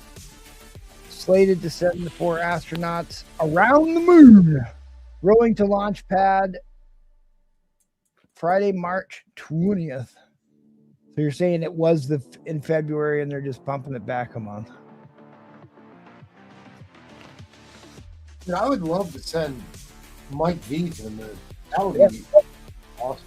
Well, don't send Neil because no one will be there to feed his hamsters. Well, we tried to send one teacher to the moon. Let's send the second. Yeah, I'm gonna pass there, buddy. I'm gonna pass. No. I think if we can, if Hudak's daughter can win a Student of the Year, I think we can propel you to teacher. I don't want to be a challenger to the theory of a teacher going to space. Well, I do. I think it'd be awesome. Well, all the people that supposedly died in the Challenger event are still alive. Have you seen that one? No, they're not. Where were you getting all this information about the NASA astronauts? Because it says here, no NASA astronaut who flew Apollo missions has ever denied landing on the moon. All Apollo There are people who walked on the surface have consistently confirmed the landings were real. Yeah, well, you can keep saying that. Theories suggesting otherwise have been debunked. No, they haven't. They have not. I will send you the videos of the guys in the NASA space station who said we have not been able to leave low Earth orbit. We never have. It'll be the first time ever we are able to do that. Those are NASA astronauts in space on the space station. Said it. Not one, not two, like 5 like of them. Mark Kelly, the guys on the space station don't know shit. They're not. They're okay. So orbiters. They're astronauts don't. astronauts don't know shit then. So the guys in space don't. They know. don't know. They don't know Okay. what the original 12 Apollo Just astronauts. this make believe about the stuff in the 60s where it was a perfect, crystal clear picture of them running around on the moon, live on TV, which we can't even do that without delay now. Happened just the way that fairy tale happened. I don't buy it. What delay? Don't buy it. The delay from transmission to the moon is in microseconds. What? That's what. Yeah, Where do sure. you get Okay, this then stuff? demonstrate it. Demonstrate it. You can't do it. I saw it. You weren't alive. I saw it. Oh, because everything on TV is true. Everything you see on TV is absolutely true, right? Especially in the decade when they were lied about the Bay of Pigs, they lied about the Cuban Missile Crisis, they lied about the JFK assassination. All stuff that now the government has come out and admitted to lying about. So it's like, okay, but this one thing that was the greatest event in human history, that was a big PR event, they didn't lie about any of it? I don't trust space. What is it? Space station astronauts like Mark Kelly. But why not? You're putting all your faith in when you cannot get any of the 12 guys who actually flew the missions, including Jim Lovell, who went around the moon, to say that they didn't. I think. What, you don't think that they would have signed an agreement for that? What, you don't think that they were good? They were good. They were soldiers. Of course, they're going to be told what to do. It's like, I don't know, and neither do you. You weren't there. Neither was I. I choose to believe that there's a lot. We may have gone around it at some point, but like there was enough that they absolutely faked. Plenty of images.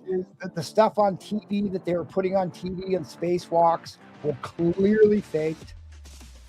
Now, whether or not we went at some point, I don't know. I wasn't there. But there's enough that does not look good. And in a decade where they were lying about major world events, I am highly suspect that they're going to happen. And I'll send you the videos of the guys multiple people on the space station and NASA in Houston talking about how we've never been able to get a human being outside of the Van Allen radiation belt, and that we've never left. Don't bother, because I don't believe the guys on the space station are really astronauts. They've never really flown anywhere. They're just low Earth orbit satellites. That's right, because nobody else has either. Nobody else has either, so there's nobody. Well, you'll find out when they send back pictures of the landing sites this time. They're supposedly, nobody can see it. Supposedly they have images of some satellite that nobody's seen of those launch sites. They claimed it. You'll see. That's fine. I even had an engineer friend. She's deceased now, but she worked with Werner von Braun on the Apollo. Yeah, a friend team. of a friend. A friend of a friend is a reliable source. A friend of a friend. No, another professional engineer. That doesn't mean anything. They all worked for the government. Who was government. actually there. She wasn't there. I worked for the government too. There's only 12 people on the moon, buddy.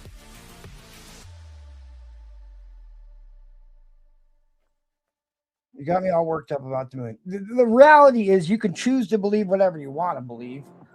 But, you know what I mean? We weren't there. We don't know. There's enough stuff that is clearly fake and that they lied about in that era. It's the biggest event in human history, and we don't have the original broadcast tapes. We don't have the telemetry data. It's like that. Everything about that should be enshrined in the biggest museum on the face of the earth, and it's not. Well, everything got erased. Everything got erased, magically erased, and taped over. So that is the truth. So the truth is everything got erased. And I will say this, Jackal, there is this crazy speech that Neil Armstrong made to a college. I think they were like graduating, where he talks about layers of delusion and perception. Yes. About us landing on the moon. This was in like the late 90s. I could find it. I'll send it to you. It's really disturbing. Like he basically says like, we didn't land on the moon. Like this is from Neil Armstrong himself. Like Neil Armstrong himself, and that saying it. Like it's not bullshit. It's a live video. I watched it multiple times, and it's really weird how he like it might have been like the Navy. It might have been people graduating from the Navy where he's telling them The not Naval to, Institute. Yeah, I think that's like, what it not to was. believe anything that they're saying. Don't believe the government. Like, it's a real shady video. And Jackal, I will absolutely send it to you because I've seen it lately, and I'm like, wow, that's really weird that he would say like, that. The other issue I have is that, dude, that press conference after they supposedly walked on the moon and came back looked like people being held hostage. I was like, that. Those are not people that were super excited to make the greatest, the greatest leap for the entire human race. They sounded really uncomfortable about what they were having to say up there. I don't know. Maybe we went on subsequent missions, but that first moon landing, televised live on TV, a billion things could have went wrong. A billion things could have went wrong, and they're going to broadcast that live on TV. What if they stepped out and immediately died? What if they stepped out of that capsule and their suits failed and they all died live on TV? Do you think the United States is going to let that happen live on TV? Well, the best thing ever is, did you ever see when India landed on the moon? Did you ever see that? No. Oh my God, it looks like an N64 video game of like, dude, it's amazing. Watch it. It's so hilarious. So India landed on the moon. They landed on the moon too, just like we did. Watch the video on the moon. It is because like it's insanity. Russia was kicking our butt in the space race by like leaps and bounds, and then all of a sudden we magically made this light speed advancement to get to the moon ahead of them. They were the first one to be in orbit, first one to do a moonwalk, first woman in space, first man in space, first animal in space.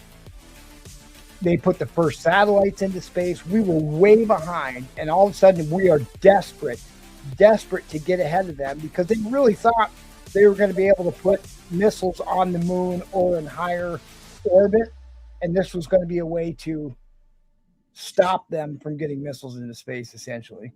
And it's just like there's way too many sketchy coincidences about this to not think that there's some of this that is BS from them, especially when it involves Apollo 11.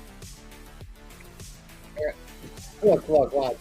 Here's India landing on the moon. This is for real. Like, the India one. There you go. There's India landing on the moon, guys. Yeah. There you go. Now, how do we know that's not AI? It is. This has been around forever. Like this, and they're still. Yeah, you're right. But I mean, these are the type of videos they showed of them landing on the moon. It looks like a video game. You didn't have AI or Microsoft or any of that crap back in 1969. Right.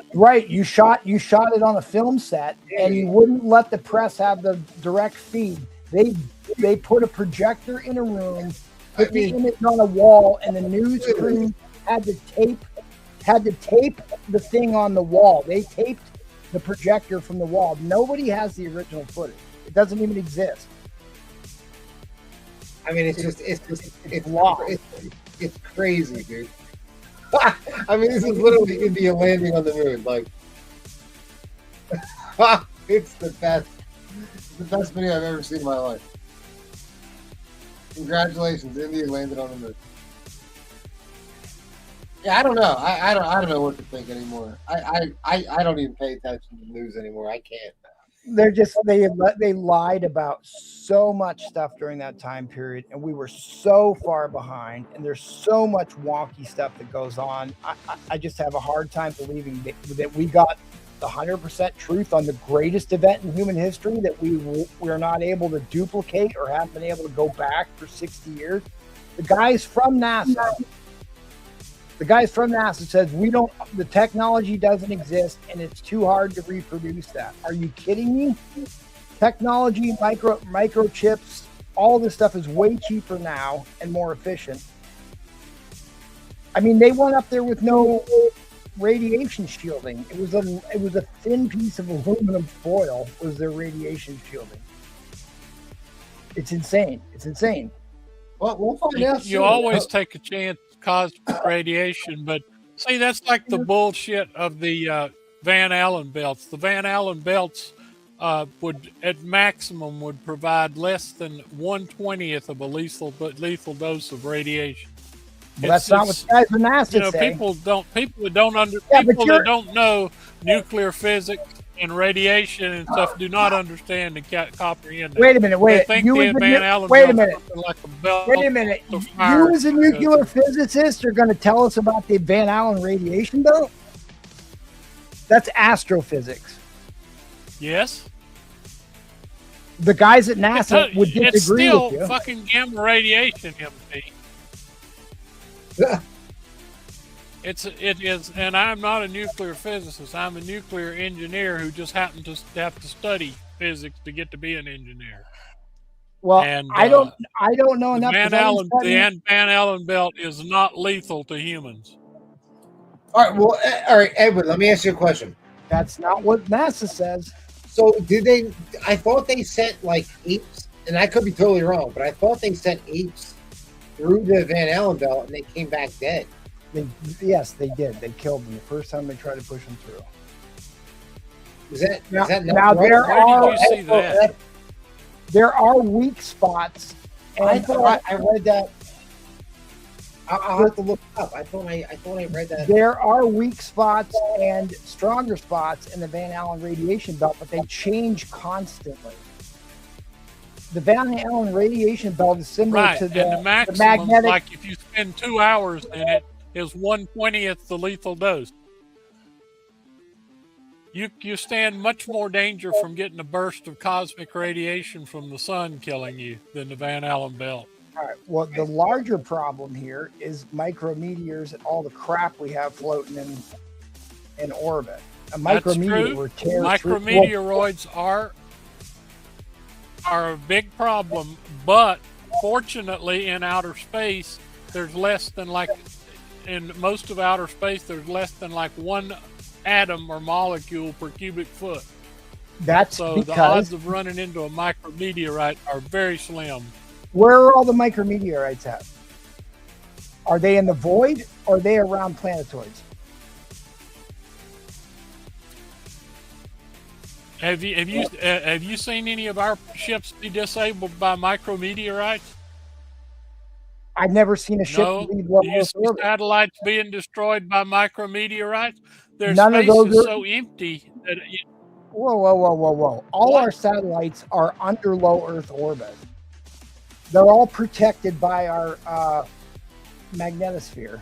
they're outside the atmosphere. They're not protected by the atmosphere.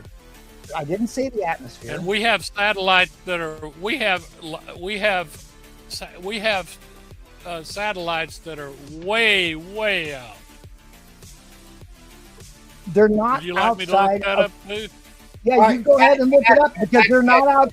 I can tell you right now, they're not outside of our magnetosphere, which is what protects us from solar winds and a lot of the micrometeors. All right, Edwin, you were right. We lost no apes or monkeys in the Van Allen belt. We've never sent one through the Van Allen belt. I thought we did. No, it's like we the did. Russians- The It's all Russians bullshit.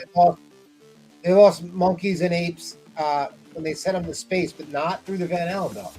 So they never actually made it through the Van Allen They belt. probably never- didn't even provide them oxygen. That could be. Could be. Well, they didn't The need to. Russians also lost 3 cosmonauts that landed with when a relief valve opened and let all their system depressurize. Yes, but yes, we lose satellites constantly, by the way. There's tons of junk up in orbit and they hit satellites and they get decommissioned all the time. That's not a micrometeoroid. That's space junk that we put up. So the bottom line is, Edwin, you think we made it to the moon, and MT Because you saw it on TV. 100%, and we brought back 800 pounds of moon rocks, which were we did we? every We gave- country in the world. Right, we gave those moon rocks to other countries and they all got found out to be fake. That is true. That They were petrified wood. We did find that out. We gave away fake moon rocks. Look that to up other countries. again. We gave away fake moon rocks. That's true. Now, we doesn't prove that we didn't bring back real moon rocks. But the ones that were able to be The ones that we gave away were found to be not moon rocks. was a hunk of petrified wood. Okay. That is true. We have satellites at a maximum distance of 35,786 kilometers from Yes. Earth. Yes. Since there's 6 point, since a kilometer is 0.62 miles, then let's multiply that by 0.6. We have satellites that are over 20,000 miles outside of Earth. Yes. 20,000 miles. And That's what a does tenth that of the weight of mean? the moon right there. What? No. 20,000 miles. The moon is 239,000 miles away. Just like the sun is 93 million miles away. Well, No, the Earth is 384,000 kilometers. What? Earth to the moon Multiply is that 300. multiply that by 0.62, and you'll have the mile. It's 239,000 miles to the moon. Okay, and what does that have to do with satellites not being impacted by space debris or micrometeors? Meteors hit the Earth every day. How are they protected? What kind of space junk is 20,000 miles out from the Earth? So all of the satellites are 20,000 miles away. That's what you're saying? I said the geostationary communication satellite. We have satellites in low Earth orbit too, but I'm saying we have them as far out as 20,000 miles. Okay. They range in distance from 2,000 kilometers to 35,000 kilometers. Okay. So we've got And? satellites way out there, virtually a tenth of the way to the moon. We have satellites. And what is that? I don't understand what you're getting at. No, I don't think you do. I said that our satellites get damaged all the time. We have thousands of them up there. Yes, and lots of the things that cause damage are the old satellites themselves. So, because the Earth gets hit by lower the Earth Earth orbit and they break up. Yeah, all right, but your argument was that there's no micrometeors because space is essentially empty. And I'm telling you that where the micrometeors and meteors have problems is around planetoid, not in the vacuum of space. That's why 3I Atlas was only the third intersolar system object that we've ever found. That's why all these things are in orbit. All the junk and the little meteors and hunks of everything is orbiting around planetoids. So moving in and out of the orbit of the moon or another planet, you're going to enter into areas that have higher percentages of what I was saying, space debris, which doesn't have to be human junk. All right, so we have a serious question. I'd like to hear your opinions about extraterrestrial bases on the dark side of the moon, and can we get into the moon itself? Let's get out of that. I don't believe that shit at all.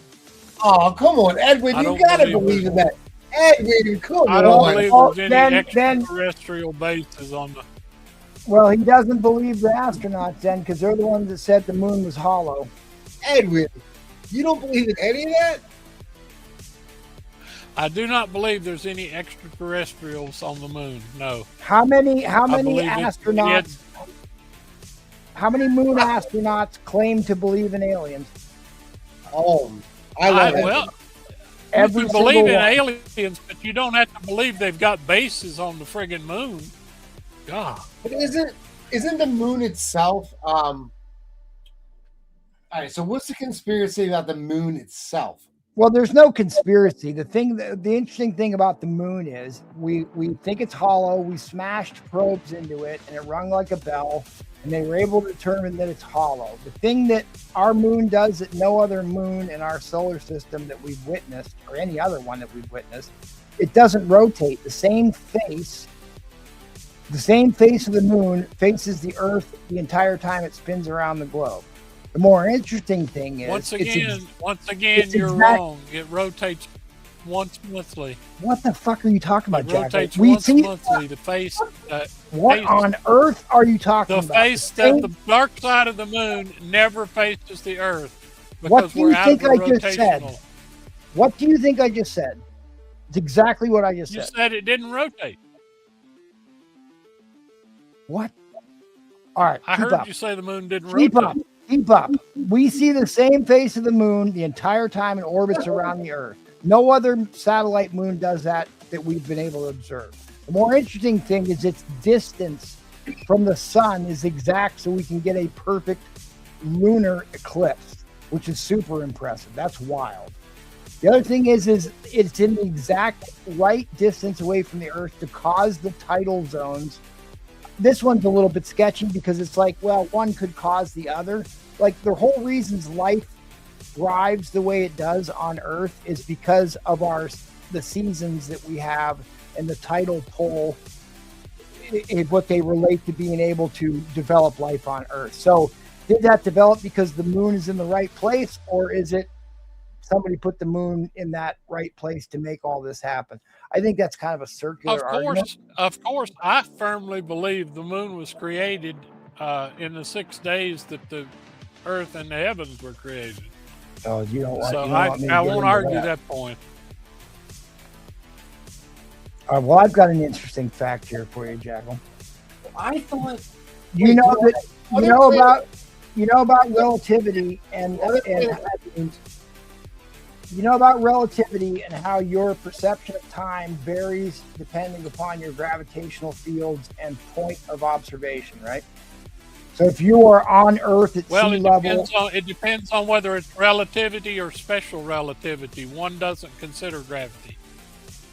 all right, so if you're on sea level on planet Earth, time happens to run more quickly. If you are way outside of Earth's orbit, time runs more quickly. So they run at different rates depending on how close. That was the whole movie about the Inception movie. They went to that massive planet with a lot of gravity and the years clicked by.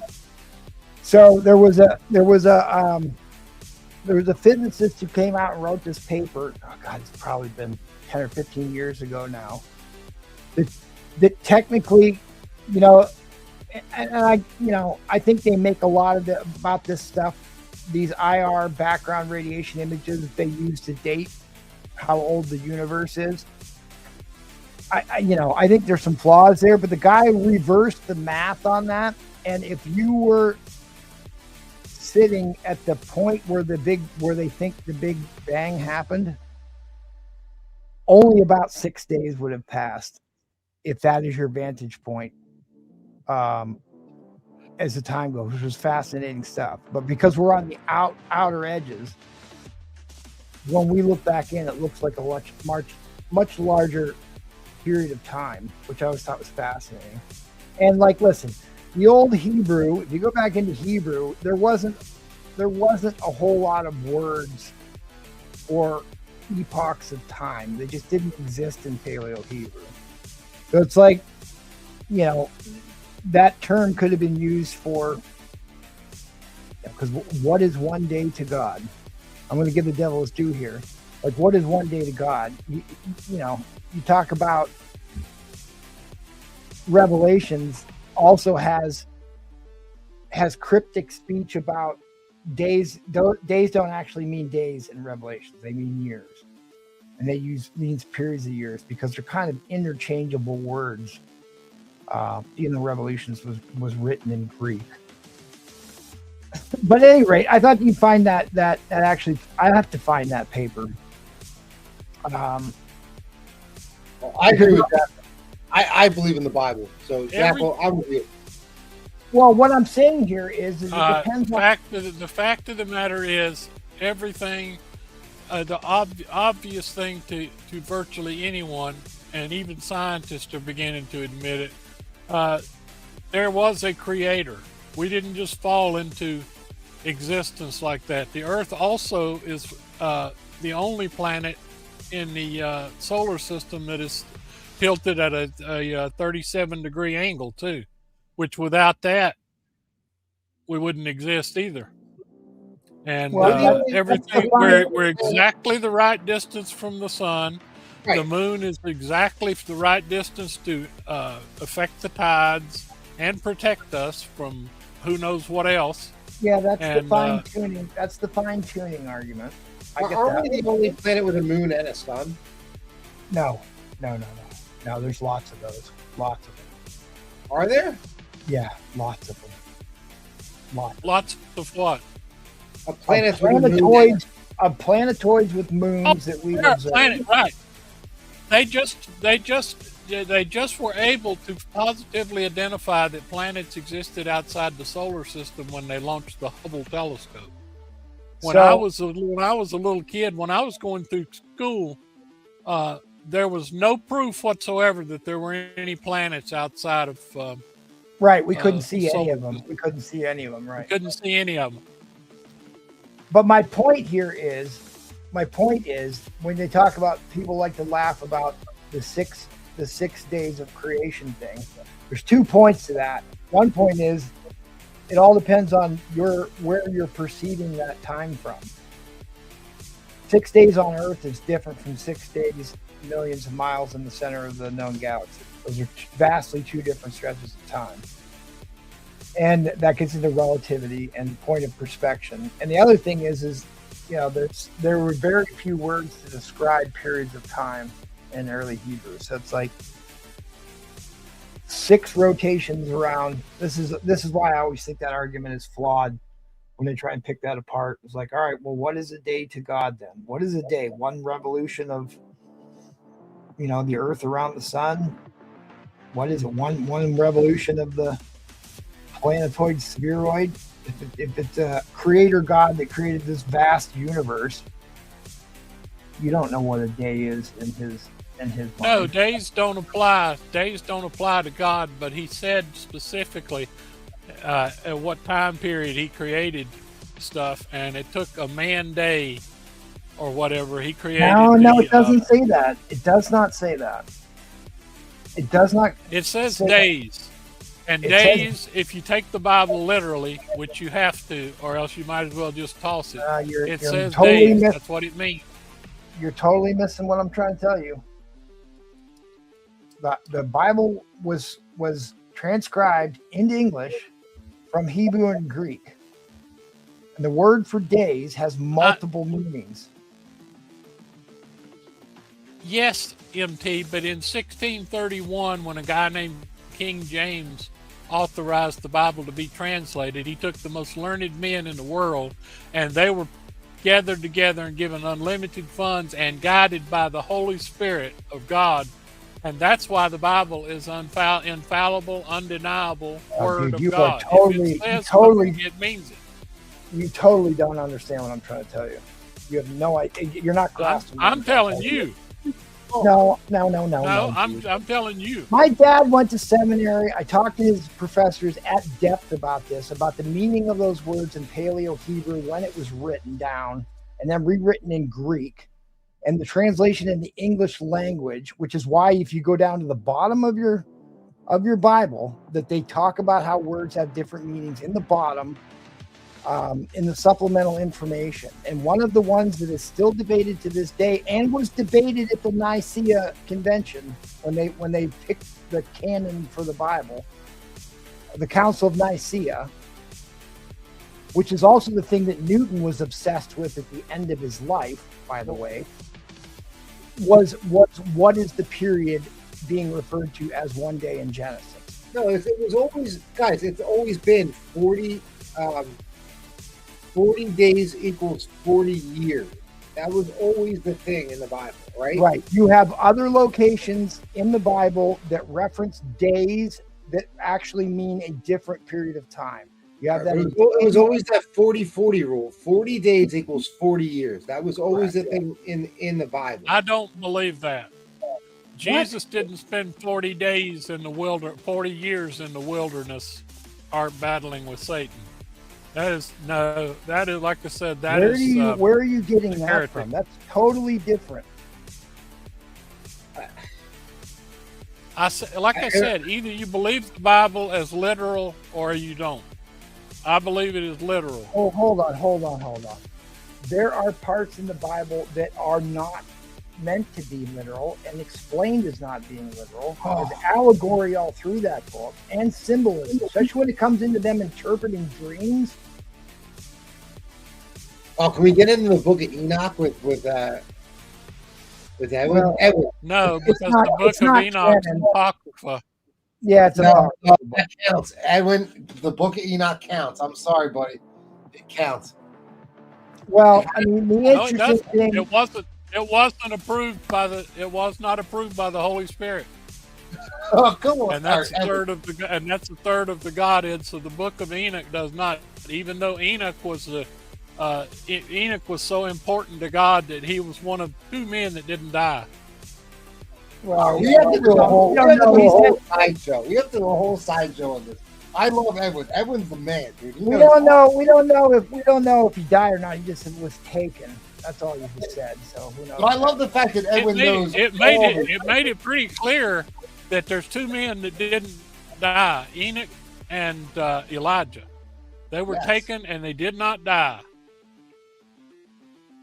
Everybody else died. Remember Moses, the most dynamic character of the Old Testament? He sure died, and God Who's buried the only person in the Bible to quote a verse from the book of Enoch? I have no idea because I don't believe in the book of Enoch. Jesus of Nazareth. And what verse is that? And this is the interesting thing about the Book of Enoch. It's not really a book. It's like 3 or 4 different books that they crammed together and called First and Second Enoch. And really, there's like parts of what they call that came out of the Ethiopian version of that are definitely have no business being in there. But the Book of the Watchers has very interesting passages in it. And again, some of the stuff we can't really validate because the oldest copies we have are from the Dead Sea Scroll area. So they do date back contemporary to the time of Christ. So, but they were not approved as canon for a reason. There was enough problems that we have. Yes, Jesus of Nazareth did quote from the Book of Enoch and talked about it. But you know what I mean? We don't know exactly if that's from the same quote unquote Book of Enoch that we have. I mean, there's a very strong thing that the book of the Maccabees in. Do you want to put the book of Paul and those other books that were determined to be apocrypha? No. Why would I? I'm not making that argument. It clearly says. I mean, it is clearly stated that the Holy Spirit guided all these writings. It didn't matter whether it was Apostle John that was doing the writings or Paul or whatever. They were written under the guidance of the Holy Spirit. Okay, but those weren't decided. You notice Jesus didn't write anything himself. Jesus did not write anything. No one's claiming he did. When was the canon approved, Jackal? Is the Bible we know today? When did that happen? Contemporary to those who lived. I think it was 1631 that the final translation was put together for people. Now, before that, they had parts of the Bible. They did not have the whole Bible, but they had the Gospels, and they had enough to do what God wanted them to do, and then He put the whole thing together for them. No, it was 1631, I believe it was. No. 325 AD was the Council of Nicaea. that picked out the canon that omitted all the apocryphal books. It was in 325 AD. The final version of the King James Bible was later in the Middle Ages. But the issue here is 1631, and it included the Apocrypha, which it said we're including, but it's not part of the Old or New Testament. But there's still, I don't know what the point you're trying to make here. No, it's hard to argue the Bible with me because I've read it inside out, backwards and forwards. Yeah. Dude, everyone's the man with this shit. I love it. I love this. And I mean, that's just the facts. And not only do I, but like I said, I have I have the most secular education you can possibly get. All right. All my professors were atheists and people like that. But you know what? They found out a hell of a lot of stuff just since I went to school. Edwin. What? The Great Fire in Alexandria. How much do you know about that? The one that burnt the Library of Alexandria? Yes, sir. Yes. Yeah, the one that burned up all the previous knowledge and stuff that would have probably had us in, 1,000 years ahead in technology if they hadn't done that. Yeah. Well, you believe in that conspiracy theory. You're more than willing to believe in that conspiracy theory. No, I believe the Romans destroyed the evidence is there. That look at the stuff that the Greeks and the people built, and look at the weapons and stuff that they had, and everything. They didn't believe in war. What in particular do you think was lost? What do you see that we haven't been able? My gosh, who knows what? Who knows? I mean, they had certain type of. They were smart enough to use solar power. To be as a weapon. They used that for centuries before and after. Yeah, but they were the major like trading port for everybody at that time, and they kept all the original scrolls and then made like duplicates and sent them back out. Yeah, Yeah, here's the reality of that situation. Scrolls are on papyrus. They don't last unless you have somebody constantly copying these scrolls down. Like we had all that scroll. There was the big library they found on Santorini.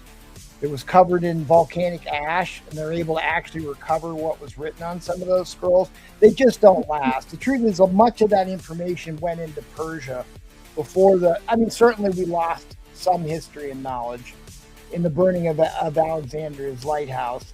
But, they looted a lot of that stuff, and they, nobles always were, how much literature they had was a status symbol. A lot of that went into Persia. I don't think we lost near as much as we, it makes for a good story, but we certainly lost some of it. But I don't think we lost as much as we make it out to be. Well, we don't know that. We don't know. That is an open question. But there's a lot of stuff that they, like I said, you've heard and seen about the Antikythera mechanism. Who came up with that back in ancient Greek times? Yeah. We actually have some other examples of similar technology not too far away from that. That is certainly the most extensive piece of clockwork machining that we have, and it makes for a great story. But is it an out of place artifact? Sure. The far more interesting thing to me is we have a shipwreck of copper ore in the Mediterranean that all goes back to the Great Lakes, that the Bronze Age collapse, the Bronze Age collapse of all the Bronze Age societies. And they said it was the sea peoples that caused them to be decimated into Egypt, that they were actually the ones who were actually traversing the Atlantic into the Great Lakes region to mine copper ore that fed the Bronze Age. And when that sea travel became untenable is what caused the collapse of the Bronze Age. And then there was a big deficit of any human civilization growth until the Iron Age started, which is wild because that was the longest time. What's that? One of the biggest things that collapsed the Bronze Age was the Iron Age, because the Hittites came up with a way to smelt iron ore, and they made their swords and spears out of iron. And what happens when you go up against a guy with a bronze sword and he's got an iron sword? No. There was You get slaughtered. There was a big period of time between the collapse of the Bronze Age and the start of the Iron Age, and it was climatic. It was a climatic turn. That's why the Middle Ages and the Black Plague happened, because there was a volcanic eruption that blocked out the sun. And that, the Game of Thrones, the long winter that they talk about in the Game of Thrones, that's from English history, which is also how we got Stradivari violins, because there was no sun and the trees barely grew for a period of years, which made wood rings so tight that it made for the best violins ever that are worth millions and millions of dollars. But that's actually the word. People in England call the aristocracy lords, and all these guys were like kingdoms. They call them lords, my lord, and all that. That actually means bread keeper. They were the ones that were able to store enough food to keep the population alive during the mini ice age and the Middle Ages. And everybody was malnourished because there wasn't any food, because there wasn't any sun to grow crops in. And they were more susceptible to the Black Death, which is why the plague ravaged all of Europe. So similar to that, during the Bronze Age, there was a big climatic event that caused the collapse of civilizations to happen. And it was only the Iron Age that brought us back out of that, or at least the replication of iron technology disseminated enough to get us out of that, because we were no longer iron able technology, to exactly, because what was the most important thing in technology back then was weapons. And when they came up with iron weapons, that was pretty weapons much and the tools, end of people that weapons and didn't have tools. that technology. Yeah, for sure. I mean, the Assyrians came up with the first really Bronze Age weapons, and they just wait for the guys who were growing all the crops to become harvest season. They just form a little militia and go through and kill them all and take their crops. I mean, the Assyrians were nasty people. All right, yeah. Last question, then we got to end it. Jackal, who killed John F. Kennedy?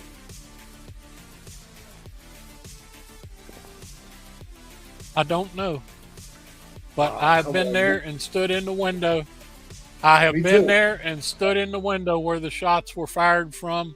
I went down to the grassy knoll and walked for hours, and went out in the street and stood where the bullets hit. I paid to drive in a limousine that was 1961 open limousine to drive the entire route.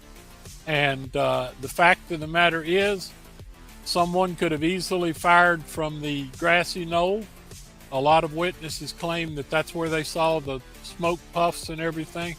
But the shot from the window was not that difficult. I'm a pretty good shot with a high-powered rifle, and I could have made that shot. And I'm not an ex-Marine. It was just not that difficult.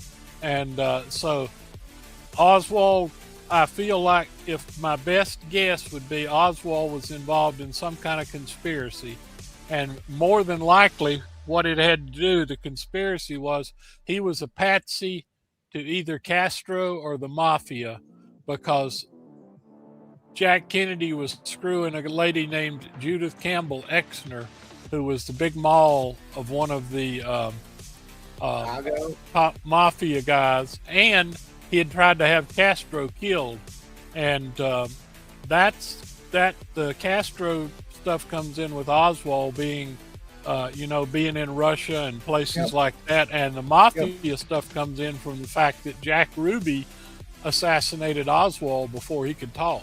So I'm thinking Oswald probably fired the shot that hit Kennedy in the back, and somebody that we'll never know fired the shot that blew his brains out, because the shot that blew his brains out looks like it came from the side. What do you know about the MK Ultra project getting Jack Ruby? Do you know anything about that? No, I really don't. I just know that Jack Ruby, that goes all the way back to the 60s. I actually remember when he died of cancer in prison, and the rumor was then that he had, that they had, introduced cancer to him so it would look like a natural death. But he never would talk. He was afraid of what would happen to his family and himself, and I don't think he could talk after they got done with what the guy wrote the book about after they declassified a lot of these documents was the MK Ultra project was the CIA using LSD and other things to try and manipulate people to do things, and it's wow because it even ties to the whole rock and roll development. But anyway, specific to, and this is all in government documents verified. The guy didn't want to speculate beyond just giving you the information. But Jack Ruby had the same psychologist that did these MK Ultra programs as Marilyn Manson, same guy. Charlie Manson, who Charlie was arrested multiple times and let go. And Charlie Manson used those skills to use the LSD on the kids to get them to do the Tate murders, right? Yeah, Edwin, it's an amazing story. It is a wild deep dive into it. So the reality here is this is the reason why they haven't released the files or all of the files, because they were supposed to release the JFK files decades ago, but never did. They were supposed to release them 6 months ago, again with the Epstein files and the alien files. Nobody even knows what happened to his brain, though. The last his brain was heard of, it was under control of his brother Bobby, who died in 1968. Yeah, it certainly does appear like the CIA was heavily involved. Well, in everything. In absolutely everything, without question. But there were also factions in the mafia that wanted it done and participated, as well as the Cubans, because, like, listen, he burned the guys in the Bay of Pigs, and they were not going to let that go. He really pissed off a lot of people when he pulled out of that. Yeah, he did. Nope. So I think that there's actually, what it seems to be is there's a lot of validity in all of those factions being involved in this, but it certainly seems like Ford knew about it. All I know is, Edwin, you did a great job. You're a scholar, my friend. Oh yeah, well, thank you. We like to argue. Yeah, but you do phenomenal job. The Kennedy thing we will never know because it's all hidden, and I mean, they've settled on it. You know, President Johnson was even implicated.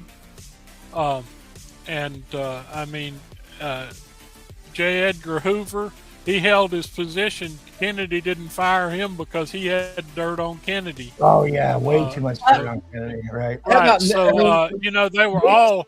But you mentioned the interesting thing about Jack Ruby is the population of Dallas at the time was 900,000. And the guy in the white coat that was escorting, or the white, or not white, the light-colored jacket with the cowboy hat on, that was escorting Oswald out when he was shot by Jack Ruby. When Jack Ruby shot him, the guy looked at him and said, "Jack, you son of a bitch." He knew Jack Ruby. Now, what are the odds right there of people in a town of 900,000 that the officer escorting the guy out would know a guy who ran a nightclub? But the wild thing is, we only just found this out in the last couple of years with some of the documents they released, that the same guy who was running the MK Ultra experiments for the CIA was the same doctor that saw Jack Ruby and saw Charlie Manson and some of these other guys that were assets of the CIA. So it's like they sent Jack Ruby in, who had his dogs in the car with him. Like, it didn't seem like he was on his way, like he thought through what he was going to do. It was just being manipulated to do. And it would make sense. It would make sense why they didn't release the files and why they're waiting for, like, the people involved who were part of the United States government to die off to be dead. That's exactly what Trump actually said when he was interviewed about it. That he's not going to prosecute it because they're waiting for people to die off. It's too big of a black eye. Well, everybody in the Kennedy assassination thing is they're virtually dead now because that was 1963. There's nobody left to prosecute. I guess there's one or two apparently is what they keep telling us. Well, you were alive, Jackal, when it happened, right? Yeah, I was in kindergarten, I think it was, because there was a substitute teacher there the day that it happened, and it happened, I think, 12:30 Central Standard Time, which was 1:30 Eastern Standard Time. At 2 o'clock, the principal came to the door and knocked on the classroom door and came in and whispered something to the substitute teacher, and then she announced to the class, she said, President John F. Kennedy has just been assassinated. And, you know, we did, first of all, what's assassin? Oh, okay. He's dead. All right. Okay. So what? Let's go back to, you know, that doesn't mean a whole lot to a 6-year-old or whatever, but it meant a lot to my Did they dad send you came home? and picked me up at school that day, and I always walked home from school. Oh, he came and got you, so you left work even, huh? Yeah, well, my dad owned his own business. He could do what he wanted to, but Oh, yeah, okay, he came and got me that. He came and got me that day at school because they didn't know what was going on. They were, you know, they were wondering, are they going to kill Johnson? Is this you know, an attack against the United States government? They're trying to wipe out our leadership. Nobody knew what was going to happen. And you know, this was only 1 year after the Cuban Missile Crisis, where they, you know, one wrong move then, and we would have had a thermonuclear war. So it was quite a big deal. Quite a big deal at the time. Here is the Jack Kirby's nightclub, or Jack Ruby's nightclub. Yeah. Jack Ruby's nightclub, yeah. Yeah, the matchbook. Wasn't that Exactly. found somewhere? The Carousel Club. Your host, Jack Ruby. That's an But like I said, it just did not mean, you know, I'm going to tell you, you know what the biggest impact on a 6-year-old kid was at that time? You don't really understand. The biggest impact was we went home and we always, after school, we would watch cartoons and stuff like that. And for the entire weekend, all 3 channels, ABC, NBC, and CBS, covered nothing but news and the assassination stuff. And there was nothing on television. Until Sunday, but guess what happened on Sunday? The NFL went right ahead with the football games.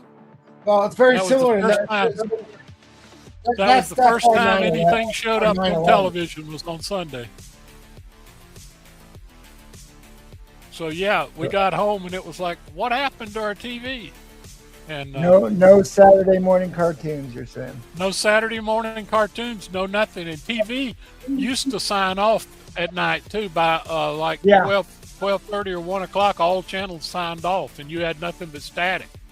They played the anthem. Most of them played the national anthem. They played the national anthem, and then it went off to static. So you were there when Nixon got hosed after that too, right? Oh yes. Absolutely. All right, we're not going to get into that. We're gonna end it. We're gonna end the stream tonight. But you were there for that. Well, too. I enjoy conversations like this. I mean, but like I said, if you ever get the chance to go to Dallas, go there, walk the grassy knoll, go to the, like I said, they got an X in the street that shows where the car was at when the shots hit. They got the tour thing where the guy drives, where you pay them and they will drive you the exact thing at this exact speed and everything, and you can see everything. I spent hours there and it was just fascinating. I forgot we were still live and we ignored the chat the entire time. No, I know. We've been. So I did the book depository window thing, and I went to the fence. Oh, you did? Yeah, you know what I'm talking about then. Yeah, and then I stood on the X, and you have to like dodge traffic. Yeah, it wasn't that far away. No, dude, it's like for a guy that only shoots shotguns and handguns, I was like, wow, that's a really cool shot. Like it's a, but again. Oh, really? Okay. To me, with a scoped rifle, you know, having been deer hunting and stuff like it, to me, that was not much of a difficult shot. I will say he had a terrible rifle. It was not a good rifle. And it's a moving old object, Italian Carcana. It was a terrible rifle. Yeah, listen, which it was a moving target, a slow moving target. Would have been difficult to hit it twice, but for him to hit the first shot, it's doable. Is it difficult? Sure, it's very difficult. But I mean, the issue has always been the magic bullet problem, and that's the problem. But I'm not a rifle guy. I've never really shot rifle. That was absolute baloney. Finding a 30-06 bullet that's barely deformed on a cart. Yeah, the magic bullet thing was complete nonsense. Well, similar to the Charlie Kirk 30-06 round. Oh, that's a whole what kind of cheese did they got? Propagating Soviet propaganda. There you go.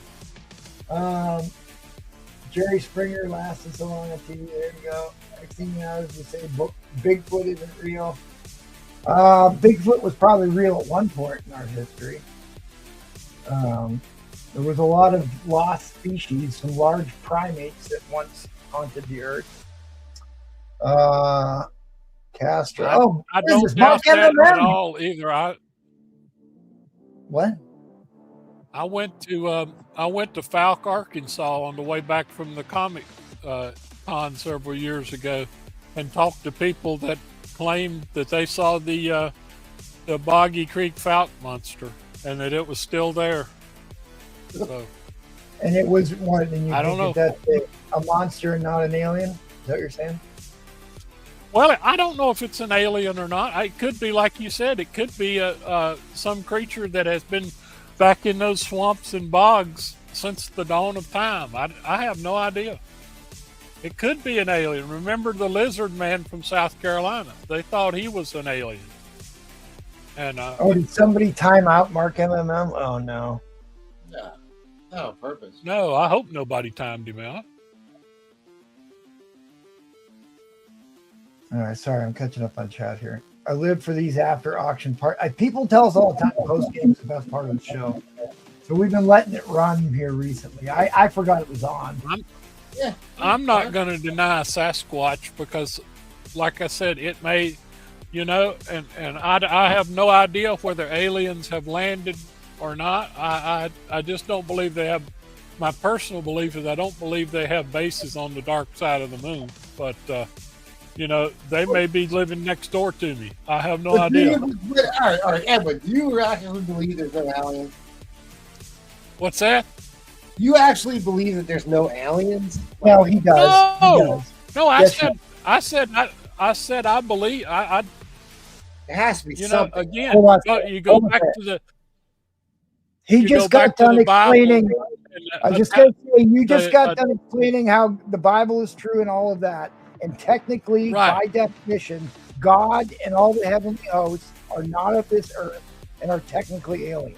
So, on that basis alone.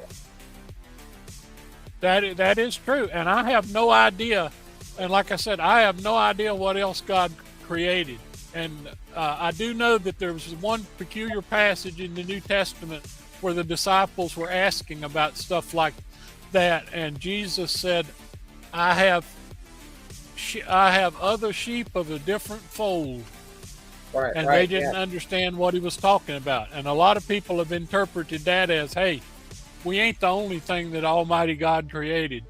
And what are you saying? I don't doubt that, but he did choose apparently to put us so far apart that we really can't get to each other. I think I told you that I calculated one time that if to get to the nearest galaxy, to get to the Andromeda galaxy, if you were in the Starship Enterprise and could travel at warp 12, it would take 37,000 years for the Starship Enterprise to get to the Andromeda galaxy. Yes, I remember this. Yeah, but we're always basing this on whatever technology we have at the moment. All right, so Edwin, do you still go to church every Sunday? What? You go to church What every did you say? Sunday? Sure. You do? You still go? I sure do. I give money to the church. I give money to God through the church. Excuse me. I hear you. But yeah, but like I said, I mean, I just don't believe everything just fell into existence. I believe, as the Bible said, you know, who changed the truth of God into a lie and worshiped the creation more than the Creator, who is blessed forever. You have to have a Creator. Right. You have to have a Creator. Everything doesn't just fall into place. And all right, you don't want to know. You want to know what I think is that's a matter of faith. Like I said, that's a matter of faith. A lot of people don't have faith, and that's okay. Do you want to know what I think is the most poignant evidence for intelligent design in our universe? Is that all life on Earth is based on DNA. DNA is the most complex system of the storage of information, far exceeding any of our microchip or quantum computing. Exactly. And all of that massive technology that is used as the basic building block for all life on this planet just magically appeared in a pool of ooze. That's the most complicated system of data storage we can even understand at this point. And that all happened way back in the beginning, and all of life is, all of the major astrophysicists have, well, I shouldn't say all of them, the vast majority of them have a hard time arguing against intelligent design. And most of them actually believe in it. Because of, here's the other, you want to talk about the nail in the coffin on linear evolution? This is great. Jackal, we have single cell organisms that cover the entire globe. They're called bacteria, right? They cover all of the globe, and like we have layer upon layer upon layer of rocks on the earth that are filled with the dead carcasses of single-celled organisms. Do you know how much evidence we have of 2, 3, 4, or 5, or 6-celled organisms in the entire record?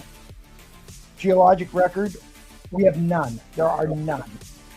And if linear evolution is the way that they say it is, we should have evidence of a 2-cell, a 3-cell, 4-cell, a 5-cell organism as it's climbed its way up from a single-cell organism. There should be dead carcasses of those organisms all over the face of the globe, but they don't exist. They are not in the fossil record. We don't have any evidence of them whatsoever. It just automatically jumps to the highly complex multicellular organisms. We just have no evidence for that jump.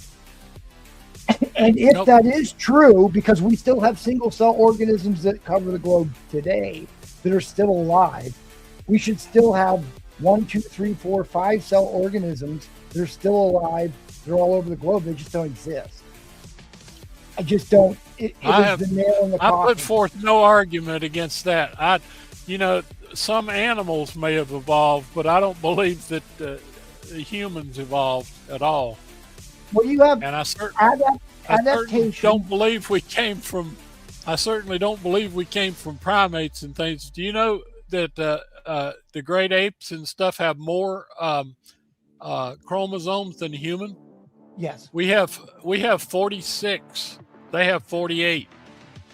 It sure looks like somebody got a hold of our DNA, like they claimed happened in Genesis and some of the stuff in Sumeria, and they manipulated our genetics to make the Adamu, which is basically Adam. So do you know what the discovery was? I'm sorry, I watch all ancient archaeology and technology. That's basically all I watch these days. But we've now been able to confirm that the Proto-Indo-European language goes back 40,000 years. Wait, what? Say that again? Yeah, like it predates the Younger Dryas. They didn't, just like how Göbekli Tepe happened and we didn't think anybody. They were all hunter gatherers. Nobody was living in communities. Nobody was farming. And the first civilization was in Sumeria. Yeah, well, yeah. Göbekli Tepe is and the other ones around it. There's a couple other settlements around it. They just found that basically, and here's the reality: Göbekli Tepe is in the right area, and it fits the description of when Noah built a temple after the flood. Right. And the structures that they were building were like phenomenal. Like well in advance of what we believed they were capable of. They thought everyone was hunter-gatherers. And like the funny thing is like the more advanced science and archaeology and history gets, the more it tends to be a reflection of what's actually in the Bible, ironically enough. Yes. So that's why that's why I started going back to church. I hate to say this. I don't hate to say it. I started going back to church because of a lot of this. Because a lot of the stuff is trying to become more apparent to me. When I start researching, I'm like, fuck, like, man, the Bible might be right on point. So I started going back to church personally. I was raised Catholic, went to Catholic school my whole life, but I started going back just because of this. Because I'm like, God damn, like, you know, we always, I don't know, for years we thought the Bible was just like nonsense, and now I'm like, this is not nonsense. This is this is what I will say about that. Like, you've had decades and decades of your life of TV and movies trying to portray the Bible as something that it really isn't. Yes, some of it is historical, and we need to take it as of spot on historicity. But really what it's there for is a guide of how to live on this earth without having turmoil in your life. And there are absolute truths to be found in that. And the proof for that is we based all of Western civilization, the country that everybody on earth wants to move to and live in, is based on Judeo-Christian values. And it set up the most successful civilization on earth that everybody wants to live in, the most free and open. So those are based on the Judeo-Christian values. So those are obviously true. Something tends to be true. It tends to bear fruit of being productive and a good means to live your life and build a society on. That in itself is enough, but I don't know, like, here, you'll like this, Jackal. You actually really like this, Jackal. Have you ever seen a documentary on how the Earth was formed? Have you ever seen a documentary on how the Earth was formed? Doesn't they claim that it was like asteroids and cosmic dust all? Well, the most important fact is that yes, they think it happened over these millions of years, but the order in which the Earth was formed, where it was completely covered in water, and then the Earth rose up out of the water, all happens in the same exact order that's laid out in Genesis. So let's throw the time periods out the window for a second. Just the progression of order of events and how they think the Earth was formed from the void is in the same linear order as is laid out in Genesis. That to me was absolutely wild. I was sitting there watching the documentary about that years ago. I'm like, dude, this is eerily similar to what was laid out in Genesis. I had to go back and look it up. I was like, wow, dude, this is wild. Yeah. So it's like, I don't think we should get hung up on, because like there's so much in the Bible that as far as like time periods go, and that there's different ways to discuss years and days, and like a lot of that is we're trying to use the English language to understand a lot of that stuff, and the English language is structurally different from Aramaic and ancient Paleo Hebrew and stuff. So it's like we don't kind of understand some of the nuances behind, especially when it comes to epochs of time are really weird in Old Hebrew and Aramaic. So it's like, yeah. But like if the order of events match what we have evidence for, does the quote unquote time period matter quite as much? No, it doesn't. And I think the Bible is fairly accurate. I mean, I hate to say it, but I think certainly seems to be. I think the Bible is very. I just don't think time applies to God. I Well, think that's what when I'm he saying. said, Right. that's right. I think when he said 6 days or whatever, he meant I did this in 6 man days. Not my days, because I don't have days. God was, in the beginning was God, and the Word was God, and it just. All right. Well, let me explain it to you like this. Maybe I'll try and let me try it a different way here to explain this. Does God use objects that objects, things, or places that we understand and for conceptualizing events or His will or whatever that is beyond our comprehension? Does he just like in comic books how we distill ideas and concepts into characters? Yeah. Much of that happens in the Bible where they distill big concepts into, like when Jesus has them look upon, he has them build when they're in the wilderness and they're getting bit by snakes. Right. And they're wailing and weeping because they're getting killed by snakes. And he says build an icon of the snake and look upon it. And that was supposed to keep them from being afraid. It's the exposure theory. Be exposed to the thing that you are fearful of. And he relates it to himself. But that's the same as me on the cross, right? It's conceptualizing. It's being able to bring big ideas down to a language and a context that human beings can understand. So, like when he was talking about the literal man days, it's actually not anything that actually exists in the language in which it was written in, is what I keep trying to explain to you. And it makes sense to me because there's plenty of these big concepts that God is trying to convey to mankind that he uses allegory, the wheat and the tares. He's trying to use language and objects that they are familiar with and can wrap their heads around for the time period in which it was written. All the parables of the teachings he's trying to teach aren't really about the wheats and the tares, are they? Yeah. Jesus would say Jesus would differentiate between reality and that by saying learn a parable when he was teaching, but not giving a real. Okay. What about reading of dreams?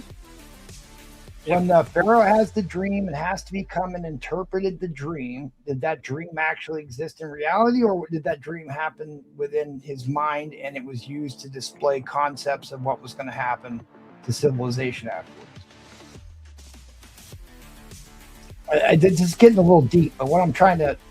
Yeah, there are multiple instances in the Bible where it says that, an angel came in a dream and told somebody something, and that all the way back to Joseph, and then of course,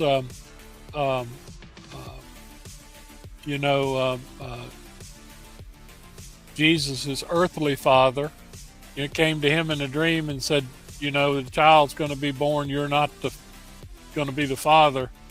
And then, of course, back, like I said, the king, he had the coat of many colors. He had dreams. David had dreams. I mean, that's the way angels apparently talk to people. Right, but they have to convey it in terms and that the present day people can wrap their heads around and relate to. It's the whole idea from the Star Trek movie of why does God need a starship? Exactly. That was a farce from the beginning. You're right. Right, because we're constantly trying to use our technology and the objects we encounter in present day in which we live to use that to describe what God was trying to tell people. Right?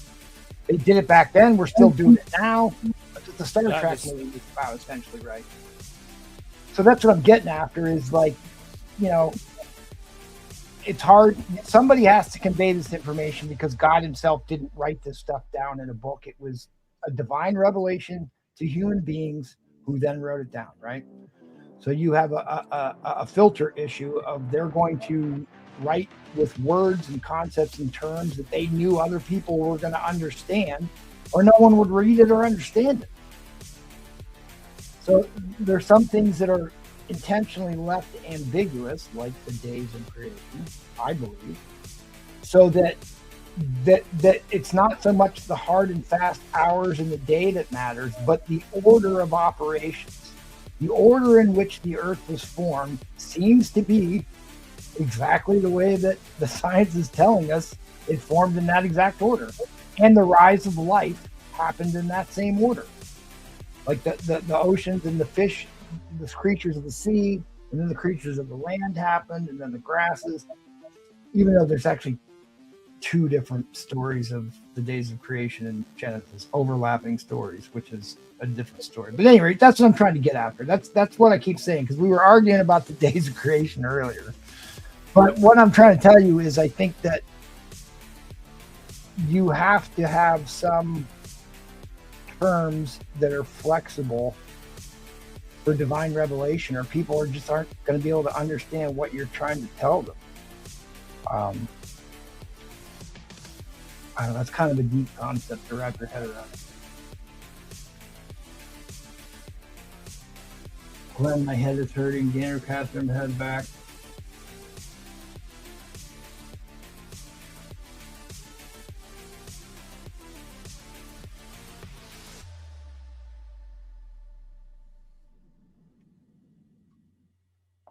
So I was going to ask you, did you end up remember it's when been a very interesting discussion on everything from science to religion, and apparently some of our audience was interested and stuck with us on it. But I think it's great. I think it's great. 21.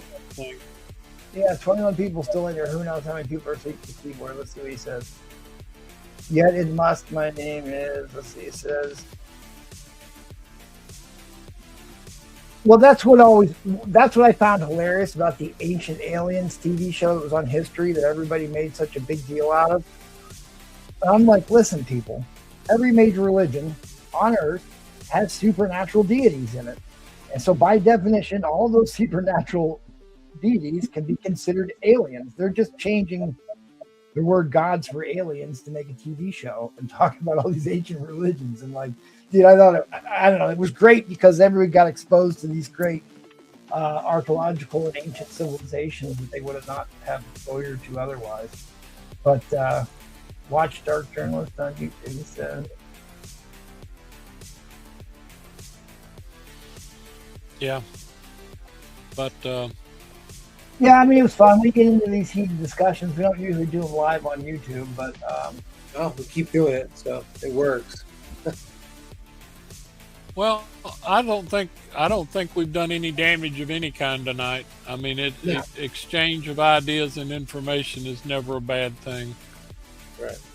Who shot? Well, Robert Curtis was concerned about Martin Luther King and Malcolm X, and I think it's pretty clear that whether or not the CIA directly killed Martin Luther King, they definitely made the situation possible for it to happen. Yeah. They definitely. They exactly. I mean, Martin Luther King was a thorn in their side, and the funny thing is how politics have changed. You know who back when I was a little kid, you know who all the segregationists and people were? Every one of them were Democrats. I know, and let's not go down that road. Yeah, I know. No, but I'm just saying that's a big change. But I mean, I grew up in the time where Democrat governors, Orville Faubus, George Wallace, Lester Maddox, all of those people, they were Southern Democrats, and you talk about being you talk about being racist type. I mean, that's the fact, and things have done 180-degree turn. So anyway, I don't want to get into politics because I just get angry when I get into politics. When when you can't even get people to fund agencies that are trying to protect the country, it worries me. And I think this is, and I'm not going to get political, but I'm going to leave people with this. I think much of this is all designed to wind you up, make you angry at your fellow man, get you fighting the plebs to fight each other. Much of this fear porn on the news is completely manufactured. Yes, sir. And yes, that's why I don't like having any of that here, because we all need to remember that we're all way more similar than we are different. Yeah. And it's these other people are trying to use us as pawns to fight one another over the dumbest shit that has really no impact on your life. Yep. Yeah, get off social media, dude. Like, dude, I completely got off social media. I pay no attention to social media at all anymore. It's insane, the divide that you get on there. It's crazy. Getting people to hate the country that they live in, which is the greatest country God has ever existed on the face of the earth. That's why everybody wants to move here. And I don't know. They wind people up. People up for no reason. And it's not like it's just one side doing it. They're both sides do it. It's ridiculous, and I don't like it. It's a game I don't like to play. I'm not cheating. I've had contact missing. Oh yeah, that's right. Neil's actually got some great alien stories. I talked to him about that, so we have to get into that with Neil one of these days. I would love to hear that. Yeah, he's got some abduction stories actually. Fry went from glee to dozing off. Yeah, I get wound up by getting the long-winded speeches about this stuff. You were wrong about the meaning of the snake idol on the rock. No, I'm not wrong. I'm not wrong about it. I'm not wrong about it. He was in the desert, and they were afraid of getting bit by serpents. And God said the solution to this is build the rod with a snake on it and gaze upon it, and you will be less fearful and overcome your fears of the snake. Which is the allegory he made that is the same thing as what I was on the cross. Look upon my sacrifice to you, and you will be less fearful. Jackal, what is the number one most repeated phrase in the Bible? I'm sorry, what did you say? What is the number one most repeated phrase in the Bible? There's one phrase that is said more than any other term in the entire Bible. You got me. I don't know. Do not be afraid. Do not be afraid. And that is the exposure therapy about gaze upon the thing that you are fearful of. Every human on earth is fearful of death. I thought it was fear not. Isn't it fear not? I was trying to fear not, do not be afraid is the same. It's the same concept and written depending on which version of the Bible you're the New International Version or James. The King James all have slightly different wording of it, but that's the concept. That's the phrase. Do not fear. Do not live your life in fear. Do not be afraid is the most repeated phrase and term in the entire Bible. And that's what was going on in the desert when they made the staff with the snake on it, and he related it. Jesus went back and talked about that, relating that to his time on the cross. And that's why you have crosses in Catholic churches, to look upon this thing that you are fearful of so that you can not be as afraid of it. That's what exposure therapy is. Like if you're afraid of clowns, the way to get you over that fear is to go have exposure to clowns. If you are afraid of riding a horse because you got kicked off of it, what do they tell you to do? Get back on the horse. It's that exposure. Well, expose yourself to that thing you're afraid of, and it will have less power over you. Yeah. The Apostle Paul definitely was not afraid of snakes because a deadly viper bit him and grabbed a hold of his hand, and he just shook it off and was not affected whatsoever. I love Mark. And you guys keep telling me to get on IG. Now, Just look at comic book content. Is there any Moon Well, Knight tonight? I only use IG for comic books. Everybody Same here, that anybody else that that tries to friend me that's not a comic-y thing, I don't accept. I gotta be I don't honest. have I any- use IG for comic books and big titted women. That's about it. I mean, I'm not even on IG with like my pastor or church or anything like that. I don't. My wife doesn't have an IG account. My son doesn't. Like I said, my daughter and I are not IG friends or anything. I use it strictly for comics, and that's it. All right, so Dr. Don, you were saying the same thing I'm telling you, and maybe it's just not coming across. Said, look upon the snake eye, will be immune to the venom. Look upon the thing that you are fearful of, and you will have the fear will have less control over you. That's the center of that story, which is basically the largest point of the whole New Testament. Honestly, is do not live your life in fear. Don't be riddled with anxiety. Here are the tools to.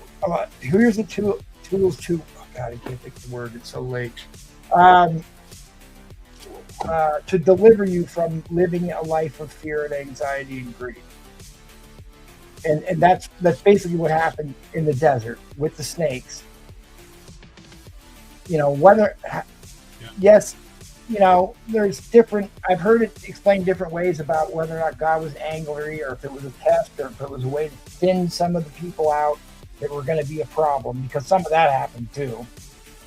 Like when they went to go drink the water, when they sent them to walk around the wilderness, because people who live in bondage are bitter from being in bondage, are not ready to build a new nation. They're ready to wreak vengeance, right? So that's why they had to wait for an entire generation cycle to go through before they went into Canaan and settled.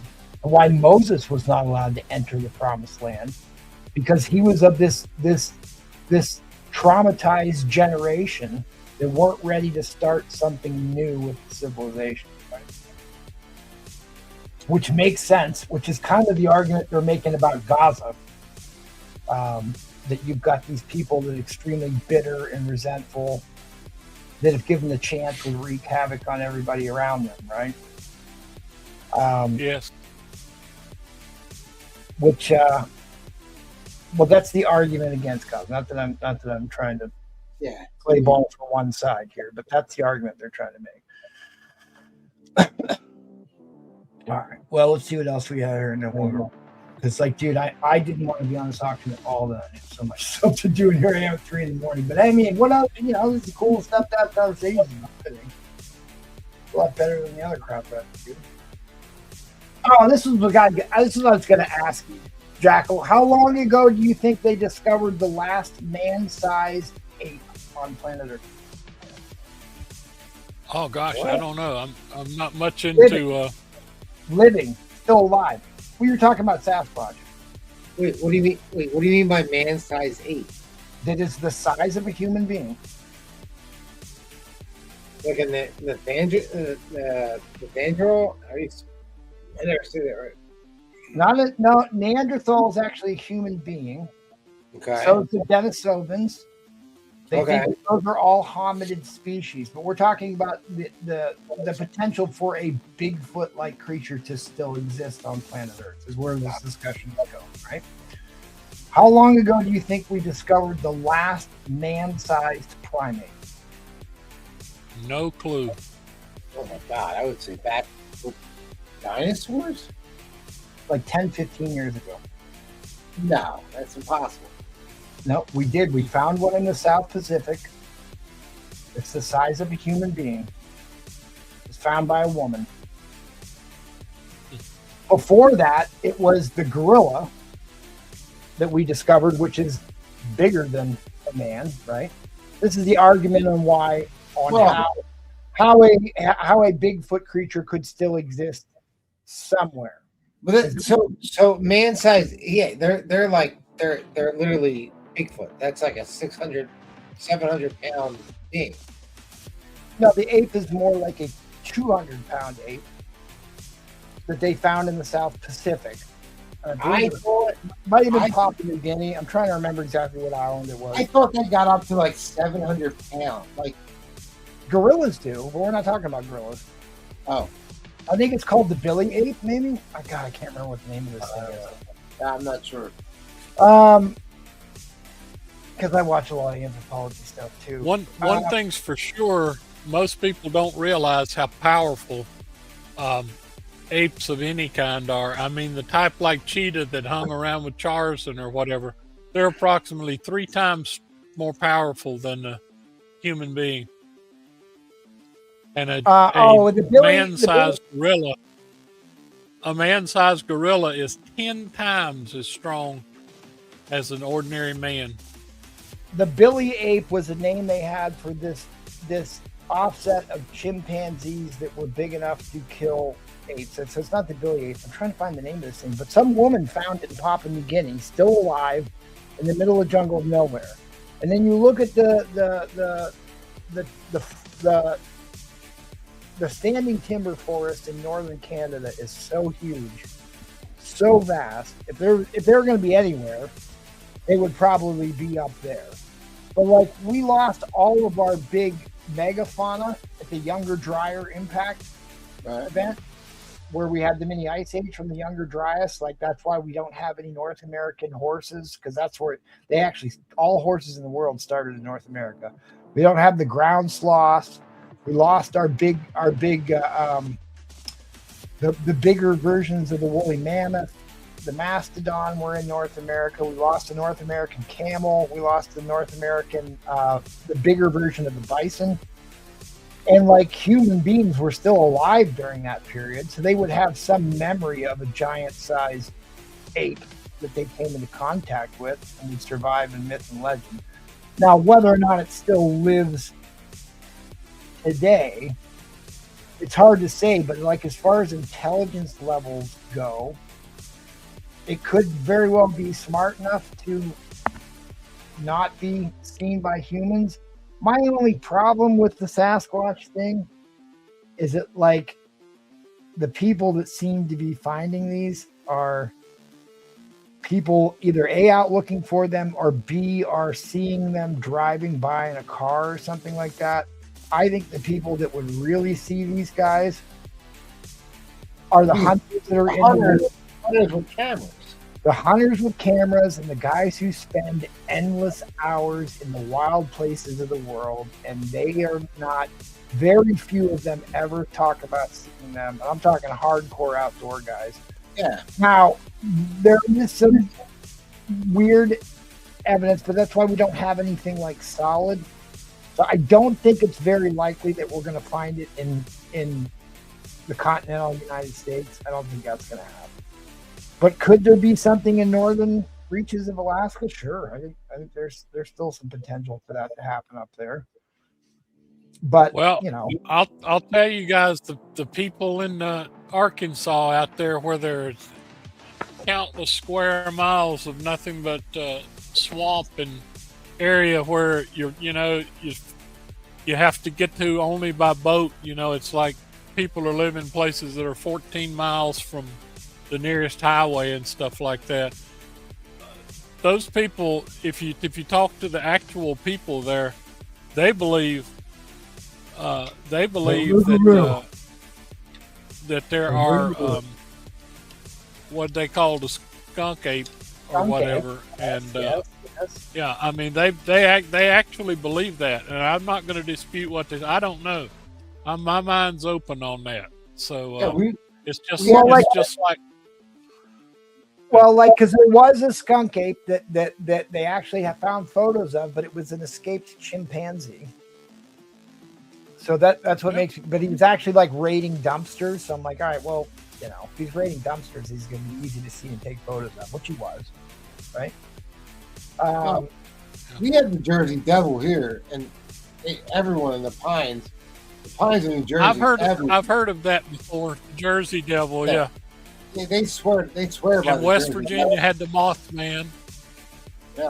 Yeah, if you ever go, actually the Y-Files did a pretty good job of the Jersey Devil thing. and like to go back to the very earliest reports of that is like nothing like what the later version stories were told. Some of that is like newspaper sensationalism, but the Mothman one is a little bit further harder to explain situation. Yeah, yeah, it sure is.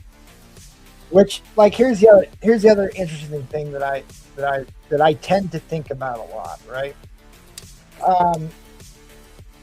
The ocean covers the vast majority of the Earth. It's super deep. We found these thousands and thousands of new species very, very recently, right? We found species that can live inside of nuclear reactors we didn't know existed, right? So there's got to be other things that are beyond our ability to observe them. And that might be also entities that are outside of our observable, the human ability to observe them, right? Because we have that in the particles that make up matter, right? We can't see these particles. It's beyond we the human cannot spectrum to see. It's beyond the human spectrum to see. So what's the possibility that there could be things, quote unquote, sentient beings or anything that's alive, just like a regular animal, that lives within that spectrum that is outside of our field of view? Doesn't mean that they have to be like crazy space alien lizard people. But if that does exist, and and back to the ocean thing, the ocean is way more full of life than we could have contemplated. The very deepest, darkest places on planet Earth are in the ocean, and there's massive amounts of life down there around the volcanic vents. Don't require sunlight to live. We don't know what leviathans are still haunting the deep places of the world. We don't know what and they what can other withstand. They can withstand pressures. Can you just imagine the pressure they live in? Yeah, right. Well, because we tagged that one great white shark that got drugged like to the very deepest depths of the ocean. We have no idea how that happened. Like beyond Something got it. Something got it beyond where we think whales can go. So it would have had to been, a giant cephalopod or another bigger shark that we don't know about. But it's an interesting thought experiment to realize how much we may not be aware of. We didn't know particles existed until very recently, right? In the history of human race, we didn't know DNA was a thing until very recently. And look how powerful a piece of knowledge DNA ended up being. That's right. Mr. Watson and Crick were in the 1950s. There could be much of this world we still are unable to perceive that may be influencing the lives of human beings. Not only are there things we can't see with our limited vision, but just look at your dog or whatever. Your dog can hear and things that you can't begin to hear and can smell 100 times better. Yeah. Than you Yeah, can absolutely. do. Absolutely. So, it's easy to laugh at people who claim to have seen things or had experiences, but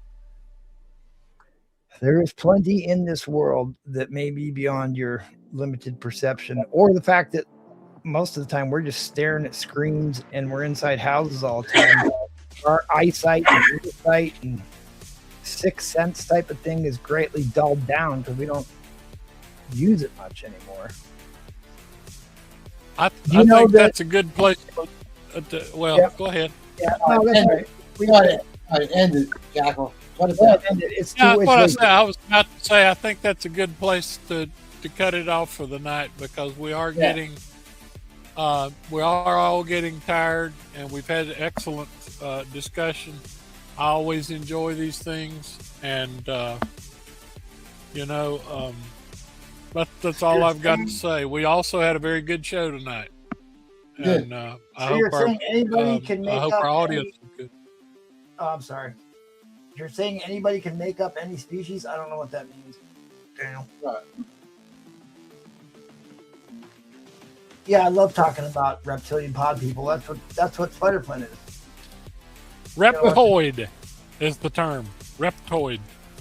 Who did Captain Kirk fight in Star Trek? He fought the Gorn. Gorn, that's what it was. Gorn. Right. Yep. That's right. Oh.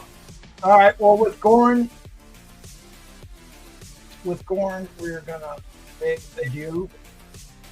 And Captain Kirk better be glad that the lizard he fought wasn't like the lizard Spider-Man fought, because the lizard that Spider-Man fought was faster than him.